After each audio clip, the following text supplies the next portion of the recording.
Nalwoga, and I'm going to be your host and your moderator for the day.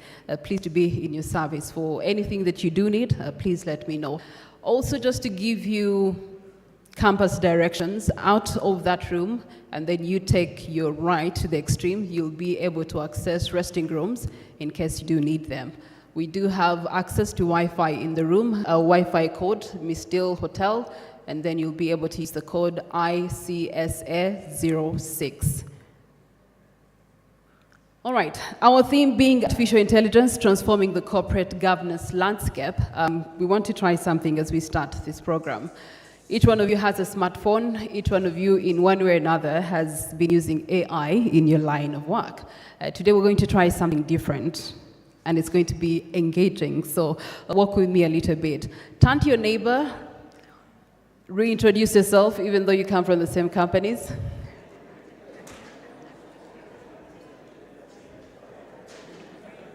So I know that you've reintroduced yourself with a title.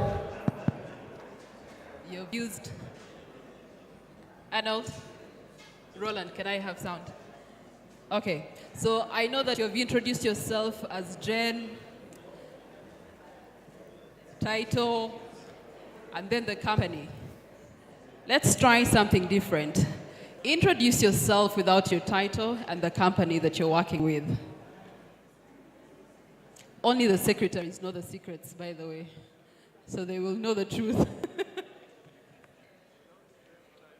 Reintroduce yourself by your name and anything else minus your title and the company or the organization that you are working with. Okay, this must be interesting. I see some people having revelations.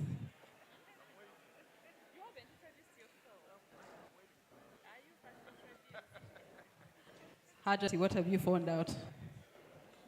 I haven't yet found out. I've introduced myself. I mentioned my name and I said I love working with the needy and participating in charity organizations. All right, that's interesting. So you work with Hajati, right? You don't work with her. Okay, all right. Have you introduced yourself to her? All right, and your name is? Nasal Vega. I serve at IRA. Yes. Oh, Nasal Vega. I'm a lawyer and I'm half passionate about litigation and advisory. Okay, all right. Now you know something else about Nasal Vega. The men in the ties, without titles and the companies that we work for. I'm at the FIA table. Good morning, gentlemen. So you're going to tell me your neighbor and everything else that is not the title or the company or the organization. I'm Charles Selem, all the way from Otuke, trying to persuade the people in the hot north how to use water from underground instead of relying on rain. All right. That's a good revelation. Allow me to cross the room. There's a lady I walked in with, Ketra. Yes. Ketra is secretary with experience. Now I want to know Ketra in a different capacity. Good morning to you. Good morning to you. Ketra Tsukuratiri, chairperson, board of directors, NIC General, and also a member of the board of NIC Holdings. So away from those titles, who's Ketra? Ketra is a lawyer. That's enough. Thank you very much. All right, thank you so much, Ketra. And so I know that this morning you've been, shocked or gotten to understand some revelations of the people that you work with. Thank you so much for participating in that. Without further ado, allow us to start off our program with words of prayer. We're going to be having a word of prayer. I know that it's a fasting period for our Muslim brothers and sisters. It's equally a fasting period. Lent started yesterday for Christians. And so in observancy of the two, we're going to have our prayers. We are going to be starting off with a prayer coming in from Justin. Then we will have another prayer coming in from Hajati Green. Justin, will you give us an opening prayer? Can we humble ourselves for a word of prayer? Heavenly Father, we thank you so much for the gift of life and for helping us to make it here today. We pray that you bless the organizers and every participant who has made it today. We thank you for the moments that we are going to have here, the knowledge that we are going to receive, and we pray that you bless and keep everyone for the glory of your name. In Jesus' name we have prayed. Amen. Amen.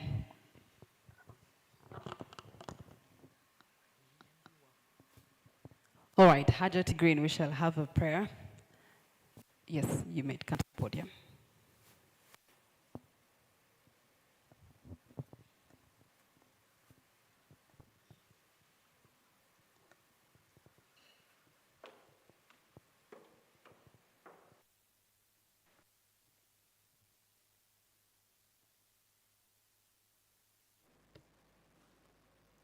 Assalamu alaikum wa rahmatullahi wa barakatuh. Assalamu alaikum wa rahmatullahi wa barakatuh. Okay, we're going to pray. Bismillahir Rahmanir Rahim. Lord, we thank you for Ramadan. We thank you for this day. We thank you for the weather that is moving from very hot to mild. We thank you for ICSA. We thank you for all that are gathered here. Lord, we are going to discuss AI. Give us the wisdom to discuss it so well, so we remove all the mischief around it, and we use it for the good of everybody. We pray, Lord, that you hasten the feet of those who are yet to come here, so that they join us in good time. We pray, Lord, after here, that you give us journey mercies to our respective places overboard. In glorification of your name, we have prayed. Thank you.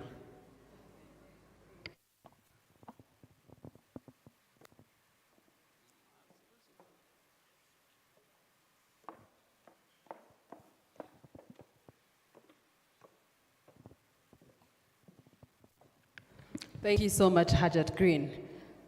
Now, to start off the agenda of the day, we do have this very small booklet that I believe each one of you has access to, and it's going to be giving you a guidance on how our program is going to be moving. It does give you an editorial's note and remarks from the chairs of the organizing secretariat. And of course, you do have flashbacks of the last annual Directors and Secretaries Conference, the 13th edition.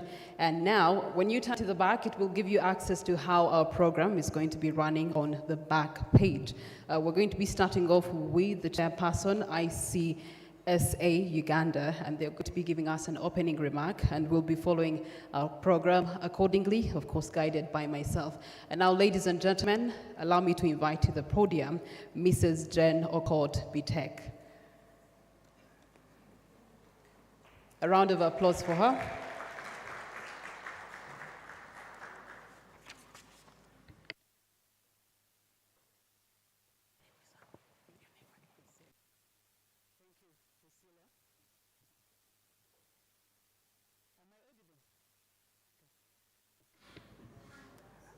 Thank you, Priscilla. All right, much better, much better.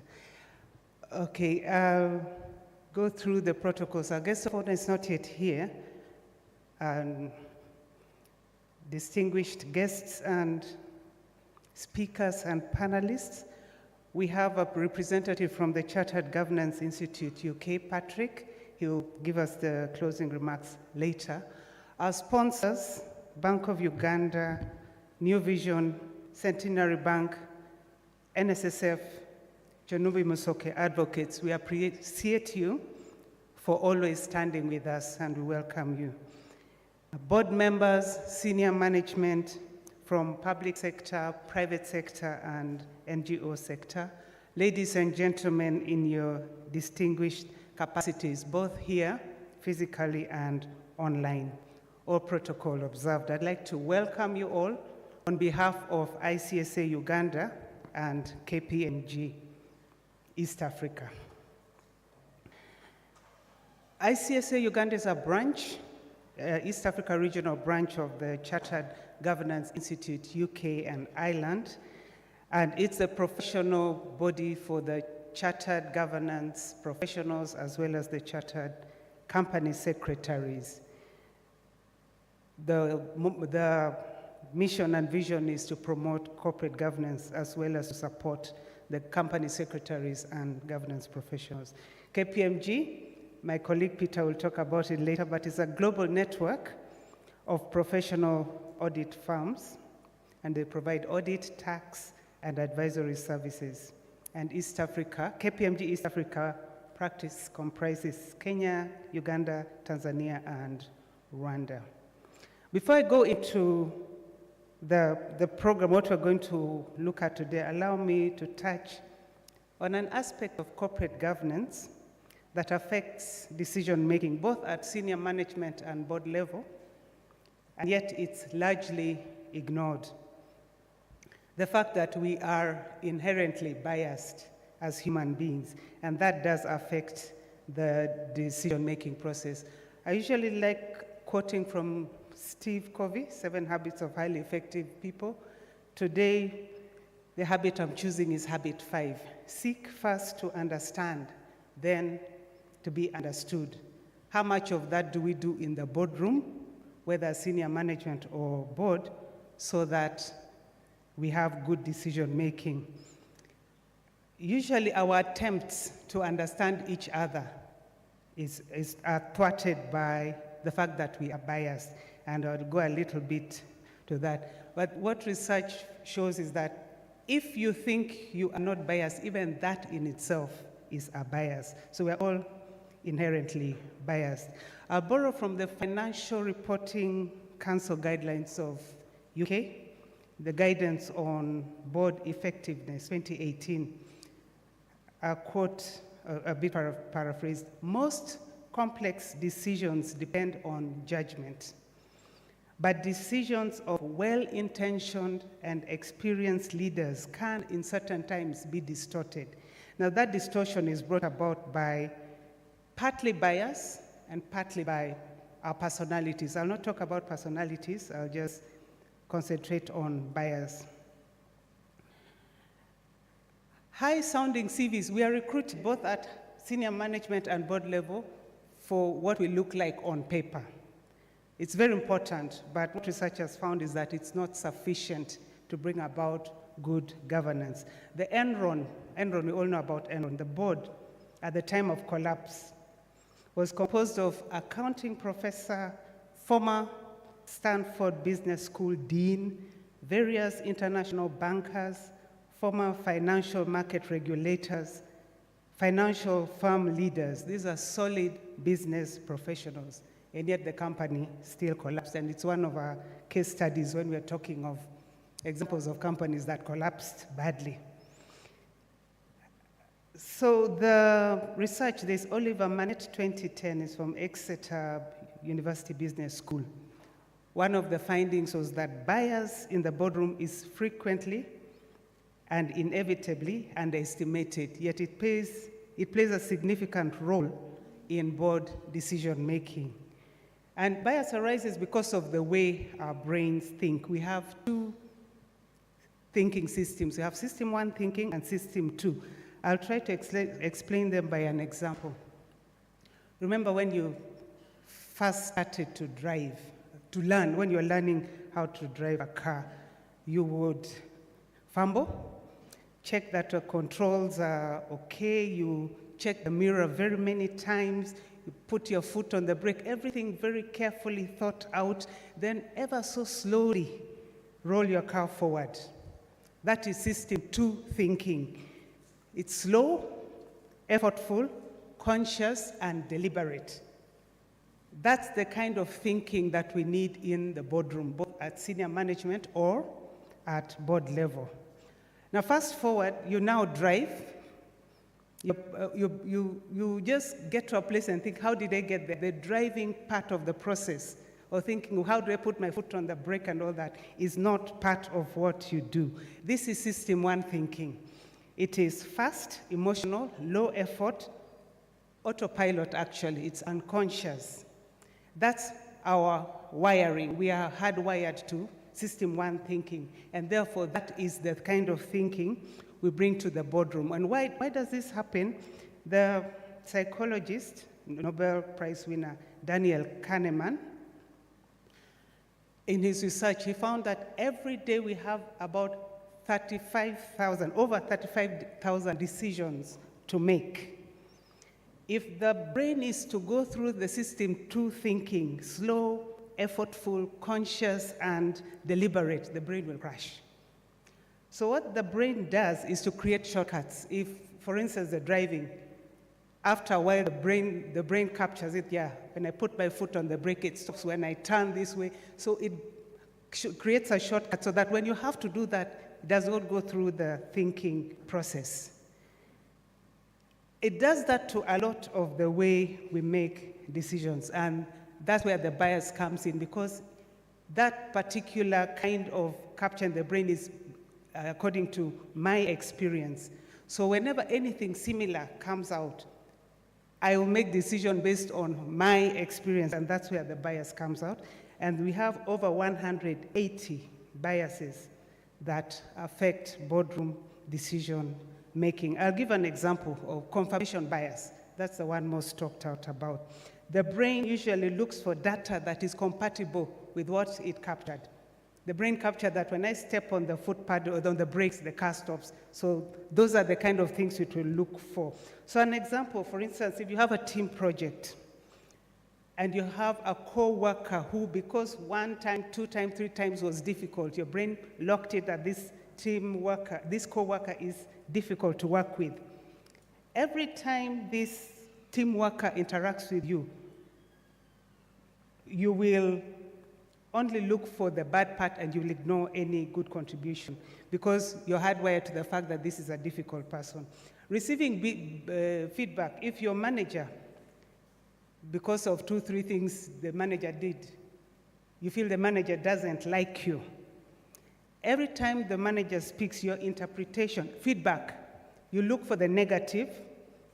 Even when they're trying to help you, your brain is blocked to that part. All you're looking for is, this manager doesn't like me, so that's all you look for. Say, the manager doesn't help you. Evaluation, when you have a favorite employee, you overlook all their mistakes and only see their successes. And because of that kind of wiring in the brain, that means when things come, we only want to look for evidence that supports what we have in our, I like calling it the hard drive, in our system 1 thinking. So the boardroom requires system 2 thinking. We need to be slow, effortful, conscious, and deliberate, because we are talking strategy, we are talking risk management, and all these other important aspects. And yet we are wired to system 1 thinking, which is autopilot. We speak without thinking, speak without looking at the other evidence around. How do we mitigate this? There are models given, and the one I'm going to give is the RAP model. It's a very short one. RAP, that's the 4, it's an acronym, W-R-A-P. The W is to widen your options. If you've been given information by management, whether senior or at board, senior management or at board, cross-check, Google. Have other evidence so that you're not only basing on what your brain locked as, this is how you should handle this matter. Reality test your assumptions, because what we have locked in our system 1 thinking are largely assumptions. So that will help us not ignore other evidence. So this is what I believe, this is what my brain thinks, but what else is there for me to look at? Attain, that was R. A is attain distance before deciding. And the formula given is 10, 10, 10. The system 1 thinking is where our emotions also sit. So when your emotional intelligence is tested, you're most probably using your system 1 thinking. So attaining the 10 by 10, you ask yourself, this is what my brain is telling me should be the decision, but will it matter 10 minutes from now? That's the first 10. Will it matter 10 months from now? Will it matter 10 years from now? 10 minutes from now may matter, but as you go further, you're removing the emotions and therefore making a better decision. And the P is prepare to be wrong. Our system one thinking makes us very confident. That is what we know. That is what has always worked. When you look at this other evidence and you're wrong, accept it. And you feel like you're wrong, you may need to accept it. So moving on to the program, this year we are nose diving into the sphere of AI. The theme is artificial intelligence, transforming the corporate governance landscape. Our guest of honor will speak to the theme when he comes. The keynote speaker was the managing director, Dr. Fabian Kasik, managing director, Centenary Bank. He's not available, but he has delegated Mr. Michael Jingo, who's the general manager, commercial banking, and who will speak to board preparedness for artificial intelligence-driven decisions. So we're bringing artificial intelligence into the boardroom from the point of view of management, and that's why we had a CEO to speak to this. The president of the Chartered Governance Institute UK, Mr. Charles Brown, is also not available, but he's also delegated Peter Swaby, who is the Director, Policy and Research. He's online or should soon be online. These people change their clock. They are 3 hours behind us, so it's probably still dark there. But we'll have Peter online, and he'll speak to Embracing Artificial Intelligence, the European Union Artificial Intelligence Act at a glance. That's the only act in the world today with artificial intelligence. We're going to have 2 panel discussions. The first part of the morning, after the morning speeches, will be under the sub-theme, Navigating the Business Environment. We have Mr. Robert Kironda, a renowned lawyer, partner Kironda and Company Advocates, and also a board member in a number of companies. And he'll be speaking to building a robust governance framework for managing artificial intelligence risks. Key insights for the board. We have Ms. Rita Appel Akot. She's the Chief Information Officer, Stanbic Bank.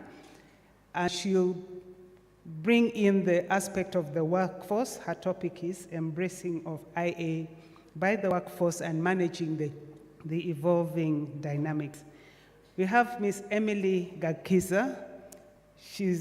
We have her here as advocate and partner, Otters Advocates, but before that she was a prominent company secretary.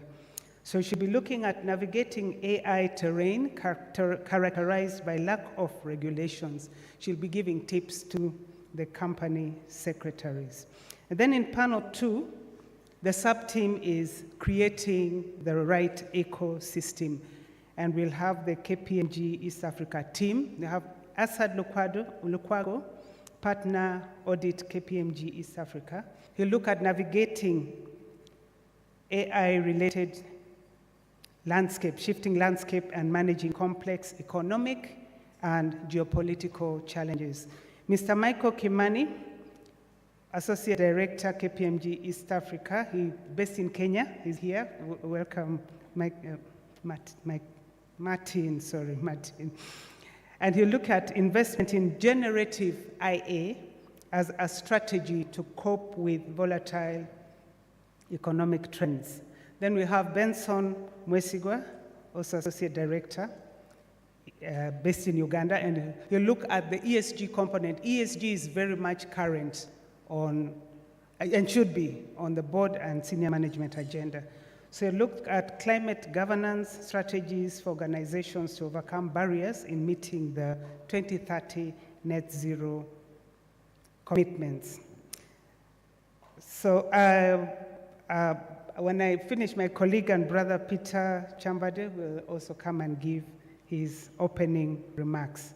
So I'd like to welcome you all once again, ask you to sit back and enjoy your conference. Thank you.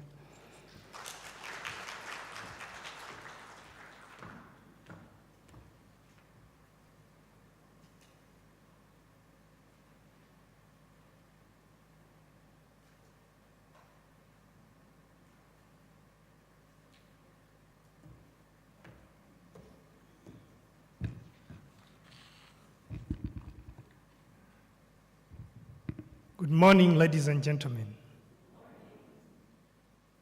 When you look at your program, you see Stephen Ineget, the country leader of KPMG. Stephen, something very urgent came through and he couldn't make it, so I was standing for him. So I'm not Stephen Ineget, I'm Peter Chambade.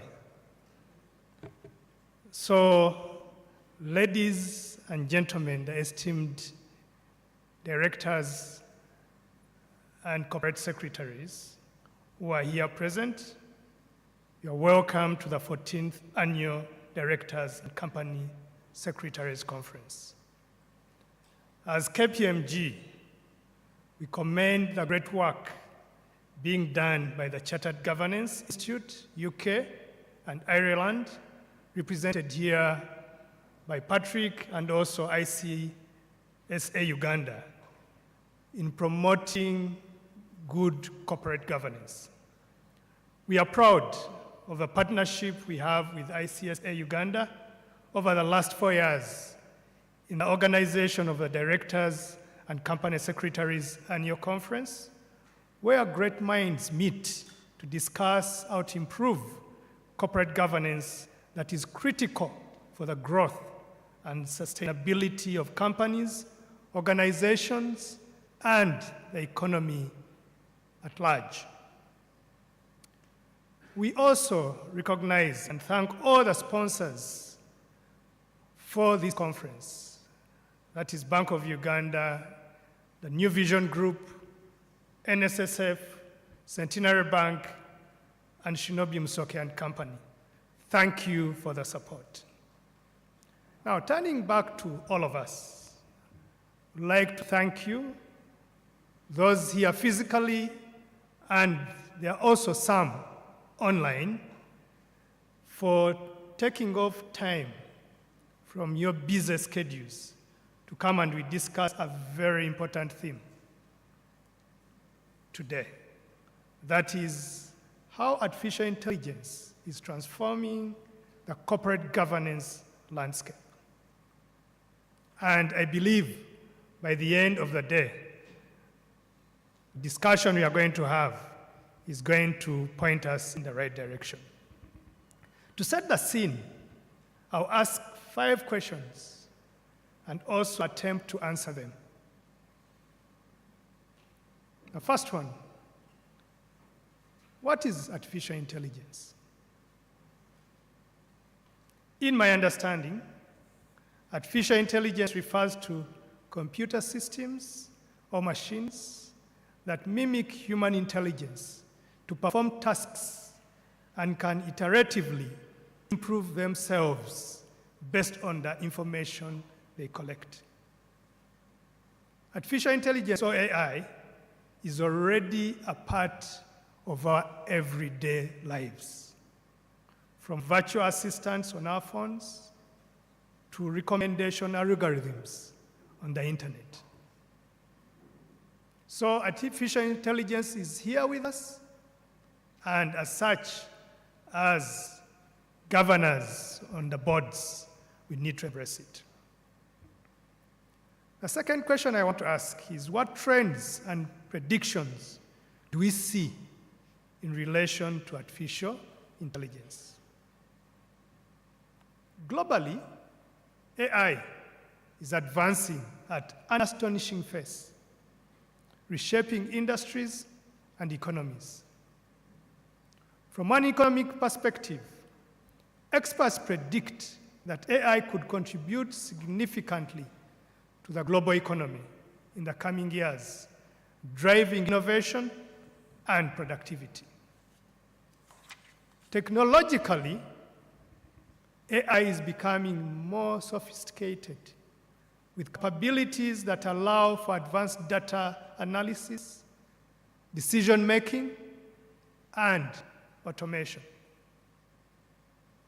And operationally, organizations worldwide are increasingly integrating AI into their operations to enhance efficiency and gain competitive advantage in this very competitive world. And in Uganda, we are seeing the emergence of AI in various sectors, signaling a significant shift toward a more technologically driven economy. So what does that mean to us as people who sit on boards that make decisions for organizations, for our companies? It means that to remain competitive, we have no choice but to embrace artificial intelligence in our governance structures and business operations. Question number 3, which I want to ask myself and try to answer, is what impact could implementation of AI in corporate governance and business operations create in our organizations and in our companies? AI holds immense potential in transforming corporate governance and business operations. Why?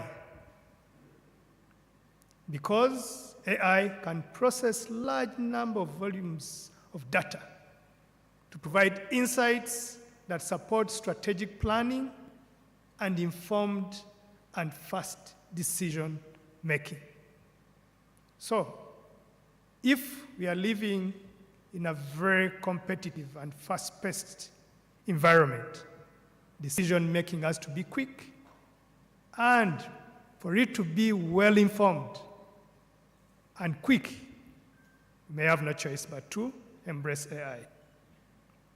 And secondly, automating routine tasks using AI frees up valuable time for leaders to focus on strategic initiatives and innovation, leading to operational efficiency. And we are seeing that AI systems can help identify potential risks by analyzing patterns and trends, enabling proactive measures to mitigate them, thus enhancing risk management. For those who are following what is happening in the world today, I think Dodge is using AI immensely in all the things they are doing, those which we like and those which we may not like. The other question I'd like to ask ourselves, what sectors do we have as examples where AI application has been seen to create positive impact? There are so many sectors, but I'll highlight about 4. If you go to the health sector, we are seeing AI assisting in disease diagnosis and personalized treatment plans, improving patient outcomes. In agriculture, we are seeing farmers using AI to optimize crop yields through precise monitoring and resource management.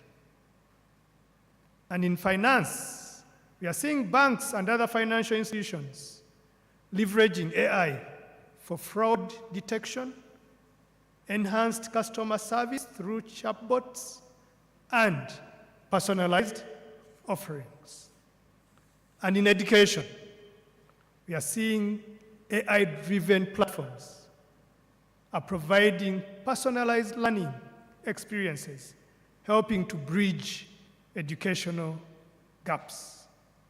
So, with all these examples and the positives that we see, then it is important that if it is not something that we have thought through to see how we embrace within our organizations, it is high time that we put it on our agenda. The last question, number 5. What is the responsibility of business leaders and corporate governance in the AI-driven transformation? And in my view, as business leaders and corporate governance, our role in this AI-driven transformation is crucial. and it's our responsibility to ensure that AI is implemented ethically, respecting privacy, and promoting fairness. And that has to be driven from the top. Embracing AI requires us to continually update our knowledge and understanding of technological advancements. I know some of us may be analog, like me, but we have no choice but to update ourselves and ensure that organizations are embracing the technology that will work for them in the current environment. We must strategically integrate AI into our organizations in ways that align with our goals and add value to our stakeholders. And we must oversee the risks associated with AI, including potential job displacements, data security concerns, and ethical implications. In conclusion, artificial intelligence offers unprecedented opportunities to revolutionize our corporate governance landscape and drive national development. So we need to embrace and work together, that is government, the private sector, and academia, to create an ecosystem that fosters innovation and responsible AI integration into our organizations. I'm confident that the discussion and insights that are going to be shared here, Jen has highlighted the number of people who are going here to discuss specific areas. So the insights that are going to be shared here today will pave the way for a future where artificial intelligence contributes positively to our organizations, our economy, and our society. Let us seize this opportunity to lead with vision and integrity, embracing possibilities that AI presents while navigating its challenges with wisdom. Thank you all for coming, and I wish you a productive and inspiring conference. Thank you.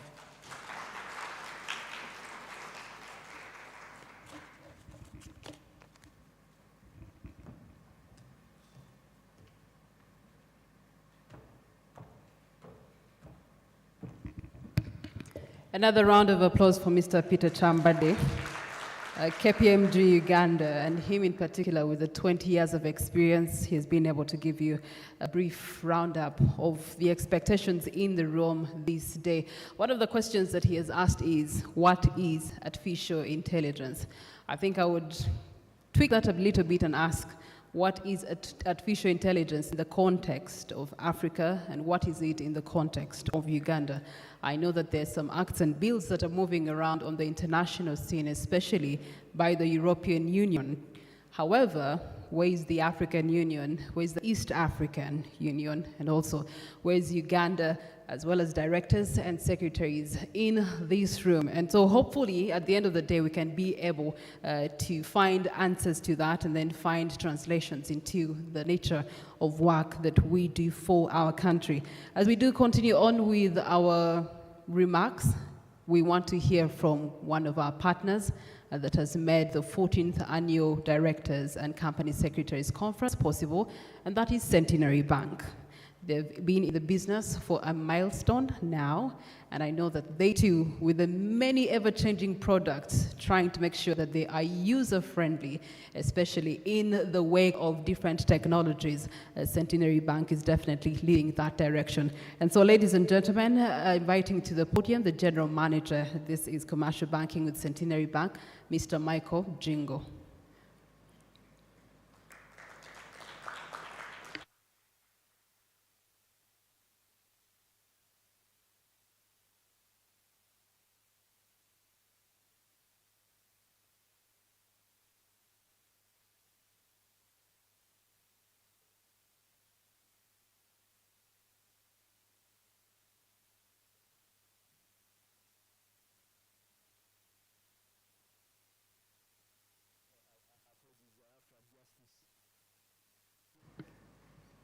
Good morning, ladies and gentlemen. I hope and pray that my presentation can be put up. By way of introduction, Michael Jingo is my name. I head business at Centenary Bank. Delighted to be here this morning to represent my managing director, Mr. Fabian Cassi, who happened to have traveled last evening out of the country to a Global Alliance Banking on Values conference. But I do believe I'll do justice to this because it is one of my areas of passion. Okay, since it's, can I have my presentation, please? Because I know I have about 30 minutes.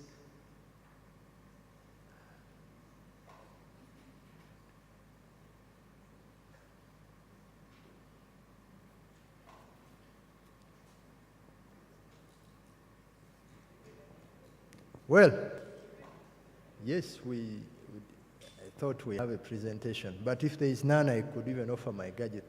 All right, as we verify with the production team, you may just give us an opening remark. Okay, as the production team works on it. I would want to draw the foundation for AI. I know Mr. Chambadi has done the intro remarks, the definition, but just to keep it simple, AI is basically machines doing what humans have been doing previously, just to keep it simple. And many examples are happening. For those who have traveled, say, to Microsoft, as you speak today, they don't have an attendance or a key-in system. You just place your palm and your face, and you're able to enter. The door will open for you. But if you've not done your tasks, the door will not open, so you have to go back home. That's the beginning of performance evaluation and accountability.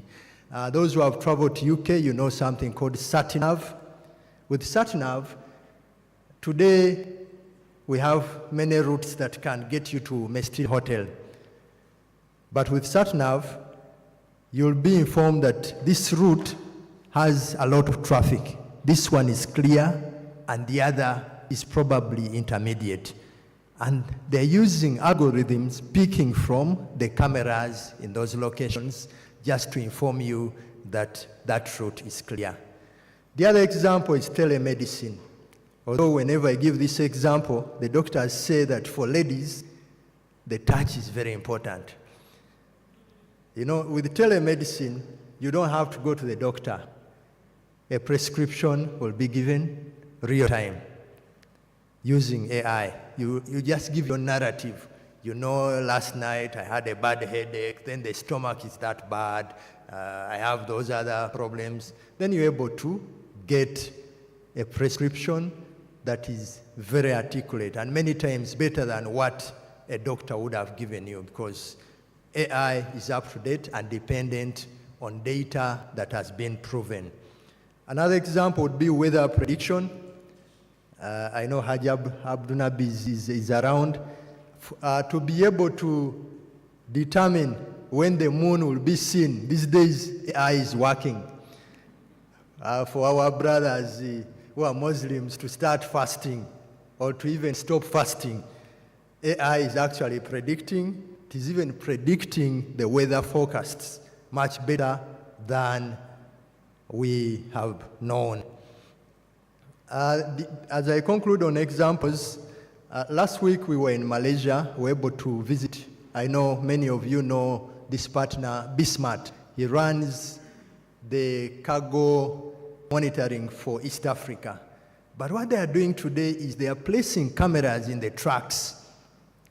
As you move into the truck as a driver, they're able to know whether you are attentive, you are sleeping, you used some alcohol, by the way you blink. Okay? They have reduced the numbers of people monitoring these trucks by half. And by the end of the month, they're able to receive a report on your level of attentiveness within the truck and whether you cheated your co-driver because it will track the time you are on the steering and the time you are off the steering. Well, it seems I don't have my presentation. I'll do my best to run it without putting it up. Do I have it? Oh, okay. Well, I'll structure my presentation in two prongs. One is probably what the secretaries would focus on. I know there is a lot of data about AI. Then later, do my parting shots. And that will take me probably another 10 minutes. So the key aspects for boards to consider when preparing for AI are, one, you need to understand the AI fundamentals, and that starts with sensitization. The board should be sensitized because they are doing the oversight role on management, and management, of course, trickles it down to the staff of the entity. It starts with sensitizing the board. All of them should be AI savvy, and they should know about machine learning, natural language processing, data analytics, and of course, the upper end of AI, which is AGI, the generative artificial intelligence. The other that is very important is data governance and quality. We know very well that today we have the data protection regulations, and AI is heavily dependent on data. Actually, what you put into internet is what AI picks. I know some people used to put wrong pictures in Facebook. AI will pick them out for you, and you'll be surprised. So if you key in your name in an AI tool, it will actually support you to pick out the photos that you wouldn't have wanted to be displayed. We need to have that robust data governance, data privacy, and the ethical considerations, certainly bordering on that data security within our entities. Risk management, as earlier mentioned by Mr. Chambade, it is very important. We need to have the algorithms that track the risks in our entities. Then, of course, the unintended consequences can be mitigated. The errors that happen within AI can be checked if we have that risk management framework.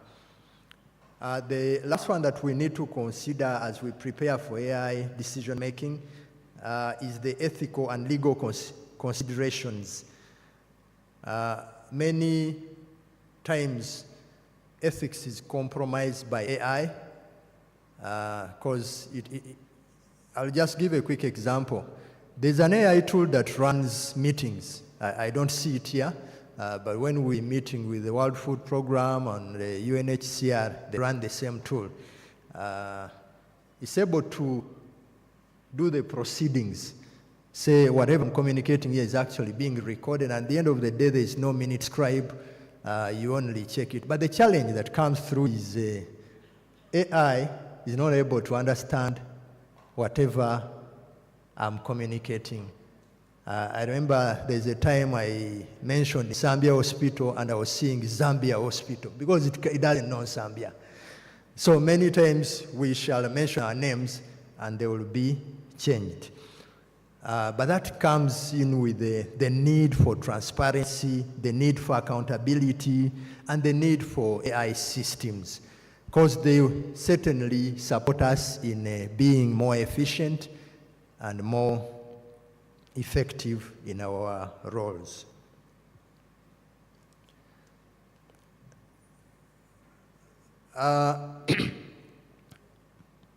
For the boards, they should consider AI strategies, because many times and many boards do not have an AI strategy. I sit on some boards, and I must say we don't have an AI strategy wherever I am.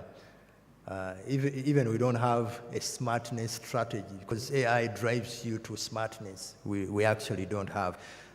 So the company's overall strategies and goals must be aligned to enable AI to thrive in those entities. Then talent and leadership should also be checked. AI expertise is crucial for successful deployment and oversight. But like I said, today there are very many AI tools. Actually, as you develop systems, you can piggyback on so many AI tools. In Python, there is Panda, there is NumPy. There's quite a number of these tools which coders rely on to be able to embed AI in systems. That right talent can be both at leadership and technical levels to be able to achieve AI in the institutions that we govern. Stakeholder communication is very important. We need to address concerns of AI, one with the employees, because many times employees think that AI is going to take away their jobs. Like I mentioned, Bismart was employing 30 people to monitor the transport system in Malaysia. Today they have 15, and they're actually more effective. They have real-time reporting, the drivers are more efficient, and the systems are up at least 99.9%. AI does not go to toilet, it is always available. So the employees are very scared. But we need to keep the customers and the investors informed about AI and how it's going to change the tide. Then the AI governance framework. We need to have a clear governance framework within our institutions. Like I said, there are quite a number of risks that come up when we deploy artificial intelligence. We need to set up policies, procedures, and decision-making protocols around AI. And this will certainly give us the guidelines and later the accountability tools as we navigate artificial intelligence.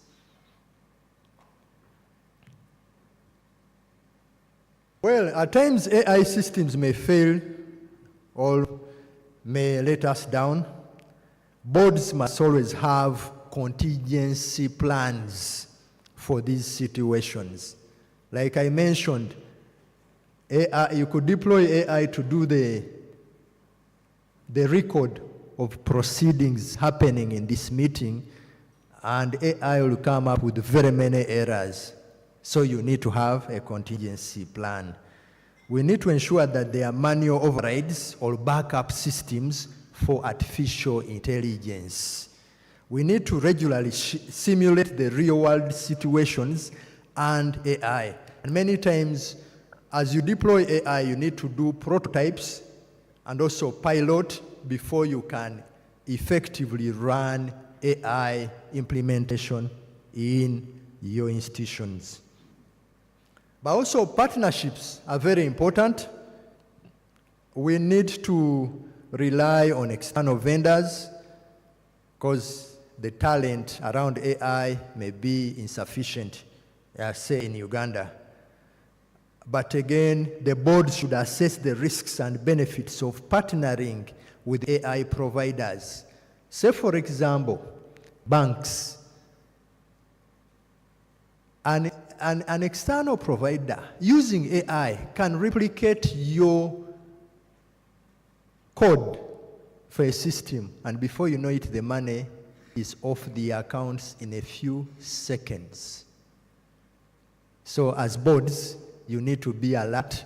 You need to do the risk analysis. You need to evaluate AI vendors for ethical practices, transparency, reliability, and you need to stay engaged with the industrial consortia and research bodies, which normally give the AI-related trends and best practices. Where is AI used today? AI is used in fraud detection, but like I said, the phishing guys, the guys who are hacking into systems are also using AI. In as much as you are detecting and avoiding fraud with AI, on the other side you have another team that would want to penetrate your system and take away as much money as possible. Customer experience, one of the AI tools we have in Uganda is Nixa AI, developed by some Ugandans.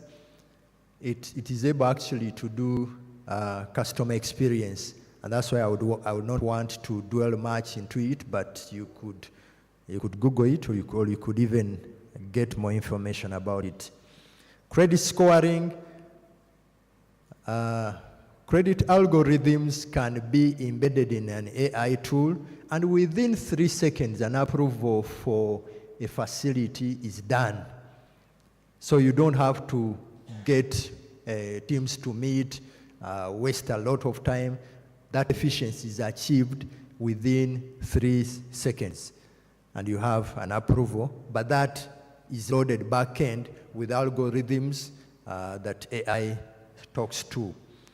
The AI is also supporting us in increased automation and operational efficiency.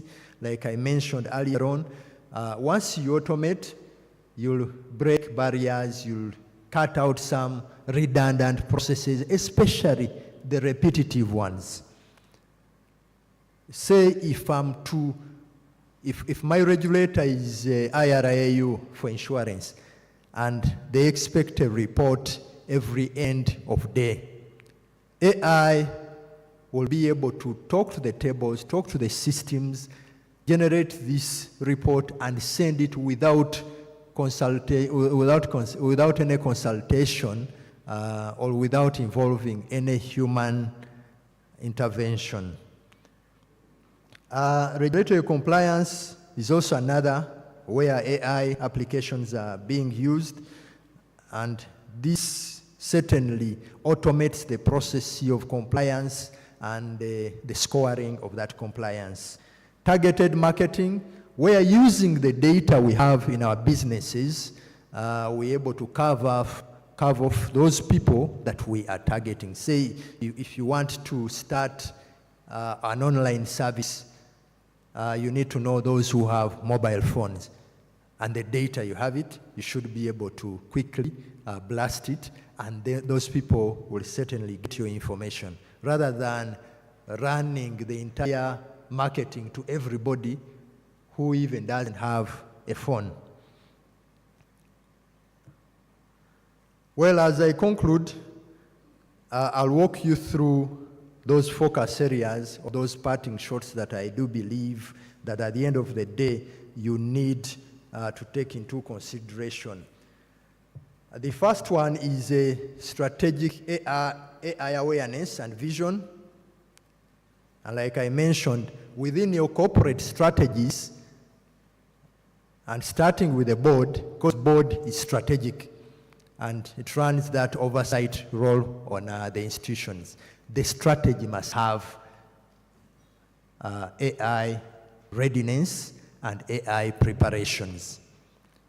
The board must have those business models, those risk management matrices and compliance at heart, and should be integrated within the corporate strategy to improve efficiency, customer engagement, and operational resilience. There must be key performance indicators that you're tracking as you plan to deploy artificial intelligence. And this will support in measuring AI success. Say the cost saving. How much are we going to save if we deployed artificial intelligence? How much of fraud detection are we going to achieve if we deployed artificial intelligence? And how much customer retention are we to achieve if we deployed artificial intelligence? Similarly, AI maturity is also tracked by those KPIs that you deploy as you do the corporate strategy, looking at artificial intelligence. And like I mentioned, the other tenet that you need to look at is AI literacy and board training. Have you trained your boards? Is your board AI savvy? or they don't have even a smartphone. There's a board where I was a member, and half of the team did not have smartphones. They had those capabilities. So you can't talk about artificial intelligence when somebody is not having a smartphone. But you need to teach, you need to sensitize the boards to understand the AI fundamentals, that is machine learning, deep learning, predictive analytics, decision automation, natural language processing, generative AI, and then how does that AI enhance decision-making, risk assessment, and business intelligence? Case studies and industry practices can be shared with the board as you train them about artificial intelligence. And you encourage them to also do more research about the same. Scenario planning and AI simulations are also key as you train the boards. The other tenet that you need to look at is AI governance and risk management. What is your governance framework for artificial intelligence? What are the policies, the guidelines that you've put in place? And you also need to monitor the mitigation strategies that shall prevent discriminatory lending, and also being able to address the hiring decisions. Actually, in UK, they have an AI tool, as an example, which is biased. It has been tuned to European names, say White, Joseph, that is one of the states. And when we visited, there was a complaint which actually the teams there were addressing. If they see an unfamiliar name, that disqualifies you quickly, and then they have to sieve you out. So those biases are dependent on data. Say today, if we run ours, it will now discriminate those who don't have our names, because it is used to the data that speaks to our names. The other trend that we need to look at is the artificial intelligence investment and budgeting, because it comes at a cost. The board should approve the investment in AI based on the return on investment and the impact on efficiency and productivity, the regulatory compliance and risk reduction, the competitive positioning in the industry that will be achieved as a result of deploying artificial intelligence. Then the board allocates the budgets for talent acquisition, research, the cloud infrastructure, cyber security, and the supporting partnerships that drive the implementation and collaborations. The other tenet that is important is the board's role in AI implementation and oversight. As board members or company secretaries, you need to monitor the AI deployment in business functions. And like I said, AI comes with risks. With AI, you can make the biggest loss in your investment, or you can have data distortions. The board should regularly review AI deployment progress across the business functions, and also get the risk management teams alert as the AI-powered fraud does not hit the institutions. They keep tracking the KPIs. They should also track the progress of AI implementation, the crisis management and AI failures as well. As I conclude, the last tenet is the regulatory and legal preparedness for AI adoption. I know many of the company secretaries are lawyers, and this is a matter that probably they have to look at. They need to be updated with the AI-related financial regulations. And as we speak today, there is the EU AI Act the Uganda Data Protection Acts that speak to these, the laws that govern artificial intelligence. We need to engage with the regulators to shape the AI policy discussions and compliance framework. Then we also need to implement AI transparency and accountability measures to prevent regulatory penalties and reputational damages. If you checked across in Kenya, Safaricom was penalized over 60 billion worth of Uganda shillings. And that was arising from infringement of data privacy. And I know it is coming here because we have the law. Before you know it, one of our institutions will be sued, and a big compensation will have to be served onto the institution. So data privacy is very important, but also cybersecurity considerations are important. We need to enforce robust AI data governance policies to comply with customer data privacy laws. Then we need to have regular audit regarding AI and regarding cybersecurity, regarding fraud prevention systems that have been deployed. So as again the board, you need to have that headcount, those resources that run AI on your behalf, probably reporting into the board. And you need to schedule regular board briefings on the AI trends and risks. You need to establish the AI roadmap with clear milestones, again, for your consumption, to be able to guide the institutions.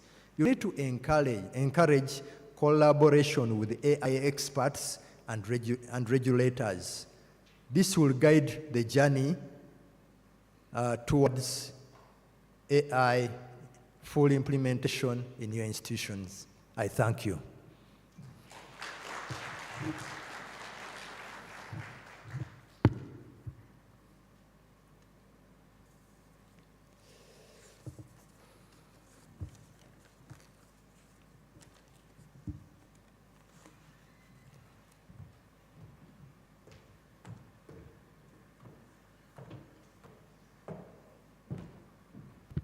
Another appreciation for Mr. Jingo. He has pointed out quite very key things that you need to think about, especially for board preparedness, for AI-driven decision-making. And in the introductory remarks that Ms. Jen made, she equally pointed out to the very fact that there's human intelligence, there's intellectual intelligence, there's emotional intelligence, but at the end of the day, AI is also here to stay and be a part of all these forms and manners of intelligence that must be adopted in order to make decisions that are going to be driving our country for socio-economic development, and of course individual companies in the private sector to ensure that you achieve your goals and missions.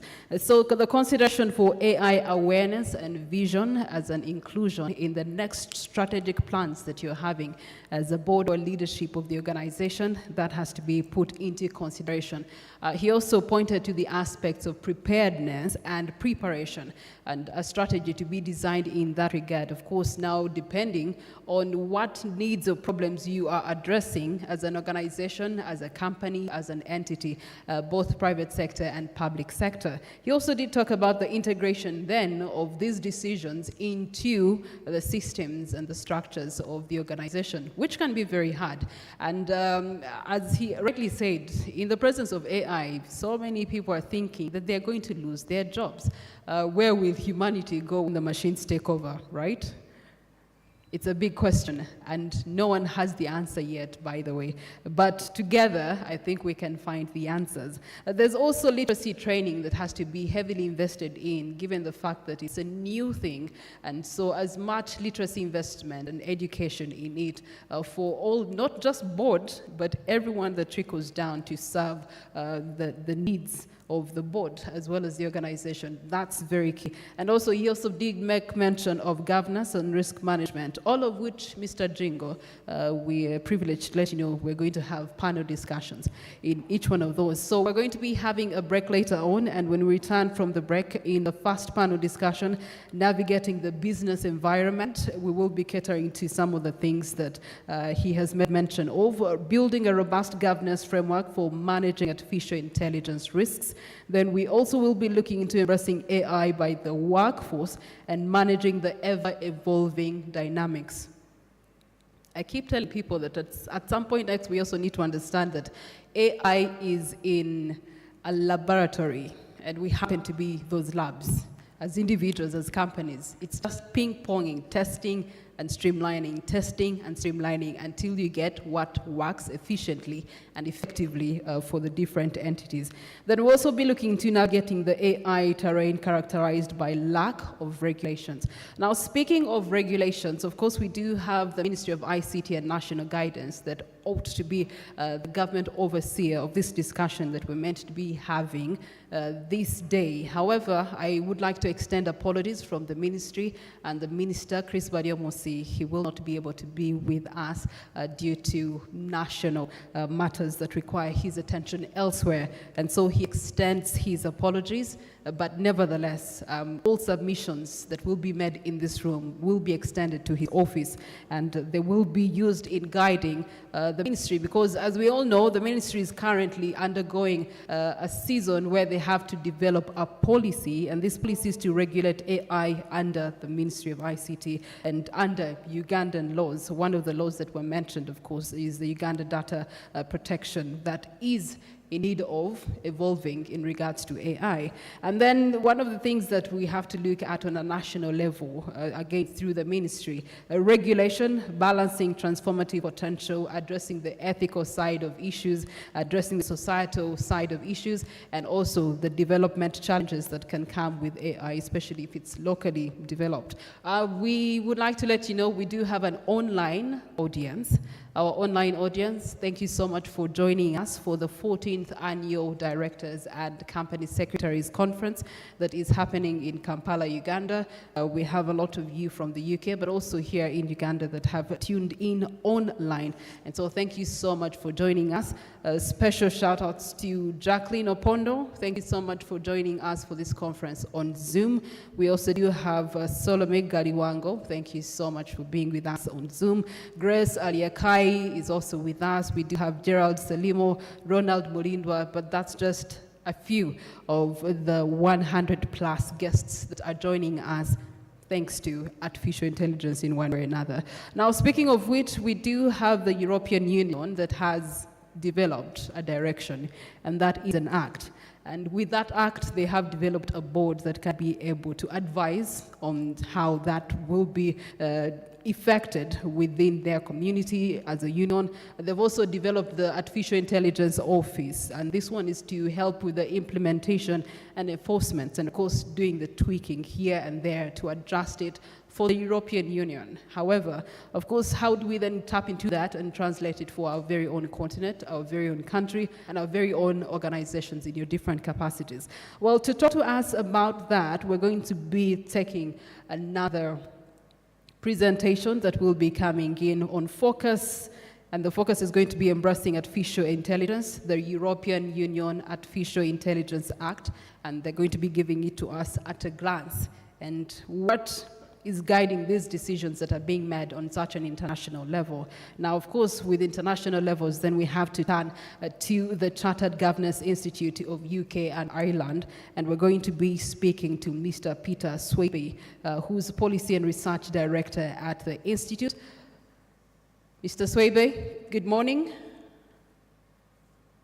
Good morning. How is everybody there? Can you hear me? Yes, they can hear you.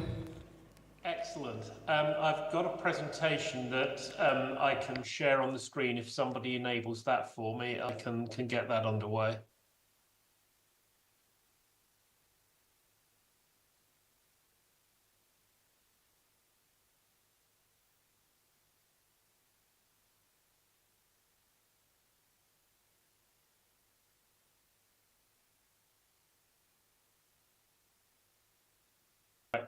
Can everybody see the presentation? Can somebody just give me a wave to let me know that you can see the presentation slides?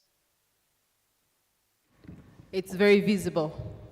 It's good. Okay, that's great. So, embracing artificial intelligence, the European Union Artificial Intelligence Act at a glance. First thing I should say is that Charlie Brown, our president, was very sorry that he couldn't be delivering this this presentation for you this morning. I think as company secretaries, you will all understand how work gets in the way sometimes. But as I'd pulled the slides together that he was going to talk to, he said to me, "Will you do it instead, Peter?" So here I am. I'm delighted to be at least virtually in Kampala. What I wanted to start with was just talk a little bit about CGI UKI, what our purpose is, how we see the purpose of the Institute. Then going to talk a bit about artificial intelligence itself, because I think that sets some important context for the European legislation. I'll go through some of the principles of the EU's AI Act, and then I'll just try and balance that with the way that AI is being looked at in the UK and the United States. So that's the plan. So if I start off with our purpose, I think it's quite clear. I think it's quite simple. I think it's quite straightforward. The fact that we champion good governance, we develop the values, skills, and effectiveness of governance professionals, because we believe that better governance drives better decision making, and better decision making creates a better world. Now, some of you may say to me, "Gosh, that's clearly been written by a marketing professional," but I don't think it has. I think it is absolutely at the core of what we do as company secretaries and governance professionals. And of course, the purpose of the Institute itself is that we're the body offering a range of qualifications and certificates, and you all know that. One of the things that we've been doing with the UK government in particular has been around a manifesto. So talking to them about the things that they should be doing to enhance governance. And, I won't go through all of these, but you'll see number 7 on the slide there, is that they should ensure that regulation keeps pace with advances in AI. And I think one of the challenges that we've seen, I think one of the challenges that we've seen with the EU legislation has been that AI, as the previous speaker was saying, is constantly changing. And I think change is good, change is natural.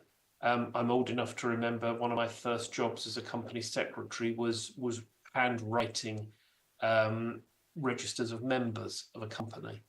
And I used to have to keep it up to date because I was perceived to have the best handwriting of the group of juniors in the team.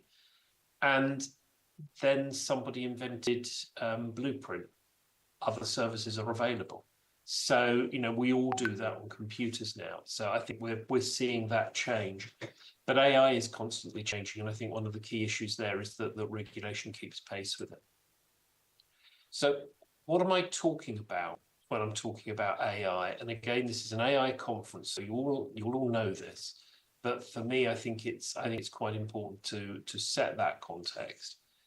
And it's that business of cognitive tasks. It's sort of machines being able to problem solve, and in particular to generate so-called original material. Now, there's an ongoing debate as to the degree to which material created by AI is original or whether it's derivative.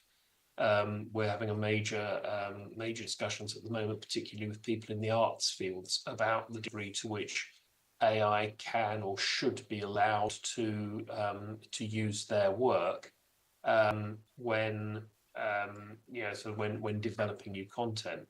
So that's what some of the concepts that we're talking about. And certainly I see it as one of the greatest drivers of change of our time. Some will say that it's like the invention of the internet. Others have said that it's bigger than that. It's more like the invention of writing.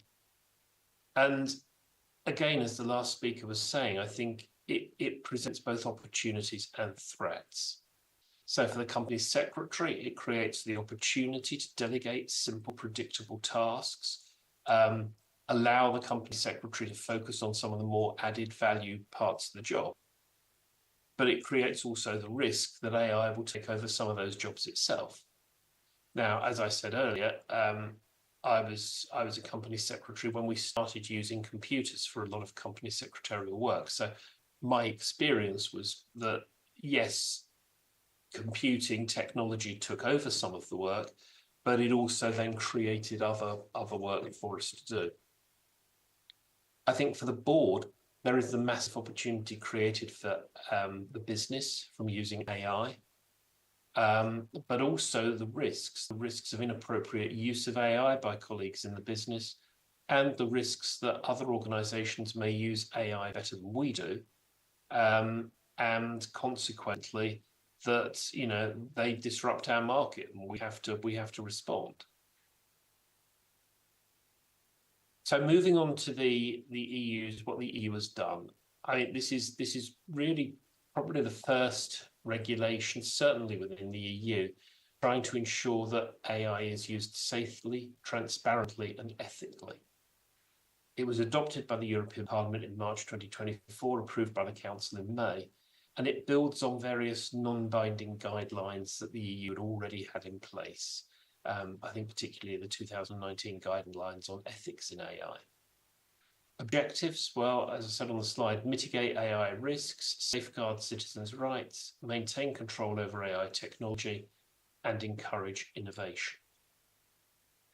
Published on the 12th of July, effective 1st of August 2024. The scope of application is always really important with EU legislation. It applies to businesses operating within the EU, but that doesn't necessarily mean businesses domiciled within the EU. That extends to non-EU organizations that are operating within the EU. It's pretty wide. And it's looking at those people who are deploying AI systems. It's saying what they've got to do, and it's, you know, sort of, it's got, and I'll talk about it in a minute, it's got quite a strong system of fines and oversight by the EU. So businesses are subject to the AI Act if their AI output is used within the EU, and you need to compare AI risk assessments with the provisions of the Act. Now, it does exclude certain systems. It does exclude those used for scientific research. It does exclude those being used for personal use, and it does exclude some controlled testing environments. But as you'll see from that, it is pretty wide-ranging, and it is clearly extraterritorial. And you know, it's one of the reasons why we in the UK have been taking quite an interest in this as it goes through, because you know, sometimes the legislation that comes through from the EU and others is not necessarily easy to bring into line with the way in which our market works. So the approach that the EU has taken is around a risk-based approach, varying obligations by AI category, and there are some specific obligations for general purpose AI models, especially those with systemic risks. So let's look at that risk-based classification. You've got some systems which are clearly banned. So, for example, social scoring by governments, the sort of thing that's, that we've heard in the past has been used in China, for example, where if you tick particular boxes, you know, so in terms of what you do or the way you behave, you are regarded better by the government. High risk AI, so systems impacting safety and fundamental rights, healthcare, law enforcement, they must comply with specific obligations. They must ensure human oversight, and that is that humans monitor the operations and maintain data logs. You've got unlimited risk AI, which is generative AI systems, for example, ChatGPT, where there are specific transparency obligations involved. Minimal risk AI, so that's low risk systems, so spam filters, AI in video games, and so on. And I think one of the challenges that we as a society have had looking at this is the question of, well, do I use AI? And as somebody who has been described by colleagues in the past as a Luddite, I was saying, well, I don't use AI. And then they were pointing out some of the daily uses that I have of AI. You know, a sat nav in the car, for example, is a form of AI. Lots of the websites that you use are including AI. You've got Copilot in Microsoft and so on and so on. So I think there's a risk-based classification there, and the key thing for all of us is to work out effectively how we're using it. The Act also prohibits some forms of AI. So that's systems posing unacceptable risks. So that might be manipulative techniques, that might be biased evaluations. Now, as the previous speaker was saying, there is bias built into AI, and it's sort of inevitable. You've got to guard against it, but the people who are writing the algorithms are likely to bring their own, at least subconscious biases into the algorithms that they write.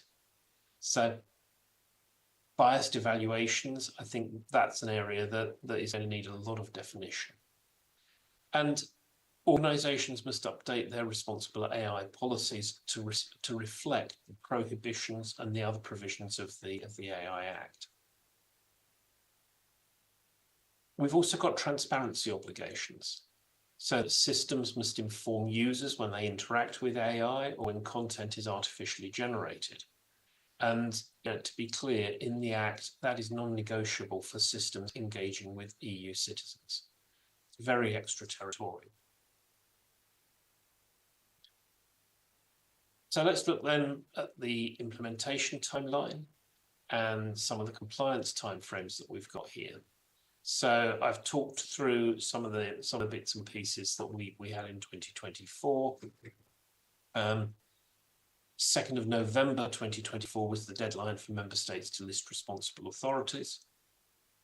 2025, from 2nd of February, there have been prohibitions on certain AI systems, and the AI literacy requirements start, and we'll talk about that some more in a minute. Codes of practice are expected by May, and various rules for notified bodies and the penalties associated with them will apply by August. So August is probably a pretty big time for the implementation of this legislation. It's also 2nd of August, the deadline for member states to designate their national competent authorities and set penalty rules. 2nd of February 2026 is the deadline for the Commission to provide guidelines for Article 6 implementation. 2nd of August 2027, the high-risk AI rules apply. The end of 2030, obligations for AI systems in large-scale IT systems established by EU law take effect. So for some of these things, we've got a bit of time, but it's 2025 now. I'm old enough to think that, well, it wasn't that long ago, it was the year 2000. So 2030 is really not that far away. So if you're an organization that uses AI, I think you really need to start moving some of this along and looking at it quite seriously. I said earlier on that the EU has established a penalty enforcement regime. So there's two elements of that. There's the AI Office, which is supposed to support the implementation and management of the Act. Again, its functions ensuring the coherent implementation of the AI Act, supporting governance bodies in member states, and enforcing rules for GP-AI models. The AI Board, which contains representatives from each member state, is effectively advising and assisting member states with consistent implementation of the Act. So that also creates or oversees the various market surveillance authorities which each member state must appoint to enforce the Act on a national level. That again, I think, is going to be one of the interesting challenges, because historically we know that different member states are better or worse at enforcing legislation within their own jurisdiction. Well, we've got some help for businesses about penalty enforcement. So we're getting guidelines which are due 6 months after the Act's entry into force. There are codes of practice being developed for GPAI model obligations. So we'll see that help. But be aware of the penalty enforcement. Prohibited AI infringements up to 7% of global annual turnover, or 35 million euros, whichever is higher. High risk and transparency infringements up to 3% of global annual turnover, or 15 million euro, again, whichever is higher. Supply of incorrect information up to 1.5% of global annual turnover, or 7.5 million euro, whichever is higher. And for SMEs, fines will be capped at the lower of those figures. So, there is a pretty significant, I would argue, set of penalties there, which I think all our companies will be desperately keen to avoid because they are so vast. So, some thoughts about how to comply. If your company can be described as using minimal risk AI systems. So the key one, I think, is the AI literacy. Ensure that your staff have sufficient AI literacy. I'll talk about that a little bit more. Voluntary codes of conduct. So it encourages the adoption of best practice of voluntary codes of conduct for the way in which you organize AI in your organization. And it requires, and here is the key bit for us as governance professionals, it requires proper governance and internal training, which it says are key to safe AI deployment. So I think that is something that is perhaps an opportunity for company secretaries and governance professionals to grab, which is created by AI. So the literacy requirements are in Article 4 of the Act. That includes the skills, knowledge, and understanding to assess AI benefits and risks. It requires that businesses must ensure that staff operating AI technologies possess sufficient AI literacy to be able to do that. They must know what they're talking about. It's a moot point at the moment as to exactly how you are going to demonstrate that. But I think certainly literacy training programs as part of continuous professional development, going along to excellent conferences like this where you learn all about AI. That was a plug, by the way. Comprehensive documentation of all your AI use cases across your business, and integration and understanding across all business operations. AI understanding should not be limited to your IT department. And it's very clear in the Act that the way in which you deal with AI will be a regulatory consideration when they're determining sanctions for other sanctions. The way that you have ensured that your people know what they're doing, know what they're talking about, is part of that process. So what does that all mean for governance professionals? Well, I think it's linked, which is why I've got the little arrows on the diagram there. I mean, we need to establish trust to foster responsible innovation and maintain the competitive edge that your organization will want and need. Oh, moving forward there. Previous, there we are. The key steps to do that, my view, is assess your AI systems, identify the risk level and determine the risk categories. Ensure transparency, so make sure you're disclosing the AI use within your organization. Create policies and provide adequate training to establish AI literacy and robust AI governance. Create policies and ongoing training. And stay informed, track global AI regulation developments. And certainly that's something that we're finding particularly challenging, but also particularly interesting, seeing how jurisdictions around the world are addressing the challenges of AI. So in summary, about the EU AI Act, It's a comprehensive regulation. It's aimed at ensuring the safe, transparent, and ethical use of AI within the EU. It requires that businesses understand the categories of AI, comply with specific requirements, and prepare for phased implementation. It requires effective AI governance, transparency, and AI literacy. It requires that you stay informed about what's going on elsewhere in the world. So compliance with the Act, in my view, is not just about avoiding penalties, it's about fostering trust, innovation, and responsible AI use. And I think early preparation and proactive measures will position businesses for success in that AI landscape as it evolves. So I thought it then would be interesting to look at the UK and the US when we're considering AI. Because in January this year, the UK government announced its plans for AI regulation. Three main pillars. It's talking about laying the foundations for AI to flourish in the UK. It's boosting adoption across the public and private sectors, and there's a digital centre of government being set up within the Department of Science, Innovation and Technology.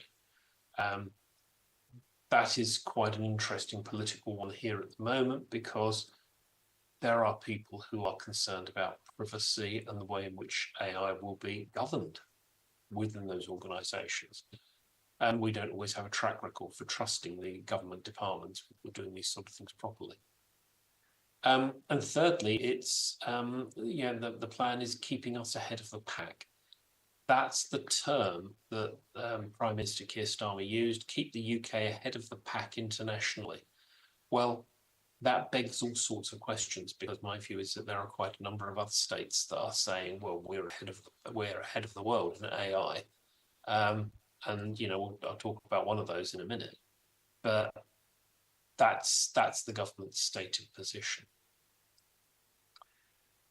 However, that has all changed a little bit, because the government has delayed until the summer, at least, publication of the AI bill, the law that was intended to regulate AI in the UK, following on from the EU's AI Act that I've just talked about. So when this government was elected in July, it was expected to introduce that bill shortly afterwards. It would have demanded that companies provide their AI models to an AI Security Institute for testing. And the idea was to assuage fears that AI could be misused by people, and get the government to look at it first. So the idea there was that the EU had provided a great deal of certainty, and we all know that businesses love certainty. And I think many would argue that the regulatory framework that the EU has put in place strikes a good balance between encouraging innovation and ensuring safety. And I think the UK model was kind of following on with that. However, not all would agree. And we've now seen the US administration see that approach as being one that deters innovation. And there's a quote there from Vice President Vance about an international regulatory regime fosters the creation of AI technology rather than strangle it. He's very critical of the European legislation, suggesting that it's looking at AI with trepidation rather than optimism. So there are completely different views. So where are we now? Are we looking at sort of the Wild West? Is that where we're looking to go? I don't know, is the straight answer. President Trump published an executive order in January, which included the words, "We must develop AI systems that are free from ideological bias or engineered social agendas." Well, that's great. But of course, one person's ideological bias is another person's, well, that's completely obvious and normal and very sensible. I think there's a political element in some of the things that we've seen. I mean, 11th of February, the UK and the US refused to sign the Paris Summit Declaration on AI safety. Now, signatories there were committing to adopting AI in a safe, secure and trustworthy way. But some US officials were apparently uncomfortable about the inclusion of words like sustainable and inclusive in the AI. And that, coupled with a clear deregulatory agenda, I think is a bit of a red flag in the United States at the moment. The UK government spokesman quote I've put there, well, it's, dare I say, it's a bit wishy-washy. We feel the declaration didn't provide enough practical clarity on global governance nor sufficiently address harder questions around national security and the challenges AI posted. Well, for me, that doesn't really say all that much. So I think we've got a really good structure from the EU. We've got to wait and see where other jurisdictions around the world go on AI. So just to finish off, I want to talk specifically for us. What does this mean for directors and company secretaries? Well, when governance goes wrong, there are a few examples on the screen. There are some of the more recent governance scandals that we've seen. When governance goes wrong, where do people go? They go to the company secretary. And that's an image of how I know some people feel about the role of the company secretary. I see it very differently. I don't suggest we should have a license to kill, although when the finance people are late with their board papers again, sometimes it's very tempting. But I do see the role of the company secretary as that of troubleshooter for the board. And I think that is one of the areas in which we have an opportunity to particularly shine with AI. And those of you who've been paying attention will recognize that slide because I used it earlier. But I thought it was worth putting back in here again to emphasize that there are opportunities and threats for the company secretary and for the board. And I see it as our job to help the board recognize those and to recognize how we can take advantage of those things. So what have we done? There's an AI hub on the Institute's website, guidance on AI and the governance professional, generative AI, governing AI use in your organization. I'd recommend that one particularly. There's also a short piece on the ethics of AI, various articles and blogs. We've had conference sessions, which I think are available online. We also ran a series of webinars with the Dean of Brunel Business School, who's also their director of the Research Centre for AI there, Professor Ashley Braganza. So there are 6 webinars. They're all available on the Institute website as well, which I think will talk through some of those issues facing boards. And for company secretaries, I think they're really important in helping you identify the key issues for your boards. So just to wrap up, what would I say are the key things for you on AI? Well, my recommendations are ensure you've discussed the need for policies and processes on the ethical use of AI in your organization. The need to keep those under review to keep pace with technological changes. Upskill your knowledge to ensure you're confident in advising the chair and the board. The Institute's resources and training can support you. Remember that some of your employees will be using AI, particularly LLMs. Some of them will be using them in their personal lives. Some of them may actually know far more about them than you do. But make sure that they are trained on the risks and appropriate uses within the business. Review how you'll use LLM AI for data analysis and reporting. And consider how AI can monitor and analyze changes in regulations and support your compliance requirements. And finally, we would really welcome your thoughts as your professional body on other ways in which you think AI will affect the role of the board or the company secretary. Please drop us a line at that policy email address because we are not the sole source of knowledge on this. And people are coming up with ways constantly of making use of AI or identifying challenges, which it's just really useful for us to know about. Because as the company secretary, your change, your impact, your governance, and I just think that it's such an opportunity for us to carry that work forward. Finally, just to wrap up, because I know Patrick's in the room somewhere there, so if you want to talk more about membership, if you want to talk more about the Institute, Patrick's there, or you can drop him an email. And look at our website, there's loads of stuff there.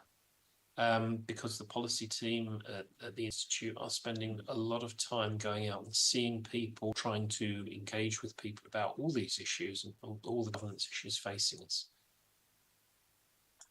There's a variety of training courses available on the Institute website, some of them in person, but many of them available online.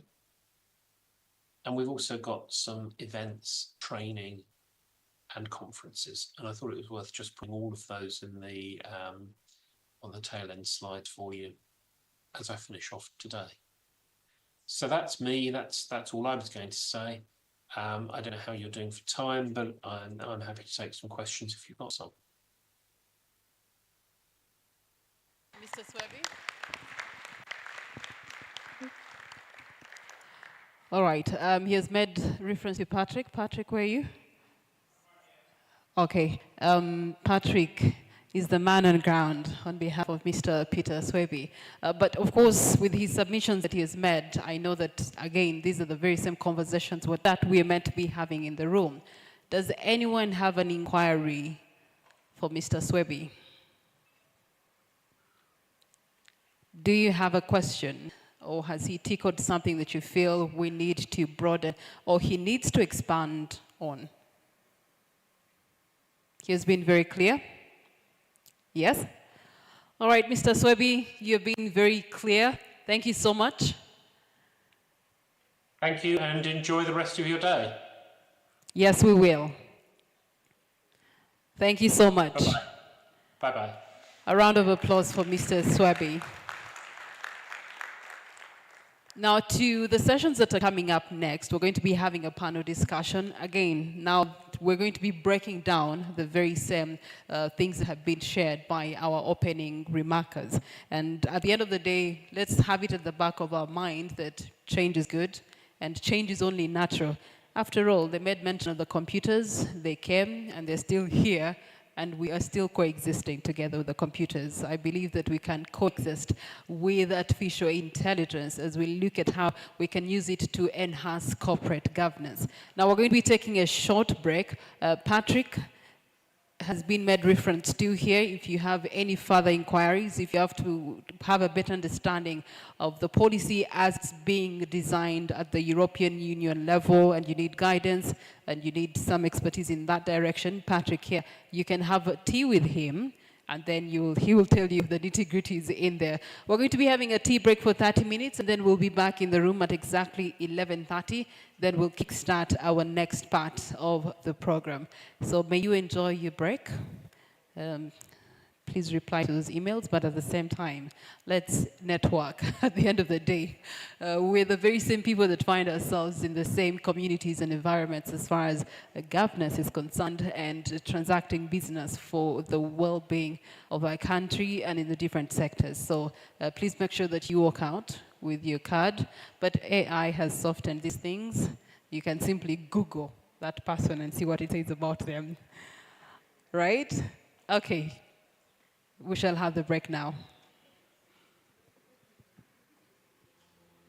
This mentorship program has been very ideal in emphasizing, first of all, yes, the technical aspects of the company secretarial role, but also most important, the soft skills, because as the company secretary interacts with the different stakeholders in the boardroom, be it management, be it the board, be it the shareholders, I really credit this mentorship program for equipping us with the technical skills, but also with the soft skills so that we are able to thrive both in our personal journeys, but also the professional journey.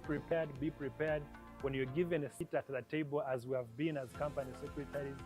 Make sure that you bring value to that table, and that takes preparation, understanding the business, understanding the stakeholders that you are dealing with. Please enroll already, because this is the most amazing program that you can ever come up with for the technical skills, for the soft skills.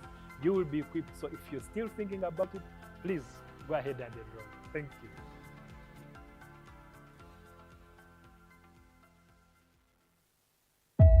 When you choose Vision Korea, we understand that your package is more than just a package. It's a birthday gift arriving on time, as promised. It's a business contract starting off a new life-changing partnership. It's a much-needed home appliance that brings joy to everyone. It's you trusting us to get things done and done right. That's why we at Vision Korea work tirelessly to ensure that we deliver on our promise. That no matter where you are in Uganda, we will deliver to you more than fast. Contact Vision Korea on 0800 166 789. Vision Korea, more than fast. The Center story started when we opened our doors nearly 42 years ago, with our roots deeply placed in the Catholic Church. We set out with the sole purpose of being the best provider of financial services in a sustainable manner, especially microfinance, to all people, particularly in rural areas. Over the years, we've grown into Uganda's biggest and fastest growing bank, with an asset base of over 7 trillion, serving over 3.2 million customers and businesses in agriculture, microfinance sector, SMEs, women, youth and corporate segments. On our quest to drive financial inclusion, we've taken our bank closer to our customers with over 82 branches across the country and multiple banking channels, including over 7,000 agents, Center Mobile Banking, Center Online Banking, Center Visa Debit and Prepaid Cards, and MasterCard Platinum Debit Card. Over 3.2 million have written our story of becoming Uganda's biggest and fastest growing bank. The story continues. Centenary Bank. Centenary Bank is regulated by the Bank of Uganda. Customer deposits are protected by the Deposit Protection Fund of Uganda. Up to 10 million. Terms and conditions apply. Centenary Bank is a member of the Center Group. Yep, that's me. Used to save my money in the mattress, in the kaboxi, bury it, give it to madame, and in my socks. Oh well, everyone is saving for something. Something we need or desire, or for someone we love. Let me introduce you to the new NSSF Smart Life Flexi Plan, a better way to save. Save for your short-term and medium-term goals. Start today with as low as 5,000 shillings. Enjoy daily competitive returns on your savings, flexible saving durations and withdrawals, no exit penalties, and exit is at free will. Introducing Smart Life Flexi, the better way to save. Sign up via the NSSF Go app or go to a branch near you to begin your savings journey. NSSF, a better life.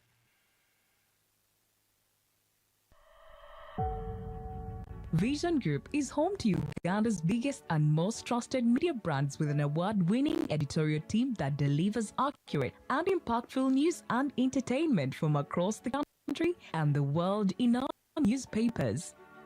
Through our radio stations, we connect with people all over Uganda, bringing them reliable news, great programs, and playing your favorite tunes. On television, we are unmissable. Our TV stations offer a diverse range of captivating programs with engaging hosts, catering to all tastes and cultures. As Vision Group, we have embraced the digital future by creating captivating and user-friendly digital products to cater our clients' changing content needs. We've also brought print to life with Vision Printing, producing the highest quality printing solutions at friendly prices for all our customers. The Vision Publishing brand has left an indelible mark in Uganda's publishing scene, bridging the education gap with quality education materials endorsed by the Ministry of Education and Sports. Through our events and activations across Uganda, we create memorable experiences that entertain but also provide valuable knowledge for life improvement. In order to support our clients and their businesses, we introduced Vision Outdoor, ushering in a new era of advertising with eye-catching digital billboard adverts placed in strategic locations across Uganda. Vision Group is excited to introduce Blend Advertising Agency, expanding our expertise from simply being the top platform for broadcasting ads to offering full-service marketing solutions. From creative design, events management, branding, media planning and public relations to digital marketing, social media management and strategic Strategic Consulting, Blend is your one-stop partner for all advertising needs. Through Vision Courier, our recent innovation, we now also provide reliable courier services to all Ugandans, which guarantees fast and safe delivery of all documents and parcels within Uganda and beyond. Vision Group, national pride, global excellence. ICSA has helped me develop a growth mindset.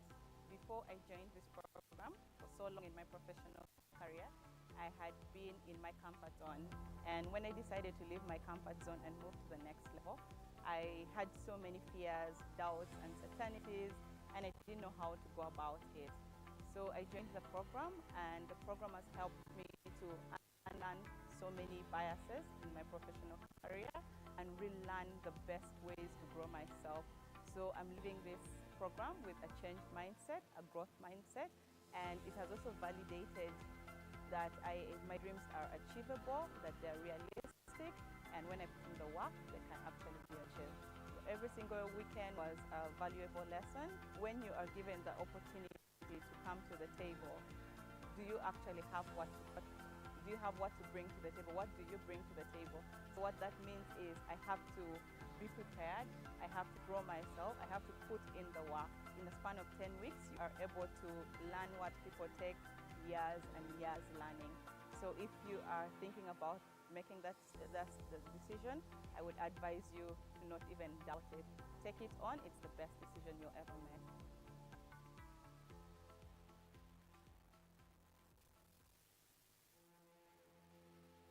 This mentorship program has been very ideal in emphasizing, first of all, yes, the technical aspects of the company secretarial role, but also most importantly, the soft skills, because as the company secretary interacts with the different stakeholders in the boardroom, be it management, be it the board, be it the shareholders, I really credit this mentorship program for equipping us with the technical skills, but also with the soft skills so that we are able to thrive both in our personal journeys, but also the professional journey.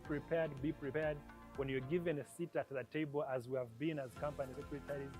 Make sure that you bring value to that table, and that takes preparation, understanding the business, understanding the stakeholders that you are dealing with. Please enroll already, because this is the most amazing program that you can ever come up with for the technical skills, for the soft skills. You will be equipped. So if you're still thinking about it, please go ahead and enroll. Thank you.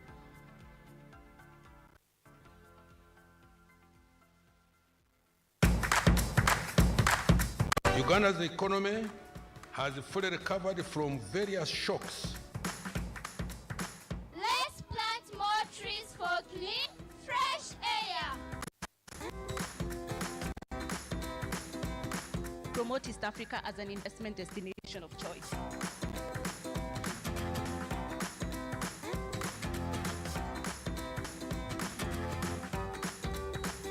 Tier 4 sector credit rating.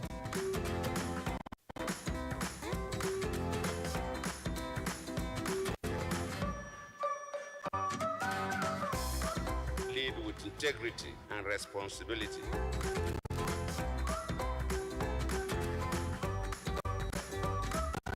This has been a good dialogue where we could unpack the budget.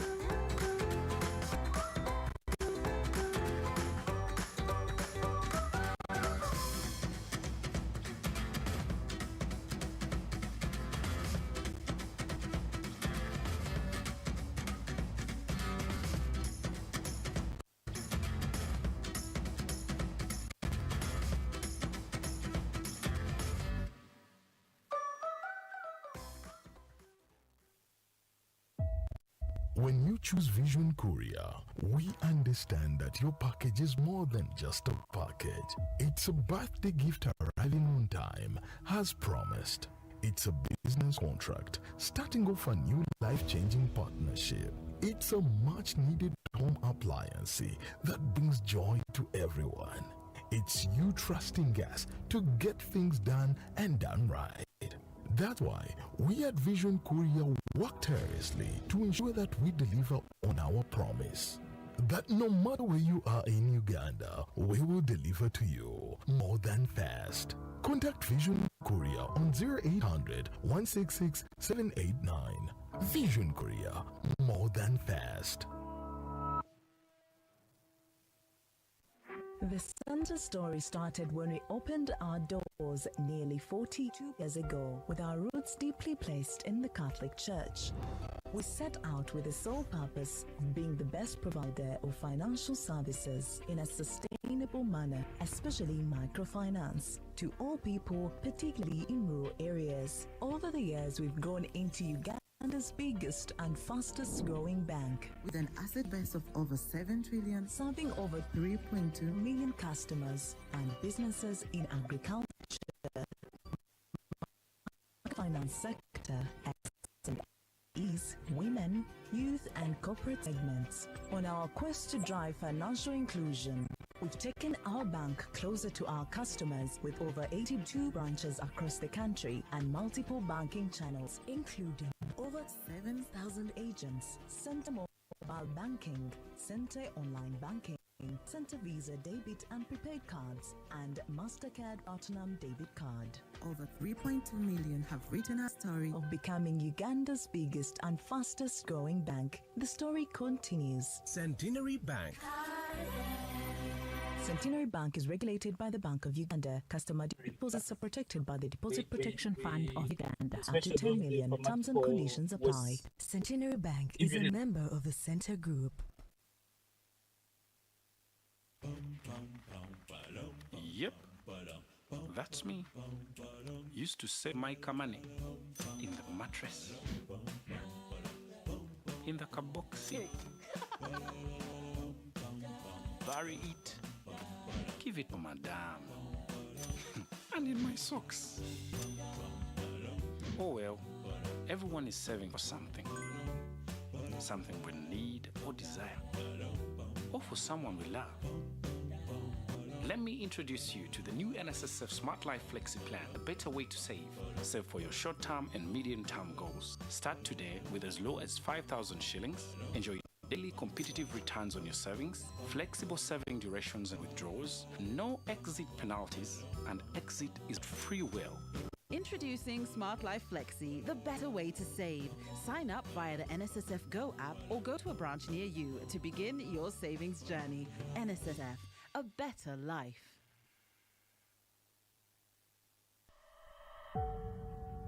Vision Group is home to Uganda's biggest and most trusted media brands with an award-winning editorial team that delivers accurate and impactful news and entertainment from across the country and the world in our newspapers. Through our radio stations, we connect with people all over Uganda, bringing them reliable news, great programs, and playing your favorite tunes. On television, we are unmissable. Our TV stations offer a diverse range of captivating programs with engaging hosts, catering to all tastes and cultures. As Vision Group, we have embraced the digital future by creating captivating and user-friendly digital products to cater our clients' changing content needs. We've also brought print to life with Vision Printing, producing the highest quality printing solutions at friendly prices for all our customers. The Vision Publishing brand has left an indelible mark in Uganda's publishing scene, bridging the education gap with quality education materials endorsed by the Ministry of Education and Sports. Through our events and activations across Uganda, we create memorable experiences that entertain but also provide valuable knowledge for life improvement. In order to support our clients and their businesses, we introduced Vision Outdoor, ushering in a new era of advertising with eye-catching digital billboard adverts placed in strategic locations across Uganda.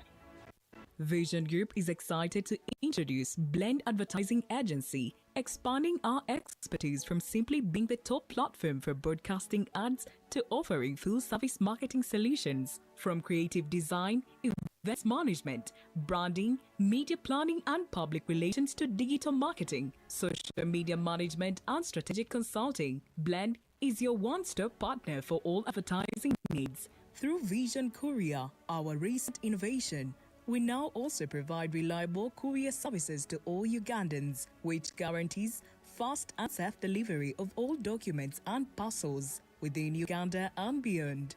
Vision Group, national pride, global excellence.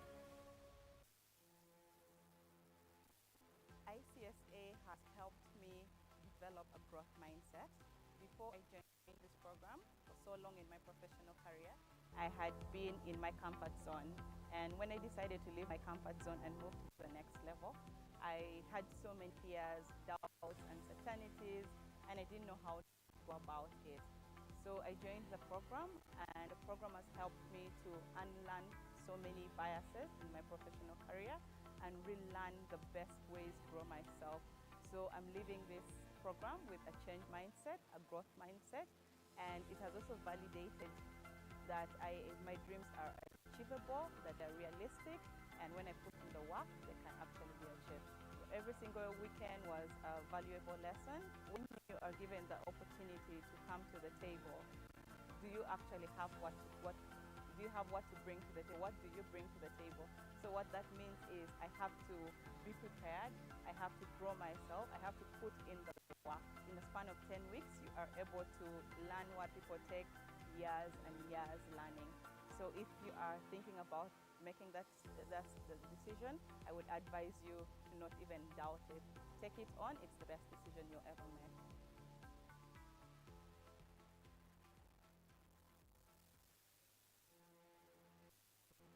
This mentorship program has been very ideal in emphasizing, first of all, yes, the technical aspects of the company secretarial role, but also most important, the soft skills, because as the company secretary interacts with the different stakeholders in the boardroom, be it management, be it the board, be it the shareholders, I really credit this mentorship program for equipping us with the technical, but also with the soft skills so that we are able to thrive both in our personal journeys, but also the professional journey.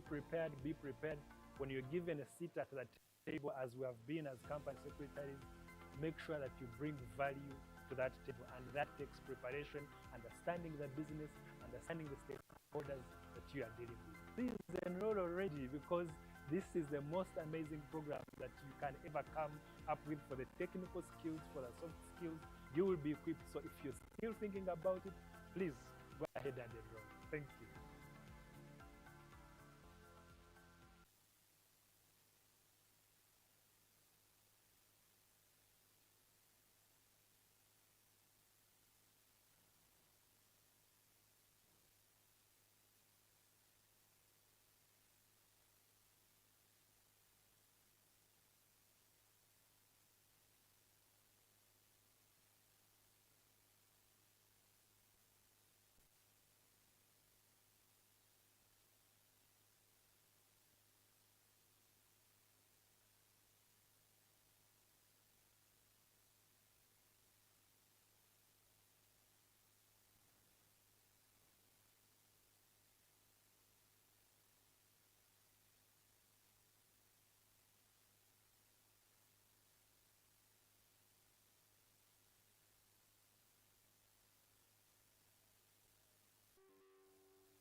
Uganda's economy has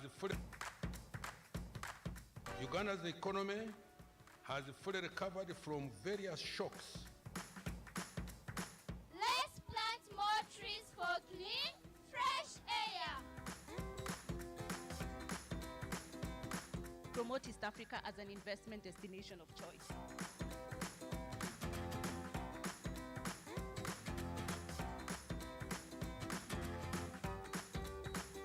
Tier 4 sector credit rating.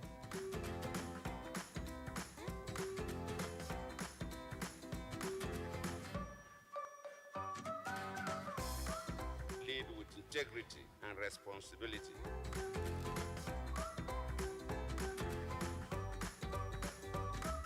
This has been a good dialogue where we could unpack the budget.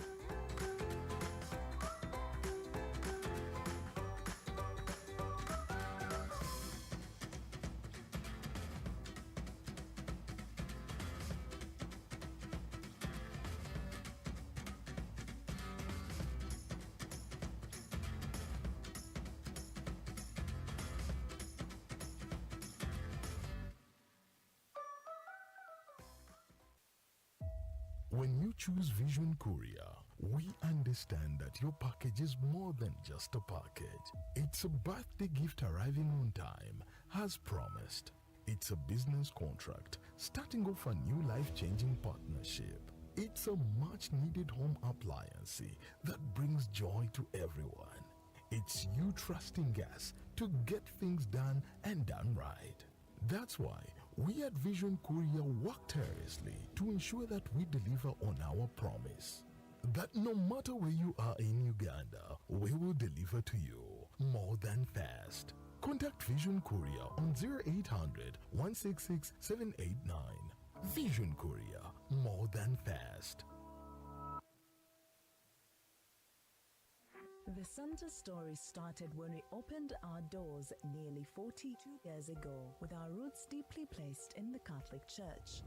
We set out with the sole purpose of being the best provider of financial services in a sustainable manner, especially microfinance, to all people, particularly in rural areas. Over the years, we've grown into Uganda's biggest and fastest growing bank, with an asset base of over 7 trillion, serving over 3.2 million customers and businesses in agriculture, microfinance sector, SMEs, women, youth and corporate segments. On our quest to drive financial inclusion, we've taken our bank closer to our customers with over 82 branches across the country and multiple banking channels, including over 7,000 agents, Center Mobile Banking, Center Online Banking, Center Visa Debit and Prepaid Cards, and MasterCard Platinum Debit Card. Over 3.2 million have written our story of becoming Uganda's biggest and fastest growing bank. The story continues. Centenary Bank.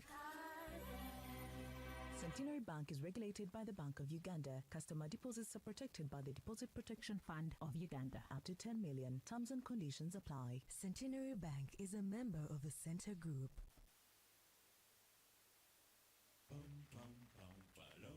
Yep, that's me.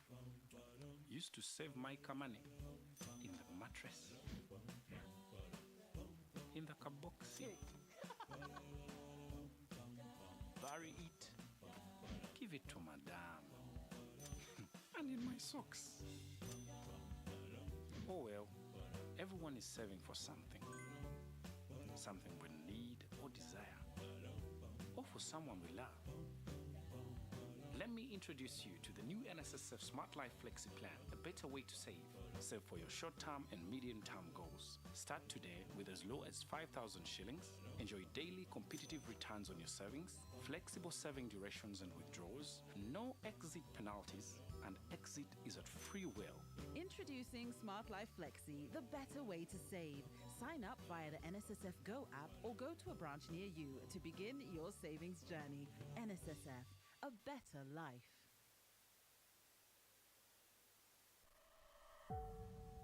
Vision Group is home to Uganda's biggest and most trusted media brands with an award-winning editorial team that delivers accurate and impactful news and entertainment from across the country and the world in our newspapers.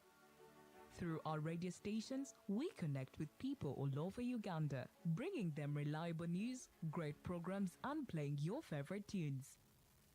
On television, we are unmissable. Our TV stations offer a diverse range of captivating programs with engaging hosts, catering to all tastes and cultures. As Vision Group, we have embraced the digital future by creating captivating and user-friendly digital products to cater our clients' changing content needs. We've also brought print to life with Vision Printing, producing the highest quality printing solutions at friendly prices for all our customers. The Vision Publishing brand has left an indelible mark in Uganda's publishing scene, bridging the education gap with quality education materials endorsed by the Ministry of Education and Sports. Through our events and activations across Uganda, we create memorable experiences that entertain but also provide valuable knowledge for life improvement. In order to support our clients and their businesses, we introduced Vision Outdoor, ushering in a new era of advertising with eye-catching digital billboard adverts placed in strategic locations across Uganda. Vision Group is excited to introduce Blend Advertising Agency, expanding our expertise from simply being the top platform for broadcasting ads to offering full-service marketing solutions. From creative design, events management, branding, media planning and public relations to digital marketing, social media management and strategic consulting, Blend is your one-stop partner for all advertising needs. Through Vision Courier, our recent innovation, we now also provide reliable courier services to all Ugandans, which guarantees fast and safe delivery of all documents and parcels within Uganda and beyond. Vision Group, national pride, global excellence. ICSA has helped me develop a growth mindset. Before I joined this program, for so long in my professional career, I had been in my comfort zone. And when I decided to leave my comfort zone and move to the next level, I had so many fears, doubts, uncertainties, and I didn't know how to go about it. So I joined the program, and the program has helped me to unlearn so many biases in my professional career and relearn the best ways to grow myself. So I'm leaving this program with a changed mindset, a growth mindset, and it has also validated that my dreams are achievable, that they're realistic, and when I put in the work, they can actually be achieved. So every single weekend was a valuable lesson. When you are given the opportunity to come to the table, do you actually have what do you have what to bring to the table? What do you bring to the table? So what that means is I have to be prepared, I have to grow myself, I have to put in the work. In the span of 10 weeks, you are able to learn what people take years and years learning. So if you are thinking about making that decision, I would advise you to not even doubt it. Take it on, it's the best decision you'll ever make.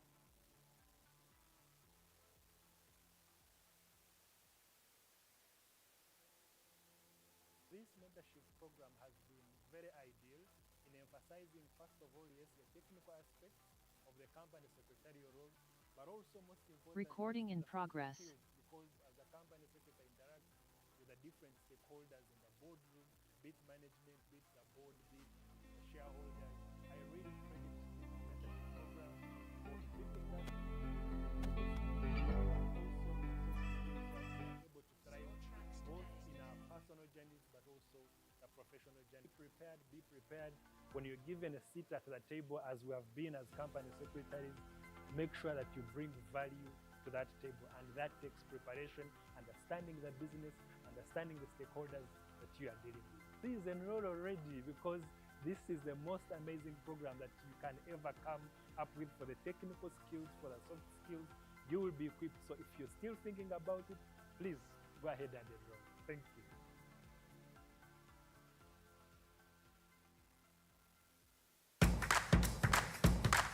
Uganda's economy has fully recovered from various shocks. Let's plant more trees for clean, fresh air. Promote East Africa as an investment destination of choice.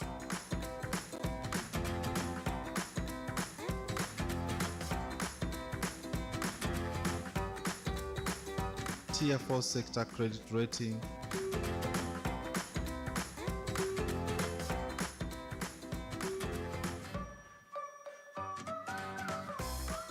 Lead with integrity and responsibility.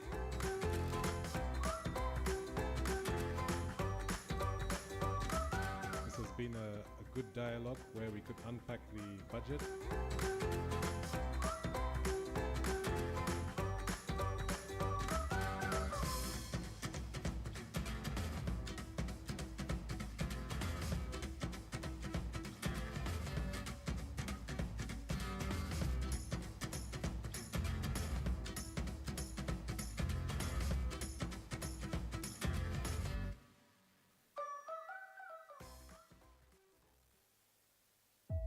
When you choose Vision Korea, we understand that your package is more than just a package. It's a birthday gift arriving on time, as promised. It's a business contract, starting off a new life-changing partnership. It's a much-needed home appliance that brings joy to everyone. It's you trusting us to get things done and done right. That's why we at Vision Korea work tirelessly to ensure that we deliver on our promise. That no matter where you are in Uganda, we will deliver to you more than fast. Contact Vision Korea on 0800 166 789. Vision Korea, more than fast. The center story started when we opened our doors nearly 42 years ago, with our roots deeply placed in the Catholic Church.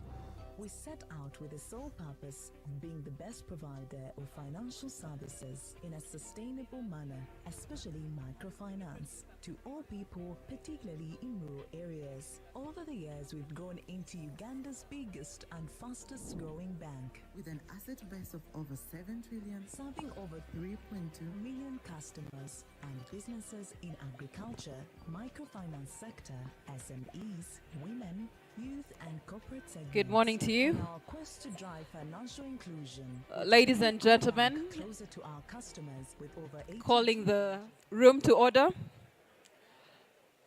For our dear friends who are still getting a cup of tea, please walk in with your cup of tea.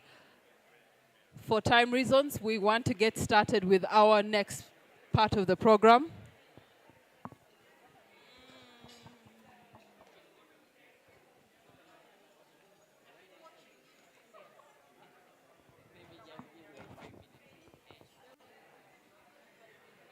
Customer deposits are protected by the Deposit Protection Fund of Uganda. Up to 10 million. Terms and conditions apply. Centenary Bank is a member of the Center Group.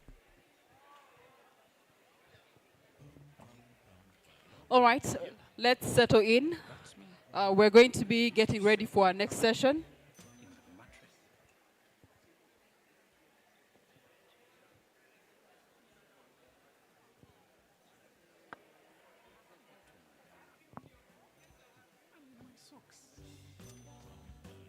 Oh well, everyone is serving for something.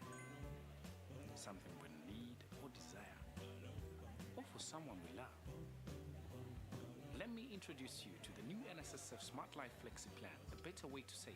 Save for your short-term and medium-term goals. Start today with as low as 5,000 shillings. Enjoy daily competitive returns on your savings, flexible saving durations and withdrawals, no exit penalties, and exit is at free will. Introducing Smart Life Flexi, the better way to save. Sign up via the NSSF Go app or go to a branch near you to begin your savings journey. NSSF, a better life.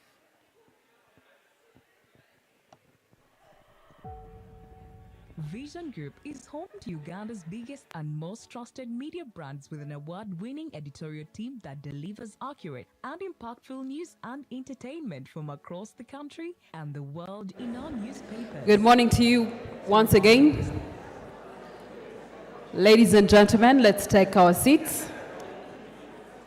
Time check, 45 minutes past 11, meaning that we have 15 minutes to the top of the hour, midday.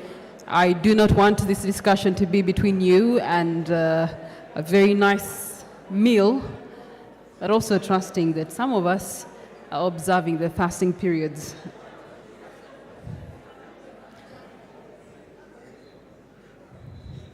All right, so if your neighbor is still engaging, please ask him to sit down. Hajati Green. Thank you so much. Jambo.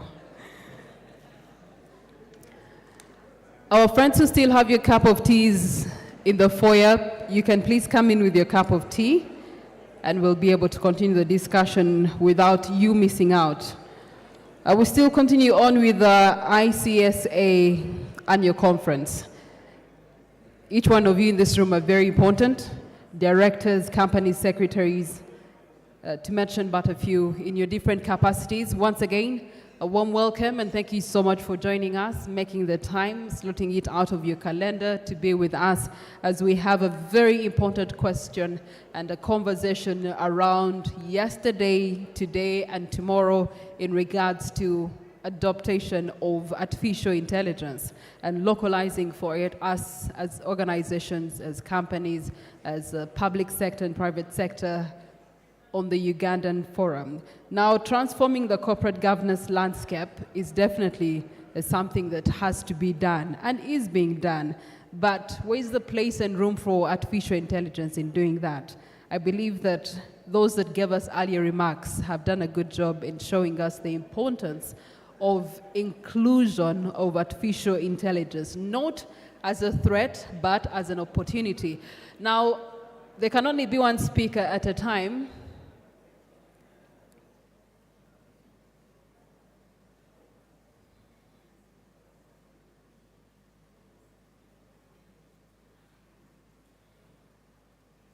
Thank you very much.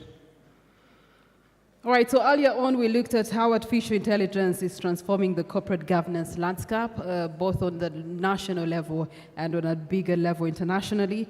We also had a look into the European Union Artificial Intelligence Act. It was given to us at a glance. We were shown the act. We were shown how it was going to be working through the office, which is going to be providing advisory, as well as the other element that was put in place to guide with the implementation of artificial intelligence across the European Union.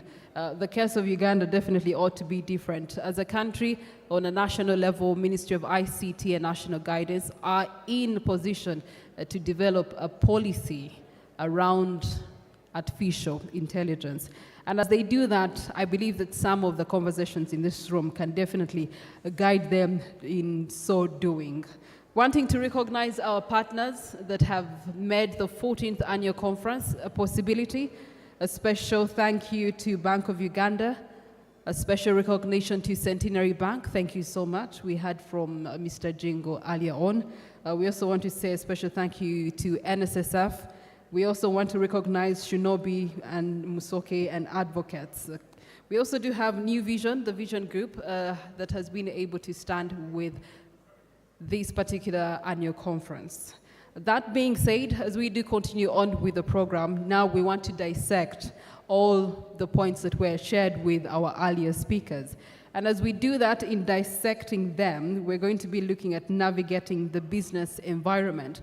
When we speak of the business environment, we do have so many businesses, companies in this room. We do have AF Mpanga Advocates. We do have Insurance Regulatory Authority, Uganda Registration Standards Bureau. We do have NCBA Bank, Financial Intelligence Authority, I've seen their table there, Civil Aviation Authority, Uganda Bureau of Statistics. You do have Quality Chemical Industries Limited. We do have Uganda Development Corporation. Uganda National Oil Company is here. Signum Advocates are also in this room. All stakeholders. Finance Trust Bank, you do have UGAFORD. Uganda Bankers Association is here to represent the banking sector. You do have SNL Advocates. Max Advocates is here.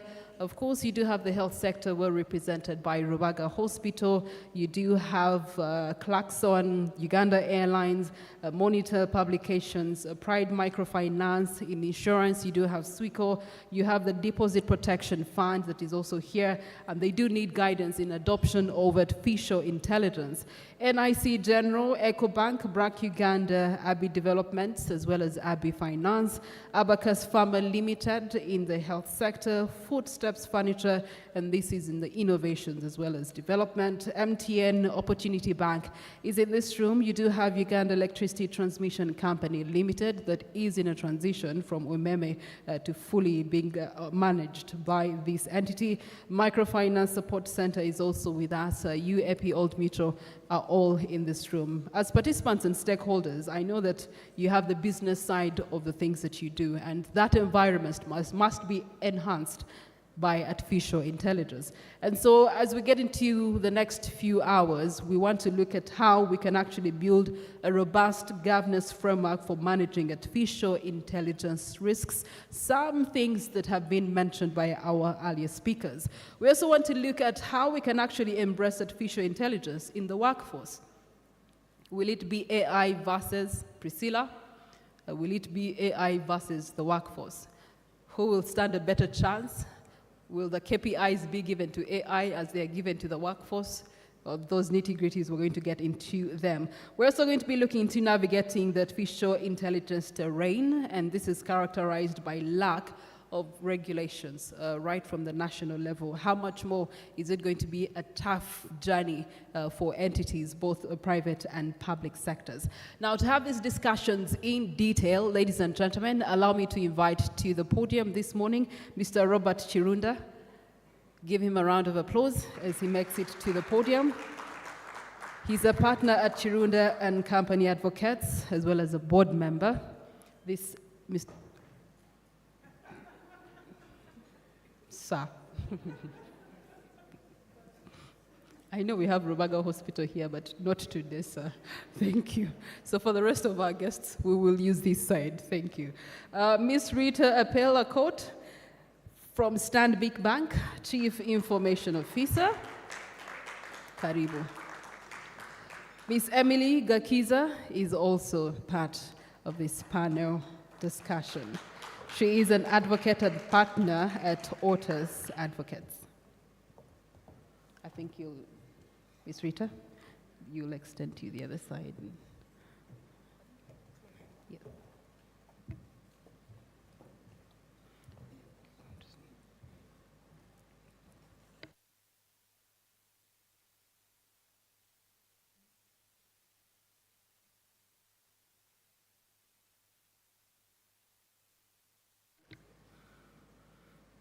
All right, so I will allow them formal introductions in their capacities, and then we'll get presentations from all three of them.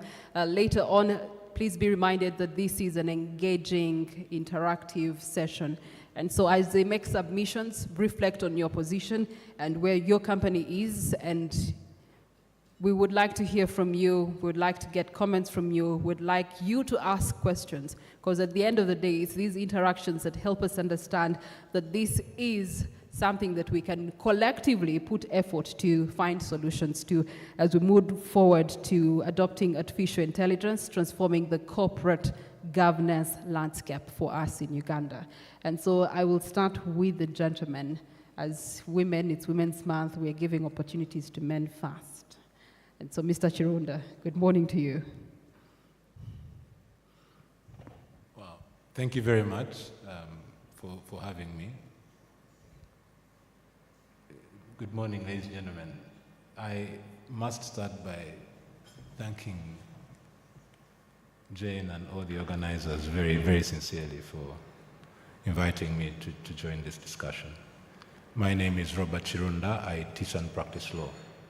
I teach at the School of Law at Makerere University, where I've been teaching for the last 17 years.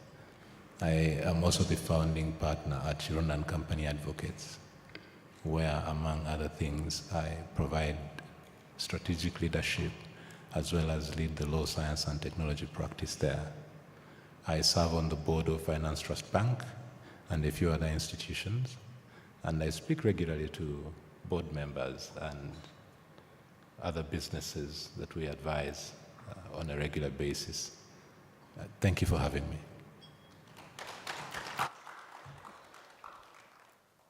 All right, now the ladies. Let's hear from Madame Gakiza.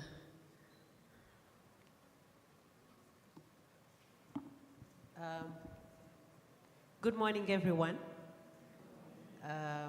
all protocols observed. Again, I'm very happy to be here talking on this issue, topical issue that is affecting all of us. My name is Emily Gakiza. I am a partner, founding partner with Otis Advocates. For the longest time, I was a banker. I spent a lot of my life in banking. And as you were told a little bit earlier, as a company secretary, head of legal, head of compliance. So I'm really glad here for us to be talking about a topical discussion. I serve on some boards. I'm now an external company secretary. So yes, very interesting transition from being an in-house to an external one. And yeah, we'll be talking about, I think, some of the things that company secretaries, boards, and the issue of regulation generally. So glad to be here and to share. Thank you. Mr. Court, good morning. Good morning and thank you. Good morning, conference attendees, both online and physically present. I'd like to start by thanking ICSA for the opportunity to be part of this very interesting discussion, especially looking at how AI, is going to change the way we work. So my name is Rita Appel. I work with Stanbic Bank Uganda as the CIO. My career has pretty much been in banking and within technology. So I'm sitting here as a technologist, but I'll be discussing, issues pertaining workforce and cultural change. So nothing technical, and I'm looking forward to the discussion. Thank you. All right, now that is done and dusted, we get into the nitty-gritties. I believe that each one of you has something to speak into as far as artificial intelligence is concerned in your different capacities. I'm going to start with Mr. Chirunda. Building a robust governance framework for managing artificial intelligence risks. And we want to hear from you what key insights that you can give to boards and board members in their different capacities and their organizations. First of all, what are the risks that are present today as far as artificial intelligence is concerned, given the fact that it's still a foreign concept? We heard from Mr. Peter Swaby earlier on, and he was talking about the fact that it's still an act. It's not yet implemented into law. It's not yet signed into law. So if that's what it looks like on an international level, what does it look like on a local level? Thank you very much. That's an interesting place to start the conversation. Ever since I got the invitation, I've been thinking about which is the best way to slant this discussion. Is it in terms of what we are experiencing or the way we should be thinking as board members? What is for sure is that this conversation needs to happen in detail in every boardroom. Let's start there. And then we come to what is the conversation. In the various spaces I've encountered this conversation, it tends to take three main forms. The first form is AI is too technical, can you explain it to me? The second form is AI is too disruptive, can you explain what that means to me? The third element of it is, what do I do about the first two? So perhaps if we start there, the risks on AI I think are well mapped out now. Bias, fairness, transparency, and by bias we mean are the models giving you what you want? Now you can go more technical and put those in deeper issues in terms of black box paradoxes and whatnot. I don't think that technical stuff is very helpful to such a conversation. But in simple terms, are you able to use AI for exactly what you want it to do for you? Lawyers, for instance, have seen the instances where, because of hallucination, AI makes up cases that don't exist, and you get in trouble. Now, I know of a bank in Kenya that suffered a major, an even worse example of bias. They built an algorithm to help them in making lending decisions, but they didn't realize until one day they go and do a focus group with some women in certain location, and the women are venting and they're saying, every time we apply for loans, it takes at least 90 to 120 days for you to make a decision. When our husbands apply for loans, you make that decision in 2 to 3 weeks. Why do you hate women? After about 3 hours of a conversation, the data scientist in the corner says, I think I know the problem, let's end this conversation here. It turned out their algorithm had a bias against women, but nobody had picked it up. That's a very, very simple example. Of course, there is the regulatory issues that now you have uncertainty locally. How do I deal with the governance of AI? In fact, I was speaking to some colleagues not too long ago, and I gave them an even simpler example. I said, we are dealing with Gen Zs now. Gen Zs are using these tools faster than many of us in the various generations we are before the Gen Zs.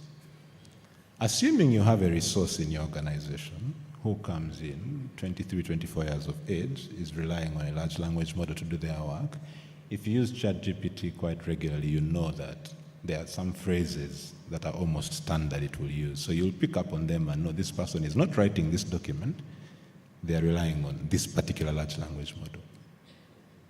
A good habit is to play with different ones. I do not use GPT for writing because I know one or two that are better for writing. Now, the person is technically speaking doing their work, but they're not doing it as well as you expect them to. Because you're viewing it from a different perspective. You expect them to sit and understand that when you're writing a letter to a client, this is how you write it. If they're lucky and they use a model that gives them a good draft, then they are very efficient, they did really well. If they don't understand that models have their limitations, they'll give you work that is subpar. Should you put them in PIP? Because if you do, then the question is, what are you blaming them for? You did not say in your contract that they must draft these things originally. Because when you hired them, that was never a consideration. Also, originality differs. To the Gen Z, AI is originality. That is originality. So we find ourselves in a space where we have to redefine many fundamental concepts. The traditional issues you find, risk management, transparency, explainability, accountability, bias, are well known. The question is, how do we translate that knowledge into our local settings? What it means for NSSF will differ fundamentally for what it means for a law firm like AF Mpanga. You see? But obviously, the biggest of them all, I think, is data security, data privacy, data governance, because AI is nothing without data. Now, if you take employee data and you throw it in a large language model that is open to the world, what does that mean for the organization? If as a board you make the decision that, and I'm starting from the risk side, then I'm going to come to the opportunity side, because I think that a balanced conversation must look at both. If you, as a board, do not consider the elements of risk, you create a problem. But I think that people who obsess over those risks miss the value that is in what I call the disruption dividend. The disruption dividend is simple. I like to use the example of secretaries. When I was first hired at a law firm 20 years ago, on day one of the job, we walk in, they had 6 of us on the same day. And my boss says, when you walked past the reception, did you notice a secretary as you came in? What's he talking about? What does this have to do with? You know, you're fresh from LDC, the lawyers in the room, I hope would agree. You really feel pumped up to do this thing. And the guy is asking about secretaries. I had clerked at Shanubi Musoke. I see they're probably in the room. And they had a typing pool. So we were confused. He said, no. He said, that's the point. there are no secretaries here. You will do your own typing. Okay. So the first assignment I ever did working for the one law firm I worked for before I started my own was Mavis type tutor for 1 week. Just so that, and every day my deliverable was typing speed. Believe it or not, I am eternally grateful for that one thing. Because now, under pressure, I can type a document efficiently, properly, and my editing is much shorter. What's the point to that story? There was once a time in this town and in the world when secretaries were very important people. They walked into every meeting with a notepad, they wrote in shorthand, they went and typed up a document, gave it to the boss who looked it over and signed it. That career was displaced by a laptop. It is gone. But the result is that we are more efficient at work, we work faster, sometimes we work better, and we're able to do 10 tasks at a go. Those of you who have many open tabs at a go, shout out to you. If you think about doing that with a secretary, it would have been very difficult. Now, that's the thing about AI. Will people be displaced? Yes. But there will be value that's created. And so if in the organization you're not talking about that displacement dividend at a strategic level, if you're not building a framework to deal with it, to define it, to categorize it, to monetize it, then I think you're having half the conversation. And lastly, there is the question of where do you fit in the ecosystem. No man or no organization is an island unto itself. But even the island needs the water. As a lawyer, I need the URSB to do my work. I must ask myself, where do our paths intersect? How are they dealing with AI? How am I dealing with AI? If my clients are asking me about how do we write an AI policy, then I need to understand that. And I need to be able to say to them, do you go department by department? Do you write one for the organization? What's the more practical thing? And so I think that's where the conversation for me starts in terms of, generally speaking, how to deal with AI. Thank you so much, Mr. Chirunda. You talked about the replacement dividend. And Mr. Pell was shaking her head. She's saying, no, that's not going to happen. And I'm also glad that workforce is something that you're actually topical about this morning. Embracing AI for the workforce and managing the evolving dynamics that Mr. Chirunda has spoken about. While on board level, they have the tough task of making those decisions that then have to be implemented and effected into the workforce. On the side of the workforce, as they wait for that, there's fear, there's uncertainty. There's the Gen Z who their originality is primarily by internet, by artificial intelligence, by other forms and sources of information that are not straight coming out of their natural information, and they're not coming out of their natural intelligence. And how do we deal with that? Because it seems to be a risk in its own way.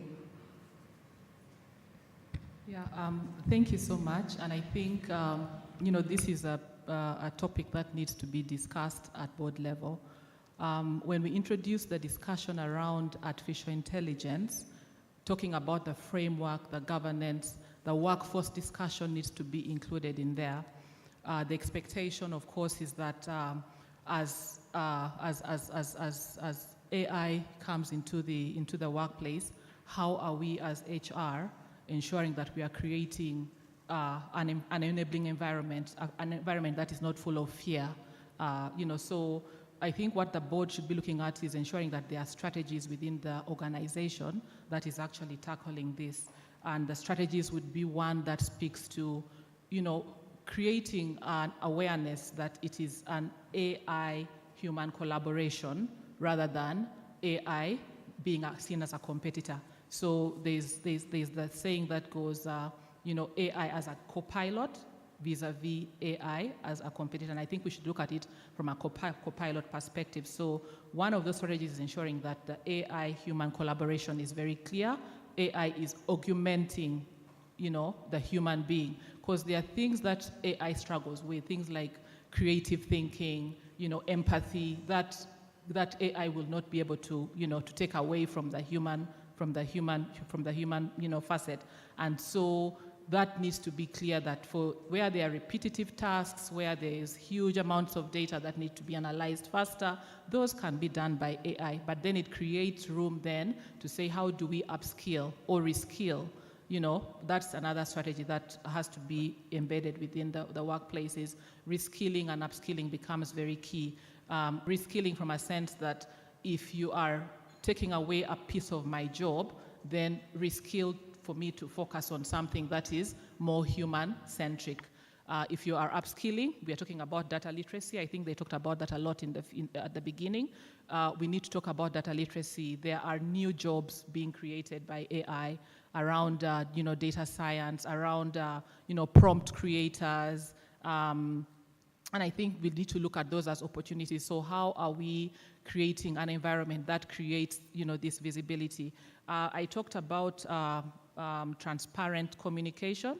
I think as we introduce artificial intelligence into the organizations, and I know a lot of it may be hype at this point in time, but then we start talking about we need to put policies in place, we need to put governance frameworks in place, we need to ensure that there is transparency in how we are introducing AI into the environment, because that takes away the fear.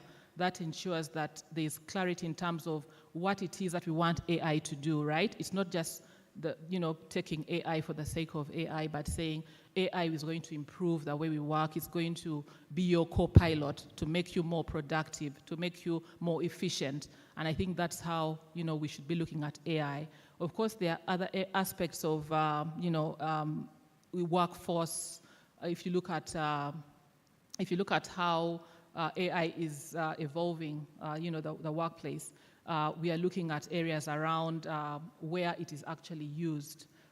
If you look at, for example, in HR, they are using AI to quickly review CVs as an example, and the areas around the risks on bias and all that comes in there. But how are you ensuring that you have a process that is free from bias? I think all those need to be embedded in the governance process. So from a workforce perspective, I think strategies need to be put in place to ensure that, one, it is seen as an augmenter, not a job replacer.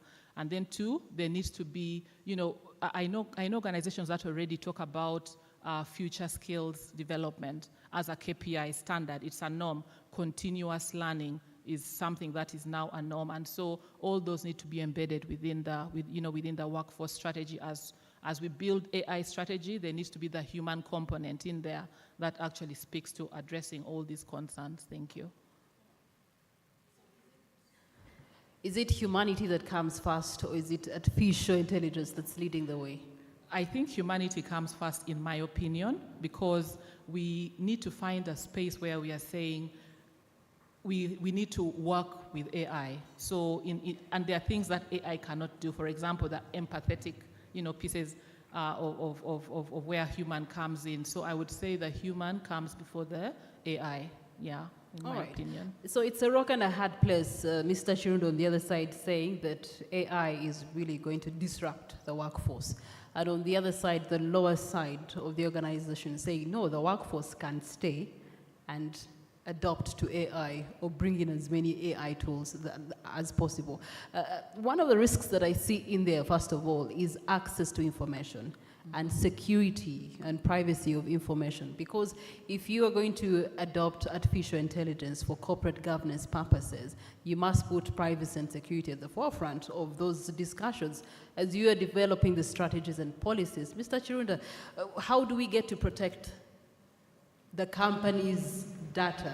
How do we get to protect the company's position? How do we get to protect the privacy of what the company is doing in the face of artificial intelligence? So that's an interesting question, very, very interesting. I would recommend a 4-step process. And as you answer that, why I'm asking that is because on the side of Rita here, people are picking up on different tools that are not really approved per se by the organization, and they're doing trial and error here and there in the name of continuous improvement plans. Yeah. So the starting point is, what's your organization's policy on data? Do you have one? Okay, that's a good question. For the company leadership that is here, how many of you have what Mr. Chirunda is talking about, or are in the process of developing that? By show of hand.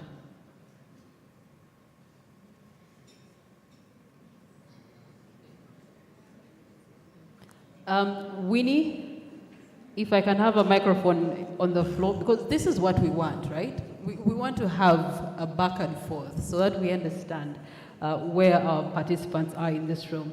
If I can have, there's a microphone here also, you can help me with it. Roland, if you can provide me a second microphone.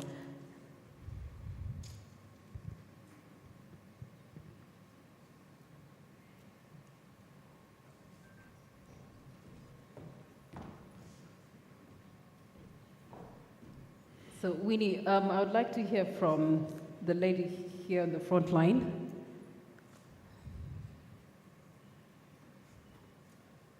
Your name, your company, and your submission.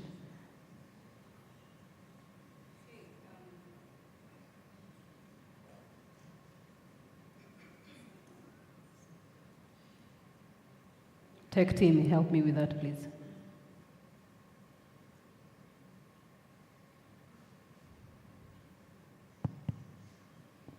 Thank you. I'm Agnes Tbaita Sharaza. The question was, do we have a data policy in place, yeah? So from NSSF, like all financial institutions, we are required to comply with the Data Protection and Privacy Act, yeah? So I expected many hands to shoot up, yeah? So by virtue of that, yes, we have a policy as required by that law, quite comprehensive. Again, like required by the Act, complete with the data protection officer who is responsible for ensuring, first of all, that the policy is in place and that we comply with it, yeah? So without going into the detail, I think that's a given for all financial institutions, isn't it? Okay. Yeah, so I wouldn't want to unpack it. All right, thank you so much. Yes. There was a gentleman's hand at the far back. Could you please raise your hand again?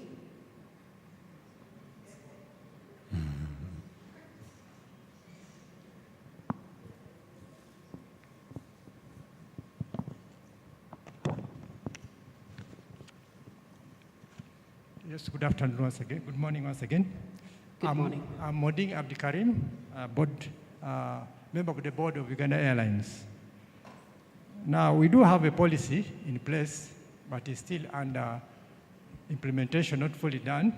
But my worry comes to how do we ensure that the AI governance is able to align itself with the organization's strategy and goals. That is my worry. All right, thank you so much. Mr. Chirunda, having taken those samples, you can see what we're dealing with. Yes. Please continue. So this is why I started with the data policy. AI feeds on data. We have a Data Protection and Privacy Act that basically requires that every organization represented in this room, during the break I scanned the tables to see who was in the room, just by the names of the tags. And I think it is safe to say quite possibly all of us are data handlers. So we need to actually comply with DPPA. Now, when you read the Data Protection and Privacy Act, I believe it's somewhere around section 27, 28, it does have wording that points towards the use of artificial intelligence, but is not as express as the GDPR in Europe, which has a specific provision on artificial intelligence. What am I getting at? When you go to the legal framework, there definitely is a gap there in terms of how far do our laws go in providing for how we regulate and govern the use of AI in the workplace in Uganda today, which means that every organization must have its own strategy on how to do that. I would recommend that you have a strategy at the upper level, which is the board, which the board can then cascade downwards to the various units of the organizations. In doing that, you need to then have in place two things. The first is a monitoring mechanism by which you're monitoring internal and external developments. The second is a robust mechanism through which you can implement that policy. And actually 3 things. The third is to make sure, in fact, which should have been the starting point, is to make sure everyone understands the sensitivity of the use of AI in the workplace. That yes, you can learn these models, please do not experiment with organizational data. Just don't. Don't take sensitive client information and put it in a large language model. I think in banking the practice is that, or in some organizations the practice is, there will be websites you cannot access when you're at the workplace. The same guardrails that we put on data with regard to client use, I think would apply. Now, the challenge that you always found, the counter argument on the other side of that submission is, are you saying we can't use tools internally? I know Ugandan entities that are building their own AI tools, which I think is the right thing to do. Find out, what do you want to do with AI? The problem with all the large language models out there is that most of them are general purpose models. Those that are built for medicine are built for all skills of all sectors of medicine. Legal AI, which we are seeing a lot today, is built for Western discovery. We don't do discovery in Uganda the way that Americans do it. We do different things here. So I know that there are firms that are building their own tools, law firms locally that are building their own tools to do specific tasks. So let's step away from thinking about AI in the general abstract and come down to specifics. It is different when you say, I am using AI to measure performance of employees, from when you say, or to just review CVs, from when you say, I am using AI for all employment issues. Because the employment issues are as broad as they are complicated. But if you go to specific tasks, and then now the infrastructure we need to build these tools is getting cheaper by the day, which is a good thing. In the same way that as the cost drops for development, we need to think about, if you're a large organization, do you need to start thinking about how do you build your own tools such that you're not depending on, and then you can train on those.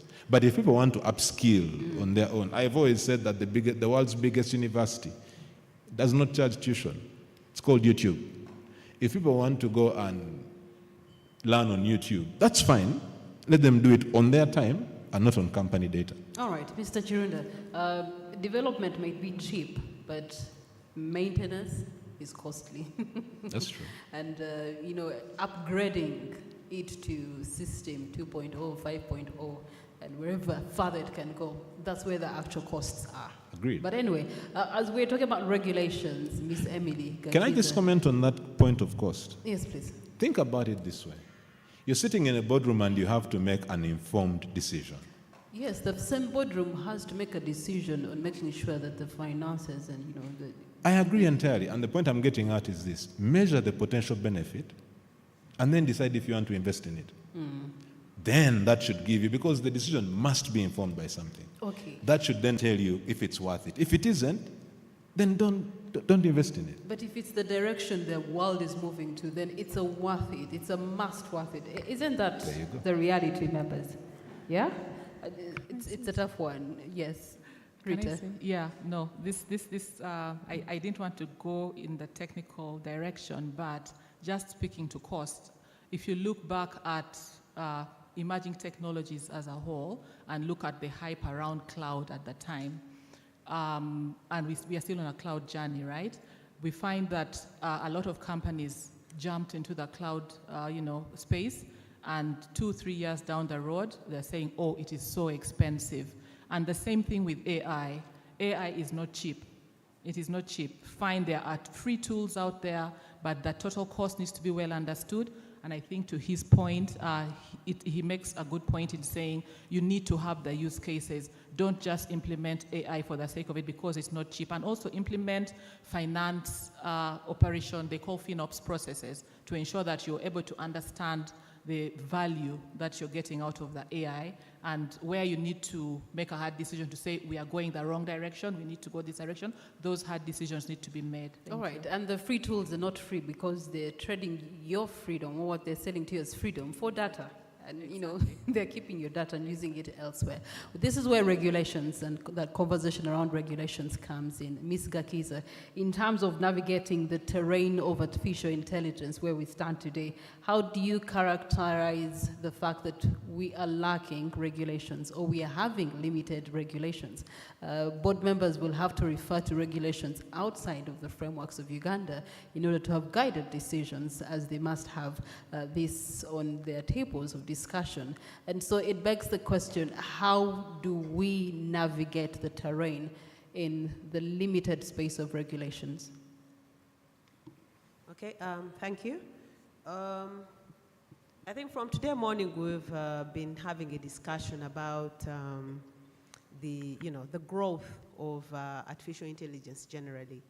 And I think from some of the conversation we have seen is that artificial intelligence is a broad word. It's a broad word. And there are very many specific areas under AI that first and foremost you'd be looking at. And I went and had a look generally, and one of the things is we do have chatbots, right? A lot of websites these days use chatbots. You have assistants asking you, why have you come to, how can I help you? You've come to my website. How can I help you?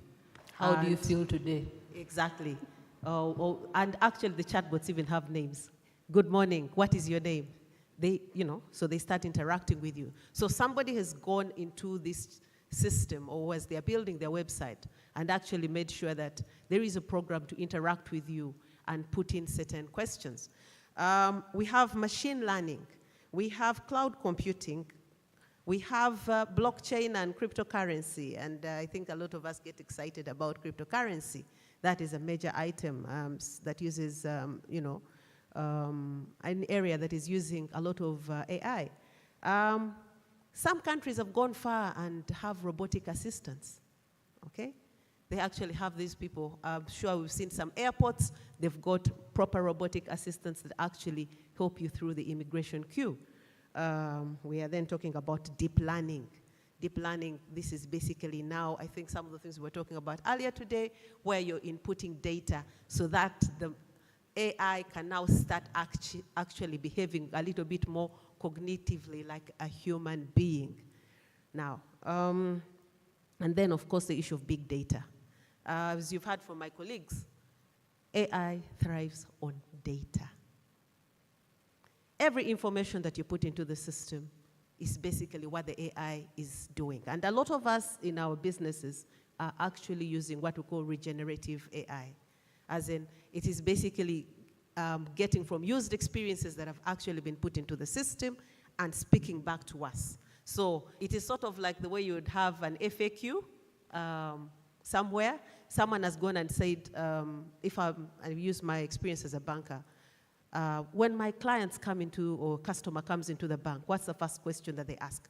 What are they likely to ask? So you then put together an FAQ that is able to determine those questions. So instead of now having a staff member dealing with these issues, you've already determined that these are the questions, you've done research, you've then put them in the system and say, this is actually what I would expect. And so those jobs, and again now, this is where we now start saying the issue, and I think my colleagues have been talking about it, is what happens? Certain jobs are going to go, but other jobs are actually going to be created.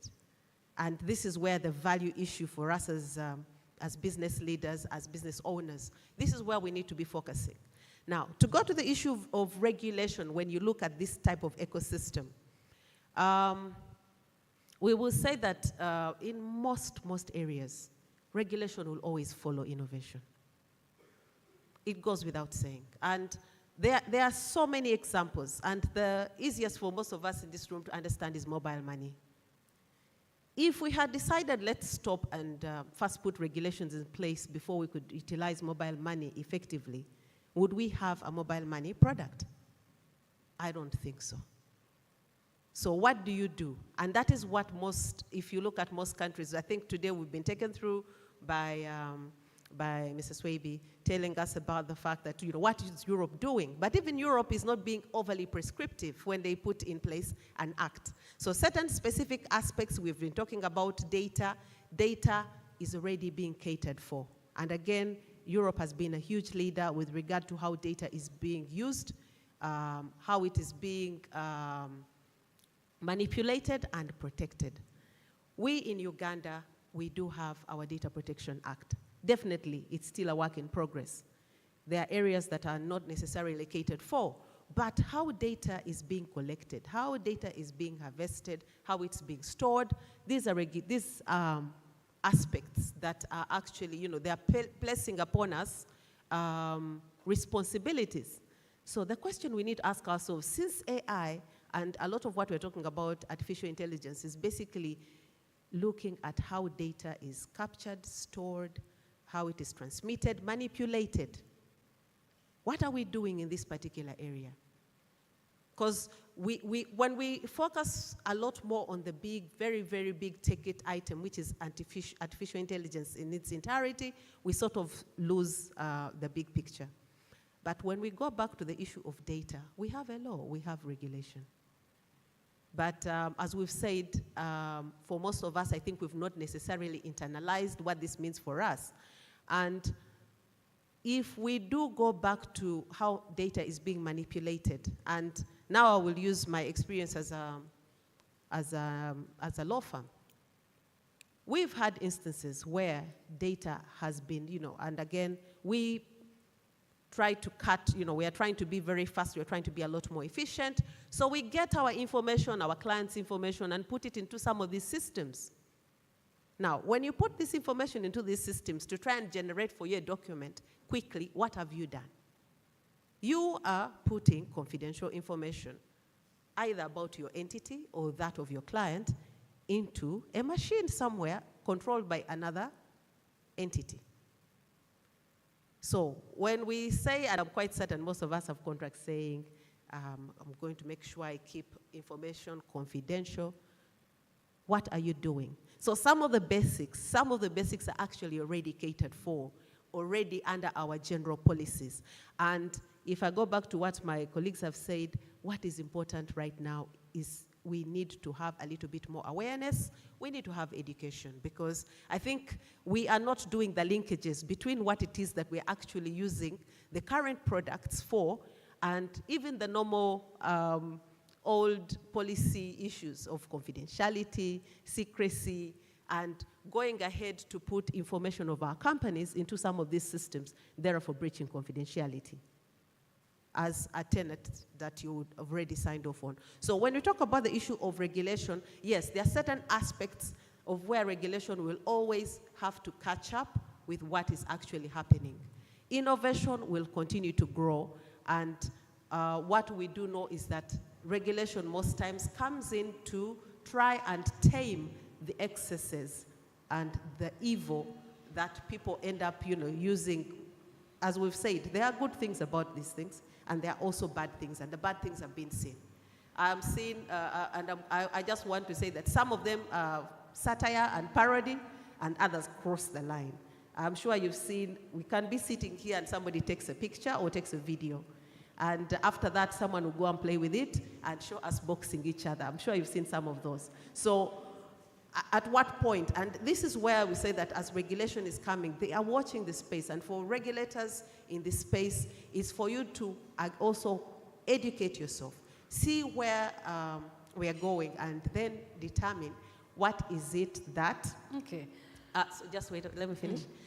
Determine where it is that we are going, and where do you start and stop, and what are those bad behaviors that you actually want to discourage. And that's why you will see that when regulation comes into play, normally it's dealing with what is it that you shouldn't do. Thank you. All right, so you have said regulation will always follow innovation. Let's put it in the health perspective. If you self-prescribe yourself, I have a headache, you take a Panadol. In a few years, the Panadol is not strong enough, you pick up a Brufen, you're self-medicating, and you're treating yourself, and you're getting fine. Your headaches will go away, your migraines will go away, but there are repercussions for taking some of these drugs. and there are side effects to taking some of these drugs, depending on your underlying conditions. All of which this information, if only you had gone to the doctor in the first place to understand the deep root cause of your condition or what is sourcing your headache, then you get the rightful treatment that then gives you a one-time solution or a holistic solution. Bring it back to the conversation of artificial intelligence in a limited space of regulation. Are we then trying to say that it's okay to self-regulate? Are we then trying to say that it's okay that companies can come up with their own regulations? Anyway, as they do, against what? Again, Emily. Okay. Yes, the question of self-regulation is a very interesting one, and as I told you in my introduction, I'm also a former compliance officer, and when it comes to self-regulation has got its own pitfalls. Definitely, for all people who... Emily, Yes. submit. Let's look at it from a context of our country whereby it takes long to move certain acts and certain bills into law. True. So this AI Regulatory Act bill, by the time it becomes a reality, those are some good years that we're looking at. Let's be realistic. So in that time space, is it then okay for organizations to self-regulate, to self-medicate? All right, thank you. So I was saying that when you look at the current space, and I think we determined that we are dealing with data. First and foremost, let's not, we need to agree that we do have a Data Protection Act. So is there regulation currently in Uganda that deals with aspects of what we're dealing with? The answer is yes. We do have regulation, but that regulation is not able to capture the pace of innovation that is currently at play here. And that's what we're saying, that there are so many aspects from the different types of data and AI that I read for you that also the law can consider. So the law currently is allowing you and giving you space within which to play and saying, you are collecting data, you are harvesting data, you are utilizing data, you are transmitting data. What are your responsibilities? And that is where you come back and say, as a board, you sit down and say, fine, what type of data are we dealing with and how do we want to handle this? So you will then put in place policies to self-regulate on how you handle the data that comes within your ambit. So the issue of saying that self-regulation, definitely, and I'll give it again, for Uganda, let's agree, data collection is definitely very important. The Data Protection Act is very important. There are so many things we've not done there. So we need to go back and interrogate that act and see whether our policies actually match. With regard to the bigger picture of some of these other aspects of innovations that may not have yet been covered, definitely self-regulation is going to be key. Okay. At the board level, it is important for us to have policies that are able to articulate what we as an organization can and cannot do. All right, I know that Rita is burning with a submission, but just allow me to engage Emily yet again. Still on self-regulation, the European Union, for example, the AI Act would be something that would be good to be able to reference upon. So it begs the question, on the global scene, are there regulatory global trends that we can look at as companies, as organizations, and benchmark from, maybe, in order to then regulate accordingly for different entities? Yes, Emily. Yeah. Oh, sorry, I had heard you talk about Rita. So. Yes, I think when you look generally at the European Union, and before we go into the AI Act itself, Europe has been a leader when it comes to data protection.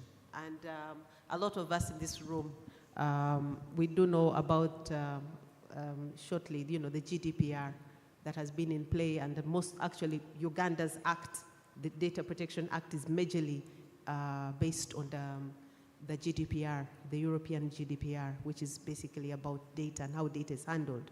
So I think for me, the Europeans have sat down and they decided that there are certain aspects of data, And if you realize, they've actually done a risk management framework with regard to how, the type of data that they're going to be considering. So there is that which is low risk, medium risk, and high risk.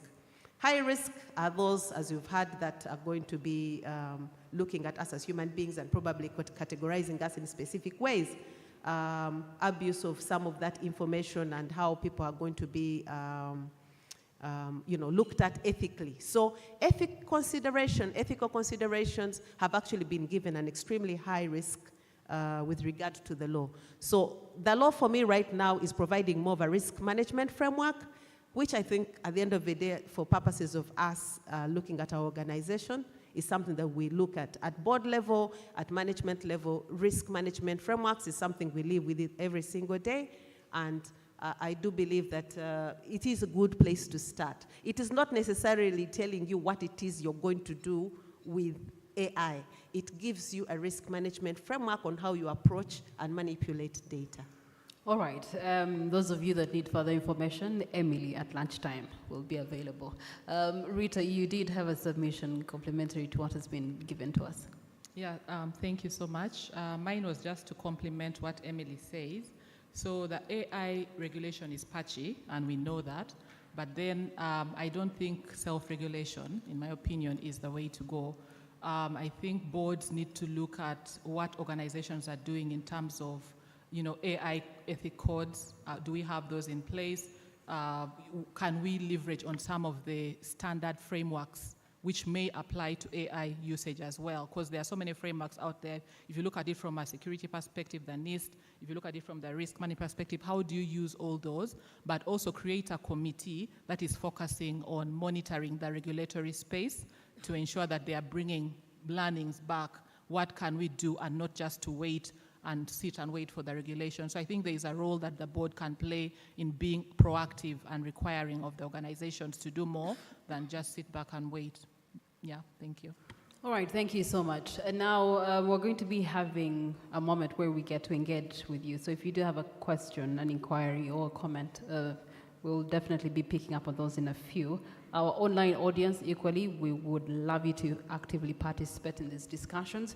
And so you can drop your comment or your question or inquiry. We will receive it and attend to it. Now, speaking of which, from our online engagement, Robert Lure Magara says the bias with the example Councillor Chirunda has submitted seems to stem from data sources the algorithms relied on for loan decision. This to me points to a framework that needs to take into account data sources, partnerships, and management. My thinking is that the historical data had so many males in the historical data compared to women. Can the experts here guide on this notion? Mr. Chirunda. But it's true, founding developers, it's a male-dominated development world. And so tools are going to be designed, it works, we go. And not considering that they must put into aspects, things like gender, among other elements that they have to consider as they develop and design different artificial intelligence tools. Mr. Chirunda. You see, I think that the point there is a very subjective one. If you gave 5 of us in this room the same set of information, we would definitely process it differently. If you gave my friend Agnes data of 5 workplaces, she will think as a person who deals with Social Security and pensions. If you gave that same data to my friend Mustafa, who deals with compliance at URSB and governance and things like that, he will see it from that perspective. If you gave it to me, who wants to go and build business for my law firm, I'm going to look for how I can add value to this data so I can build. The question about bias in data depends entirely on which kinds of questions you're asking as you build your model. It's the same thing with prompt engineering. If we all pulled out our phones now and started to prompt Claude or GPT to answer specific questions, we will only get the kind of answer. It's the same thing with Google, frankly, that we all look for the same things on Google and find different results. Okay, so speaking of questions, then what would you advise be the 3 fundamental questions the top leadership, management, should ask themselves as they're having this conversation in the boardrooms? It always starts with why. Why are you talking about artificial intelligence? When I was joining the board of Finance Trust Bank all those years ago, hi Patricia, they put me on the board audit committee. I am a lawyer, and most lawyers, some lawyers will tell you, maybe let me not speak for all, some lawyers will tell you, the kind of mathematics we are most interested in is the one that relates to the fee note. I had no clue how to sit on how to think through board audit reports. A friend of mine who used to do internal audit at Standard & Chartered gave me I called her and said, what the heck do I do? And she said, Robert, this is simple. I can't teach you audit in one phone call, but I'll give you a trick. And she said to me, every time they bring you a presentation in board audit, ask the question why 7 times. By the time you reach the 7th why, you will have identified the actual problem and you will get the real answer. Patricia is now starting to understand why in the early days I used to do certain things that way. I found that that was a very useful approach. When I've interacted with Claude, as I build a prompt, it keeps saying, are you trying to ask me to do X, Y, and Z, right? It's the same thing I would recommend, which is start with, why do we need artificial intelligence in this organization? Step away from the crowd. Everyone is raving on AI, yes, but if we need AI and we answer the why, we go to which tools do we need and why, then we go down to what are we trying to achieve, and then we define a very specific result. But if I might comment on the point of self-regulation, the discussion that my colleagues were having earlier, I take a slightly different view. I take the view that self-regulation is actually happening and is inevitable. What's the first line of self-regulation? When you go to a website, that website has terms of use. The website has said, if you give us data, this is how we are going to use it. That's the starting point. The major reason why every organization must not wait for government to regulate, and incidentally, I think there's an MP who's drafting an AI bill, from what I have heard. The major reason why you must self-regulate is because this is going to be one area of litigation risk, and agency. You're receiving people's data, and if you're going to subject it to artificial intelligence, or if you're dealing with people and you're using AI, you have the obligation to A, do it right, B, not cause them harm, C, not expose yourself or your shareholders or whoever your principals are to the kind of litigation risk that's coming from AI. So map that out. And as you do that, you then form a robust policy or a robust governance framework that then you can say, even if I was in trouble, I know I've done my best to protect myself. What's happening elsewhere, it's very interesting if you compare.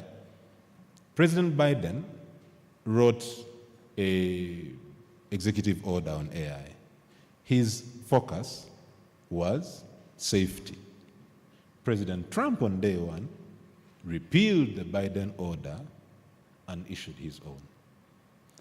President Trump is being driven by the profit agenda out of Silicon Valley, but also the AI race between the US and China. Yeah. Meaning that if you look at the US approach to AI, you must keep those factors in mind. The EU, Mr. Swaby discussed the EU approach, the UK approach, and for them they're saying we want to be the #1 leader on AI in the world. The EU has taken the EU AI Act approach. Somewhere in that mix raises the question, because you see, one other large debate in Silicon Valley, really large debate in Silicon Valley today is, are we seeing a new kind of technology colonization? All right. Because there's a concentration of power. So the question you must ask is, when I take all of that into consideration, what does it mean to me? All right. My follow-up question there, I can't ask it 7 times to get the why, but the question there is, from what you have seen today, that means that there are blind spots that we're working with. Talk to us about some of the blind spots that you have seen that you believe, and we should aid our friends in the room to be able to make sure that they actually can look, research, and deeply conversate about them as they develop these policies? I think that question in and of itself is worth a whole day's discussion. But let me just headline a few. Number one, most people are making the mistake of thinking about AI generally. We think about AI, we think ChatGPT. We think about AI, we think Anthropic. We think about AI, we think about the one tool everyone is using. I think that's a big mistake. Break this thing down. The second thing I see in many spaces is some people have said it's too complicated. It's for the geeks. It's for computer people. I will get to that tomorrow. That's another big mistake.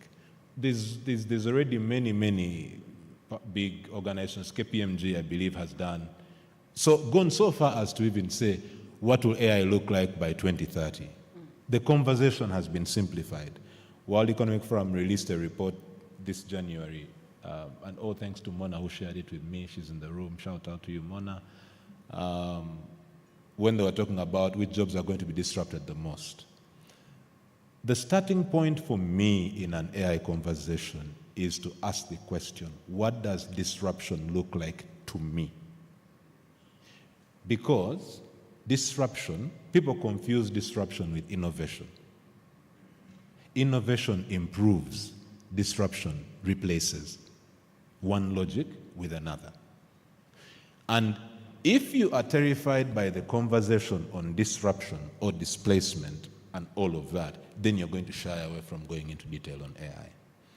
The moment you start by understanding this is what AI means for my industry, for my organization, for me as an individual, then you simplify the conversation and you build wise interventions. Because before you start to say, what must I do, you must start to ask, how does this affect me? The third thing I see that people deal with a lot is the whole question of, okay, in the end, where does accountability sit? And the first, again, there we must go a layer deeper and say, accountability for what? Right? Accountability for the use of AI versus accountability for the effects of AI may mean different things to different people. So to the board secretary, accountability may mean, do we have a monitoring framework for what's happening in the organization? For the chairperson of the board, accountability may mean, have I told the shareholders that disruption means that we will need to close branches, for instance. Okay.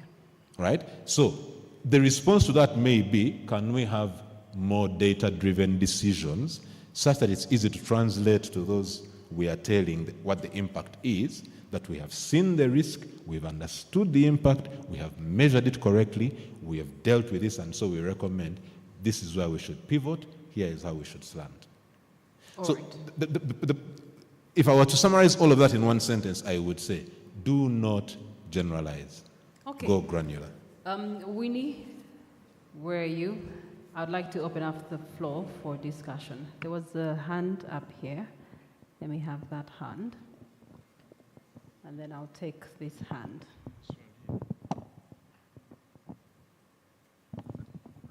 As the gentleman speaks to us, Muyaka Alfred, on our Zoom audience, indeed, the world's largest university, YouTube, does not charge tuition fees. Thank you so much for the insightful discussions. Olive Lumoya says she appreciates the sharing. Perhaps we need the directors and management to take interest in learning and understanding AI at a strategic level that is very necessary. You can only manage and guide on what you understand and have knowledge about. If we sit back and only focus on policies, regulations, we shall be outsmarted. And I guess she's saying that while we're planning these annual team retreats, you should have a special team retreat for AI strategizing. Yes, sir. Thank you. My name is Alina Fekalule. I'm the chairperson of the Financial Intelligence Authority.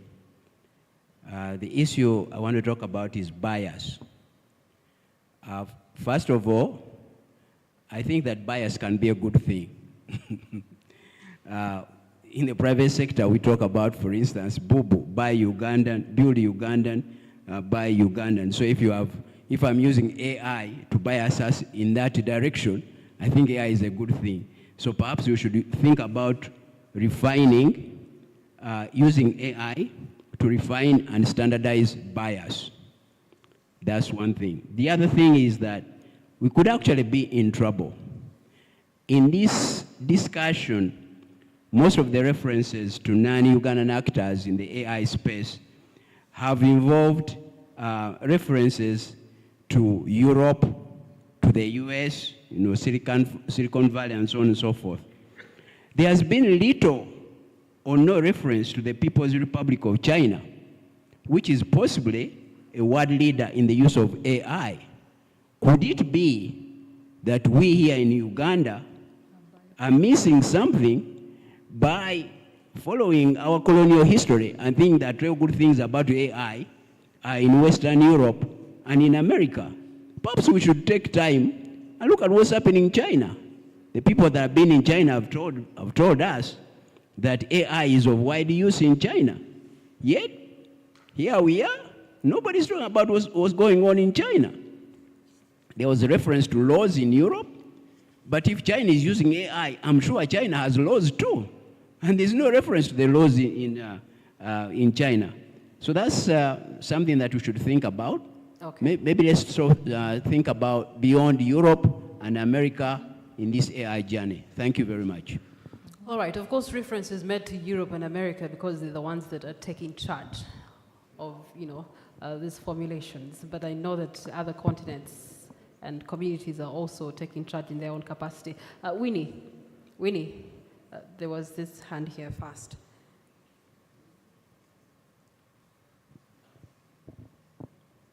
As he makes that submission, the disruptions that you talk about, you have reminded me of the 19th of January when, according to the Americans, TikTok should be closing business.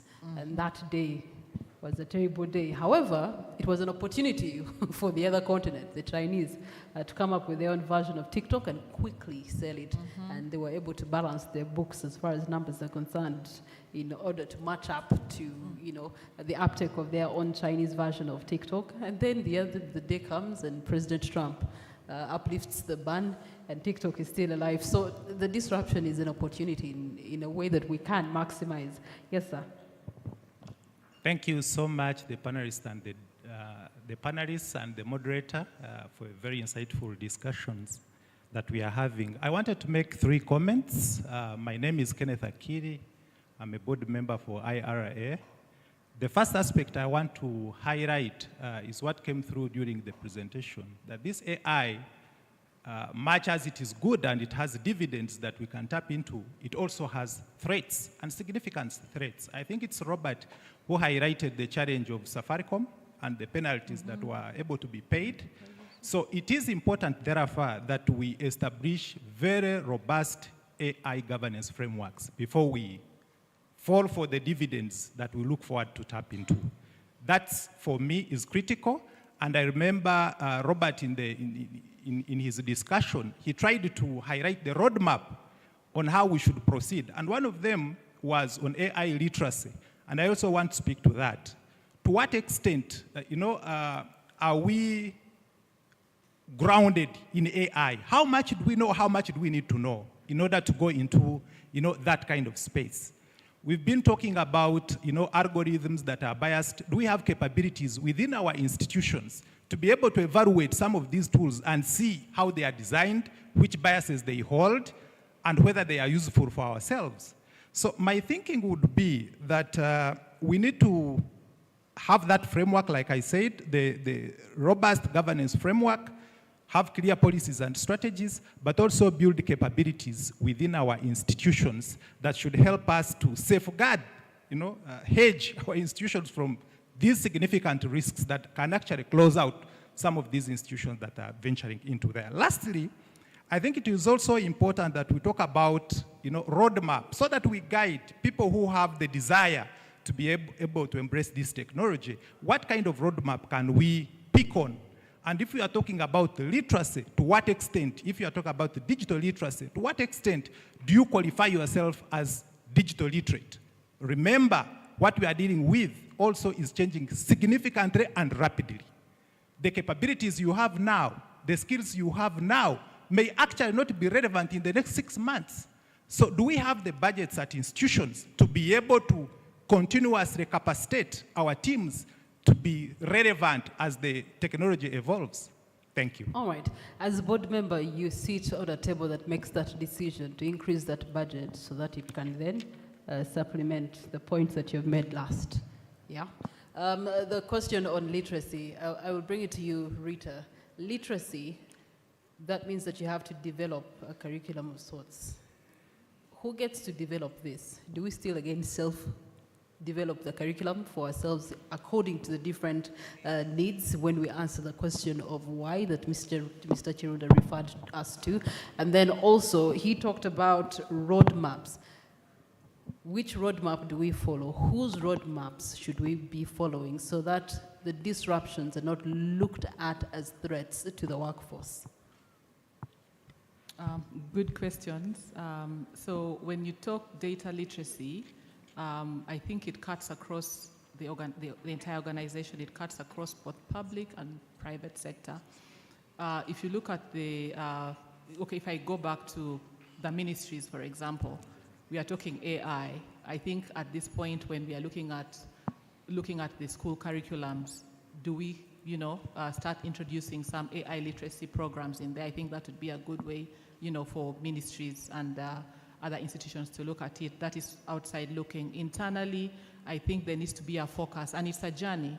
There needs to be, a focused drive towards driving AI literacy.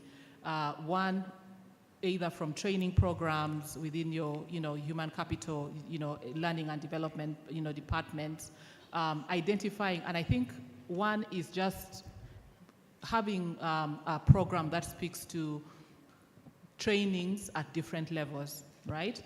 If it's training the front line, what does that mean? If it's training at the board level, what does that mean? So that roadmap needs to be developed, and it can vary from organization to organization. There's no silver bullet to it, because at the end of the day, what do you want to do that, use the AI for? So there could be basic AI roadshows that is run across the organizations, on an annual basis.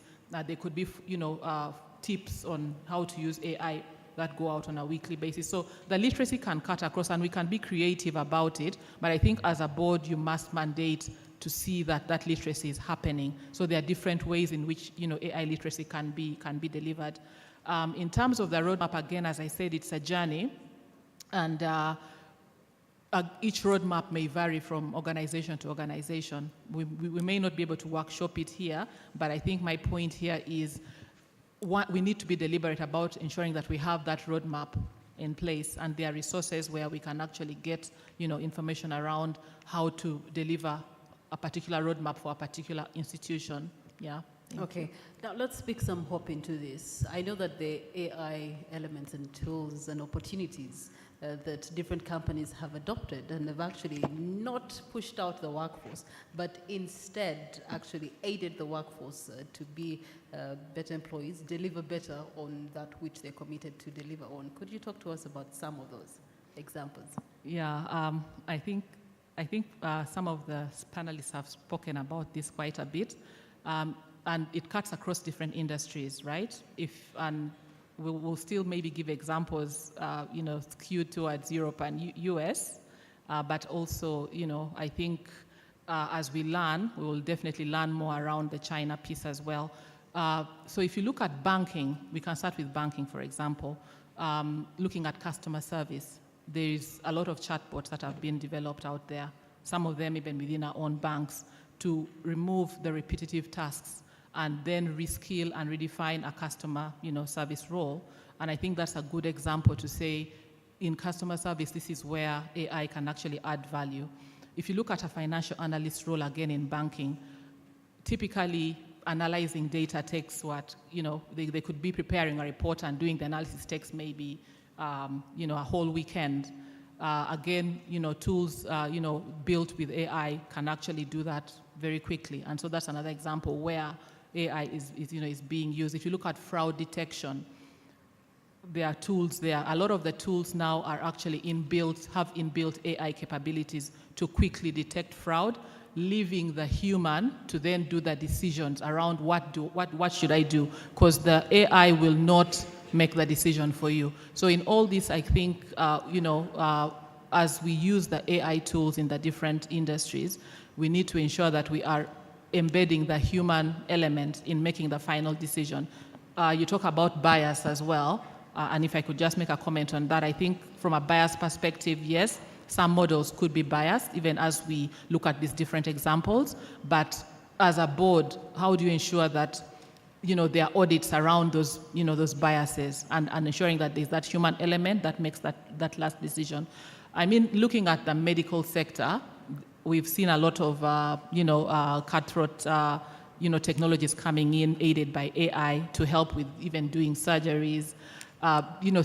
Simple ones, even just delivering in the medical industry, where bots are able to deliver medication to patients, freeing up the nurse to do the empathetical part of her job rather than to move around shipping medication.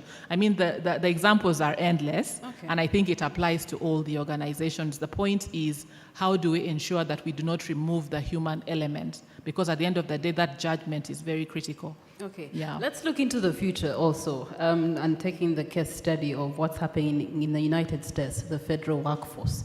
That email at one point X that was supposed to come through the different public servants' emails. If you don't respond to it in time, the translation was that you're losing a job. Of course, later President Trump comes and advise about what that really meant. That no, at the end of the day, we just want to know that there's a human being behind this machine, this computer, that is doing the work that they're supposed to do.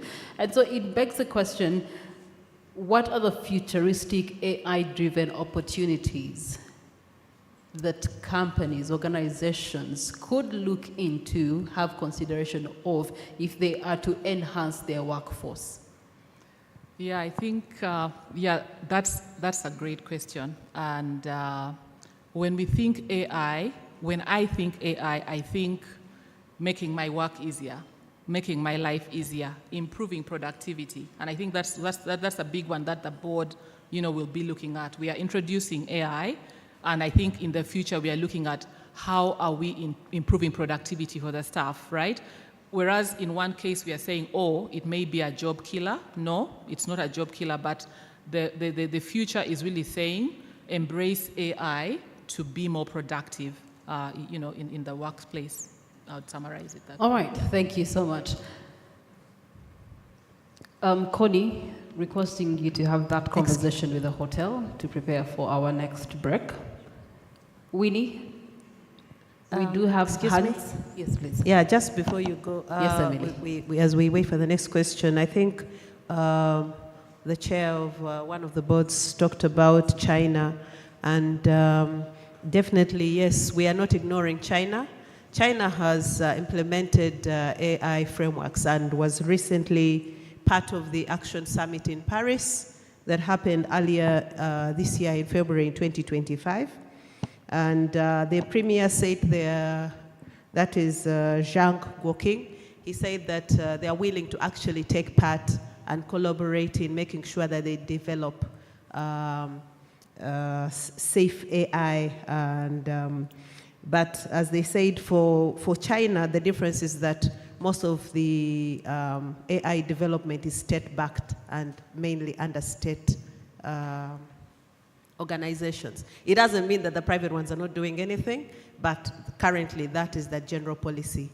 So I just wanted to make a general reference to what one of our colleagues had said from the audience. Thank you. Thank you so much, Emily. Thank you to the panel. My name is Mugabe Manuel from Centenary Technology Services.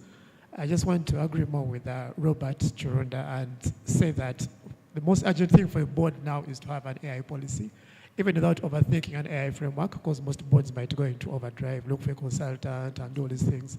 But if we look at the simplest thing of an AI policy now, because of two reasons. The very first is that staff are already using these technologies. They are already way ahead, and that could bring risk to a company.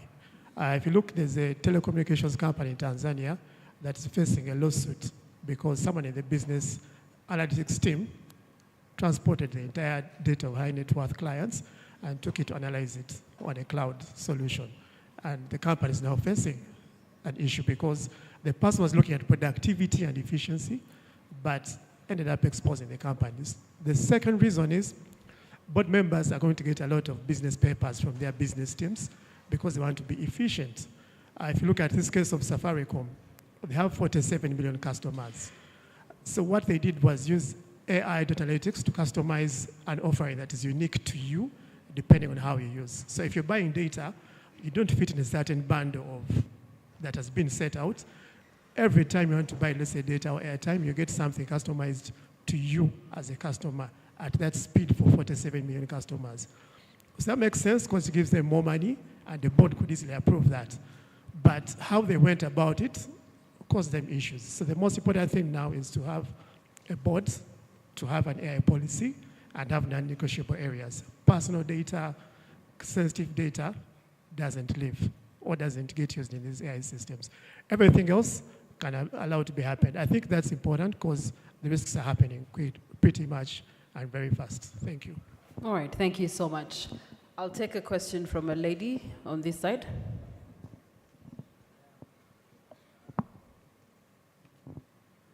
Please keep your hand up.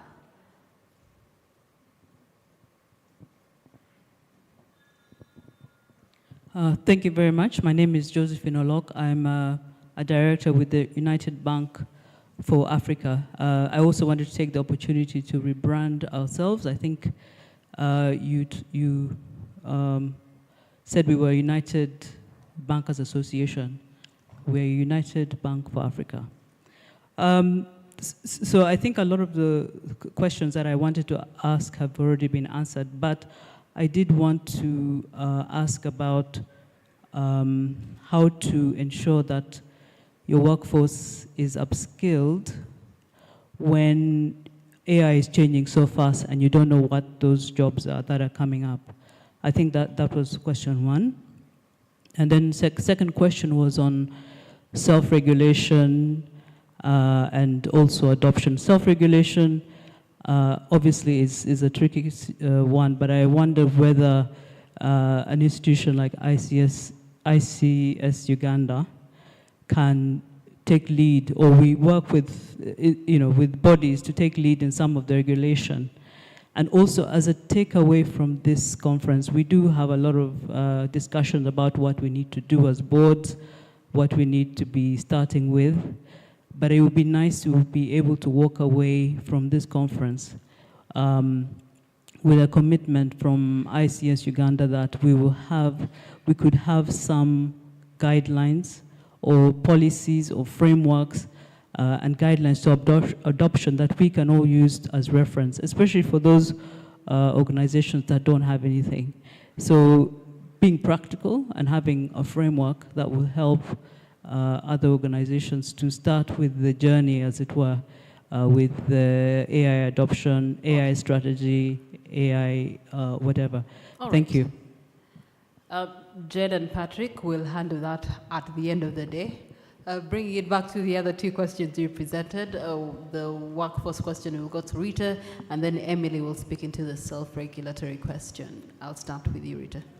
Thank you Briefly. so much, and thank you, Josephine, for those questions. In terms of the workforce, yes, technology changes fast, and I think the key takeaway is lifelong learning. That is the norm. We talk about, and I talked about that earlier, in terms of future skills development, that needs to be continuous. So it's continuous learning. There is no shortcut to that. And I think that's really the takeaway, that it's lifelong learning that becomes the norm as we embrace the technological changes. Thank you. All right, Emily.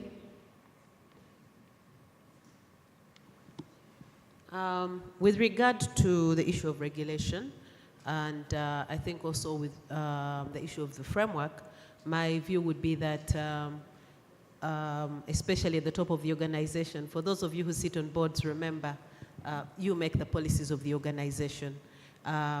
So the ball is definitely in your court. As you've rightly said, some organizations might need a bit of help here and there. And I think that's a clarion call for ICSA Uganda, for us to see how we can help some organizations in particular sectors.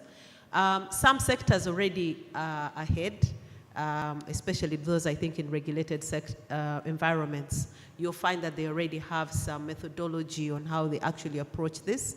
But I think as the board, starting at the board, you being the directing mind of the organization, have a segment where you have a discussion on this specific area. Have a question, a time set aside in your agenda for you to look at what is happening to your organization, what are the different challenges that you expect to face in this particular sphere. What does it mean for your organization on whose board you sit? I think Robert said it very well. What does it mean for your organization? Ask yourself those questions. Don't just receive board papers. Have a segment where you're actually going to discuss what the impact of AI means for the organization. And for me, I think once you start having those discussions, you'll actually be able to provide a better framework and policies for your organization. All right, thank you so much. Mr. Chirunda, I would like to hear your voice on this. I just wanted to comment on the maybe second, or was it the last question that our colleague asked, which was, how do you determine how to upskill your team? 3 suggestions. Number 1, start with the reports that various powerhouses are providing. I just mentioned the report, the World Economic Forum report on future jobs or future skills. What's good about that report is they take the sectors and break them down to say, these are the top 15 sectors that are going to be impacted the most by AI. So you start there and say, is my sector among these? I've been tracking such reports for maybe 3 or 4 years now, and this is the first time a report at that level brought in legal at number 13. And so I began to say to my colleagues, we have finally entered the discourse. We can no longer say the legal industry will not be disrupted. I take the view, however, that you're not getting rid of us lawyers that quickly. Shakespeare suggested it, he failed. We're here to stay. The second thing is, away from the World Economic Forum, you have the accounting firms, especially PwC, KPMG, have done 2 interesting things. Number 1, they've tracked what jobs are going to be disrupted, but number 2, they keep putting out this information about what impact on the global economy is AI going to have. I think those statistics and numbers, right or wrong, serve 2 things. Number 1, they signpost towards where value is going, and that should then force us to say, are we on that superhighway of where the value is going? Because if people are saying, oh, by this year there will be $98 billion of this space, then you want to ask, is there space for me somewhere in that 98 billion, even if I was only a footnote? But number 3 is to come and say, okay, and I go back to the point I raised earlier. What does disruption look like for my industry? And therefore, how do I translate that to my organization? So for instance, if I look at the legal industry, I know, by the way, to Mr. Ali Nange, who said we're only giving examples from China, the examples that some of us know we can't give because that information is embargoed by attorney-client privilege.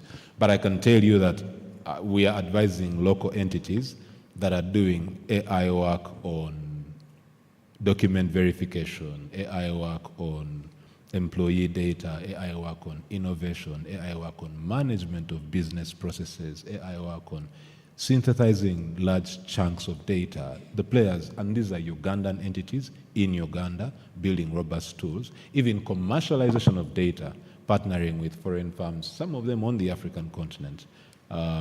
So the work is happening locally. And the way that those companies are going about it, and what brings us in the conversation, is a strategic question about disruption. So I would suggest that anyone who's saying how, because what will happen is, one of the reports that I've come across has said, there will be a chief legal something engineer. So you have a fusion of professions. That means that as a lawyer, I start to think, What questions will I answer? I can sit and prepare to be an expert witness on AI, or I can learn certain tools. I think that one of the things that will happen is that law schools will start to teach a course on legal engineering, and as a field. Now, as that field emerges, I must worry, because will I be relevant then? So then I start to do something about it. All right. That's what happens when one understands Okay. from the perspective of disruption. As we come to the conclusion of this discussion, I trust that it's been fruitful for our audience. But we have talked about risk management. We have definitely talked about data insight and analysis. Something that we have not talked about is ethical considerations. Rita, let's talk about ethical considerations. What are some of those key ethical considerations that companies, board members should have at their fingertips when they're making the decisions that are AI-driven? Thank you. A lot of the considerations have actually been talked about.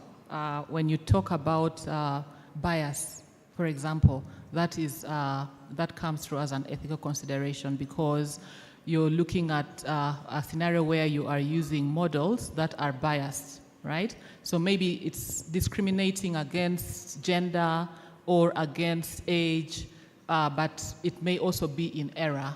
So the bias piece is one big ethical concern that comes to play.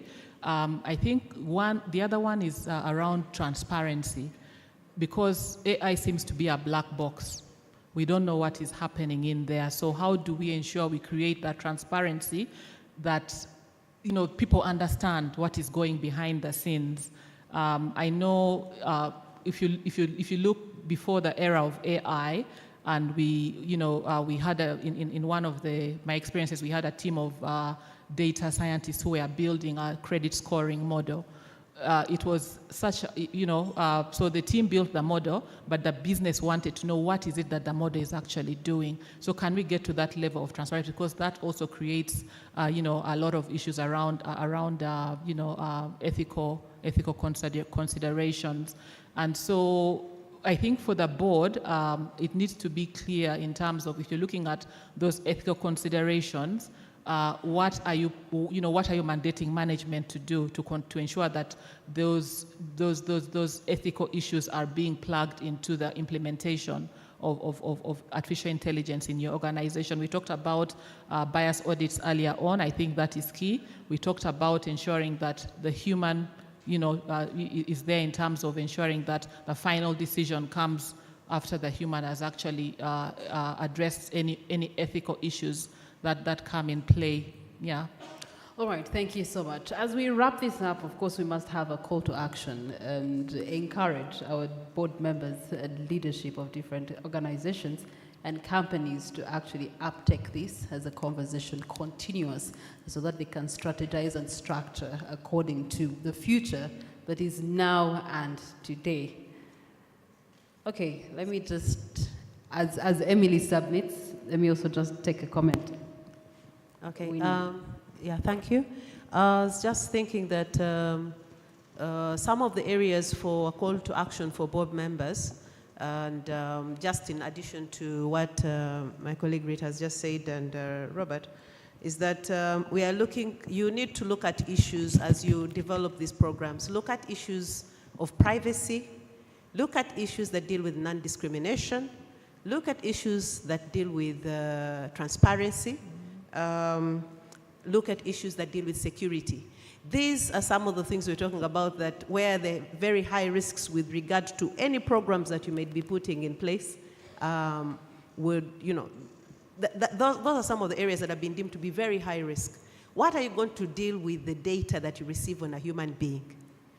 And then some of the areas that have been deemed to be very high risk with regard to categories of workforces, the health.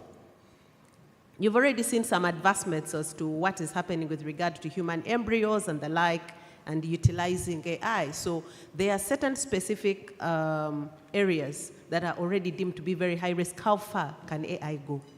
And that is where you will find governments, if you're playing in those particular areas, having a lot more stringent rules. But for boards, I think for me, those areas that I've talked about would be very important for you to have a discussion and some sort of roadmap for you. All right. Thank you.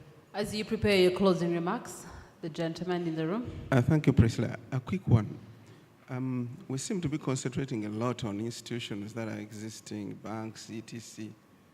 Have we given ourselves a thought to taking this one to the schools, to the children at that age, primary, secondary, and so on? Could you be a little more audible? Because they seem to be growing or moving towards that, and they are the most vulnerable as far as these technologies are concerned and technologies are concerned. What are we thinking about the schools, the children we are teaching, on top of the institutions that are already existing? Fine, we have businesses here and there and so on, but what about the children? Is there any plan to take it to schools so that people grow into it as they mature into a working class category? Thank you. Well, as you prepare your closing remarks, I think on government level, Ministry of Education is doing a good job alternating into a competence-based kind of curriculum in order to address such issues that you're talking about. But equally, the generation that is coming up from Gen Z downwards, that's the alpha generation, they are already conversant with these tools and these systems and these disruptions. In fact, for them, they are enjoying them. Whether you make your decisions or not, they are enjoying them so much that they're the ones who are going to help you develop and customize for your organization. So it's a rock and a hard place. But I'll start from the extreme left, right, Mr. Chirunda, as you close. So, again, as I close, I just want to thank very much the organizers of this event for thinking about me and inviting me here, first and foremost. I think it's been a very insightful discussion even for me, and my colleagues for sharing very generously their knowledge and their experiences, and to the audience, obviously, for helping us to not be like that person who, if the room had been empty, would have no one to talk to. But to the point of education and the young people, the government of Uganda does need to do more. When we wrote the National 4IR strategy, which I was privileged to participate in writing for this country, we mapped what was happening in AI in Uganda. That document is about 3.5 years old now. So far as I'm aware, nobody has updated it. There's also a need for coordination between UCC, NITA, Ministry of ICT on exactly who's in charge of policy. Until we do that, and the Prime Minister's office where the National 4IR strategy sits, until we do that, there's going to be a problem in finding the actual driver of what should happen in the country. Do we need to take this to schools? Absolutely. It's very urgent, it's very important. Not just schools of the children, but also our university institutions. There's 10 law schools in this country, so far as I'm aware, only one of them has a Center for Law and Emerging Technologies, and that's a serious thing. My parting shot would be to suggest to everyone in this room who sits on, advises, or works with the board in some capacity, to think about very carefully how to localize the discussion about AI in a methodical manner to your organization or to the client that you're advising. AI seems extremely complex if you think about it in general terms. When you come down to the specifics of what do I need to know about AI and law, AI and medicine, AI and the biosciences, AI and banking, AI and... It becomes easier to digest and to break down, and therefore to go from there to designing a framework that gives you specific, concrete, measurable steps. The second thing would be track what's happening in your industry globally. To my colleague who mentioned China, by the way, if you haven't read it, I would very strongly recommend Kai-Fuli's book, AI Superpowers.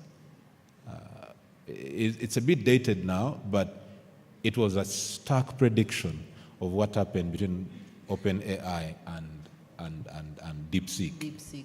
That is exactly what Kai-Fuli predicted would happen. He wrote his book 2018-2019. It's a fantastic book. I would recommend it even now.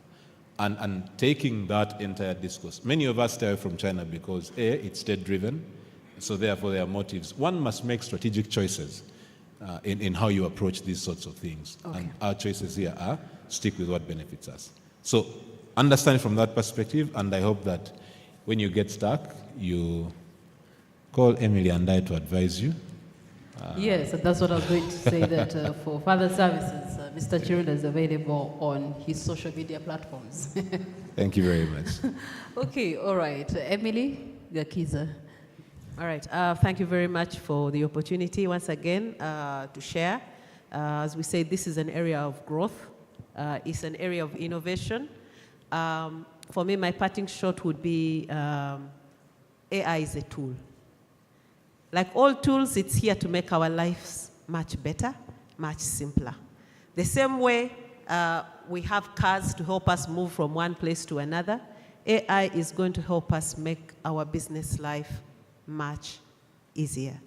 The question that we then need to ask ourselves is, what aspects of AI do I need in my business? You can't do, it is wide. It is simply too wide. So first look at the area where you've chosen to play and work as a business, and then determine what aspects of AI do you need to work for you, make your life easier, make, we talk about work-life balance. How are we going to be able to utilize these things for us as human beings to achieve that work-life balance? So I think for me, those will be my parting shots. Thank you. Wow, your parting shots have left a question for Rita. Because if AI is simplifying things, then why do I need all the 400 employees when I can just slash and remain with about 250 employees? AI does the other job. In other words, where's the workforce protection in this discussion?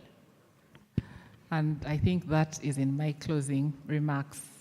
So the key takeaways is we need to look at AI as an augmenter. So augment, don't just automate. And we talked about the augmentation piece. So with augmentation, you look at upskilling your workforce, not saying because I have introduced AI, I let go of the workforce. And I think looking at it from that perspective, will ensure that we are implementing AI in a successful, manner. But in closing, my closing remarks is really to say, as a board, we should look at AI as a strategic enabler. So AI isn't here to replace us; it's here to evolve us, and so our success will come from resisting, our success will come not from resisting change, but from embracing it together with curiosity, adaptability, and human-centered innovation. So the human aspect is still critical. We will not be throwing that away as we embrace AI. Thank you. Thank you so much, ladies and gentlemen, for your submissions.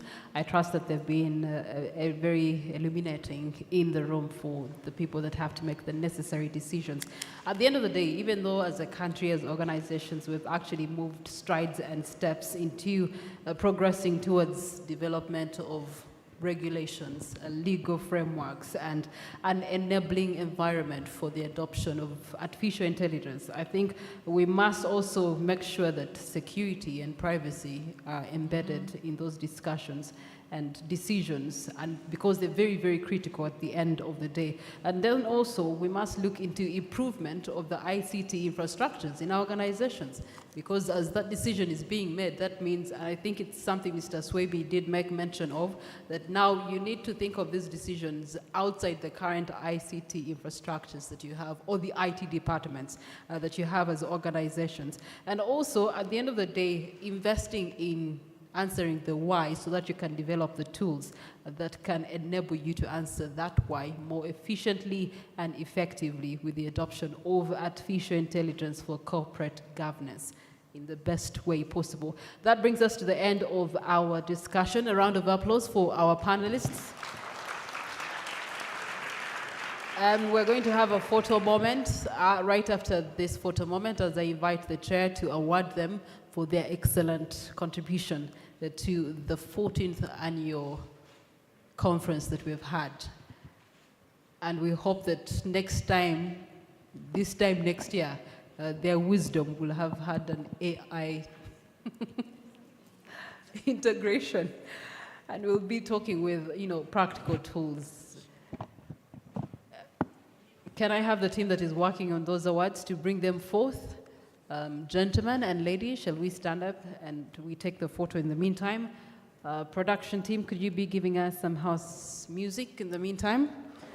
Our lunch is going to be served in Kazinga restaurant, and that's in the basement. And so as you walk out, you can take the elevator to the basement. Then you also will need a coupon. So the team, our secretariat, is giving out coupons as you leave the room, and then you will access the restaurant and your lunch at the basement. That is Kazinga restaurant.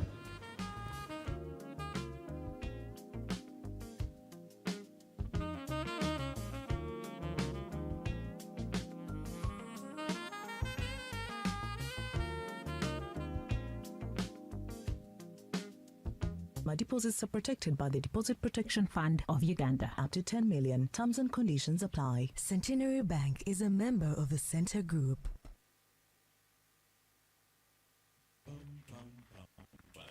Yep, that's me. Used to save my money in the mattress.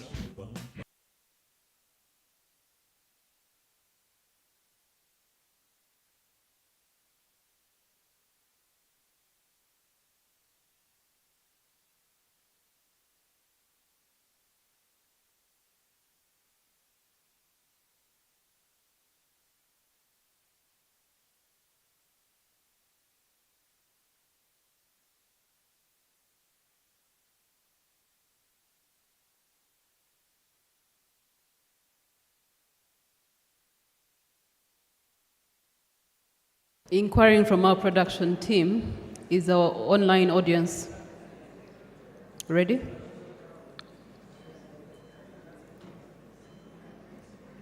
Thank you.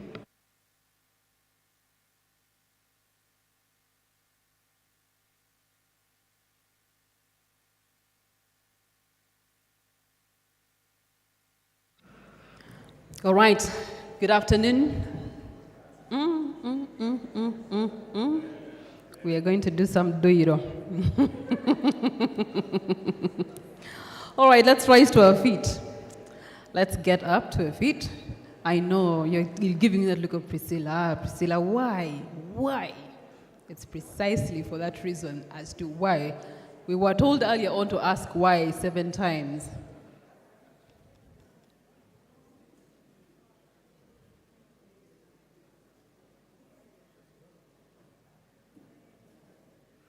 All right, so we're going to do a simple exercise to get that food digested faster. The table behind you. Turn to the table behind you. Turn to the table behind you. Turn to the table behind you. Now, because we're talking about artificial intelligence, we have actually adopted some artificial intelligence in this room. On the white wall that is in front of you, there is an encryption, an artificial intelligence encryption.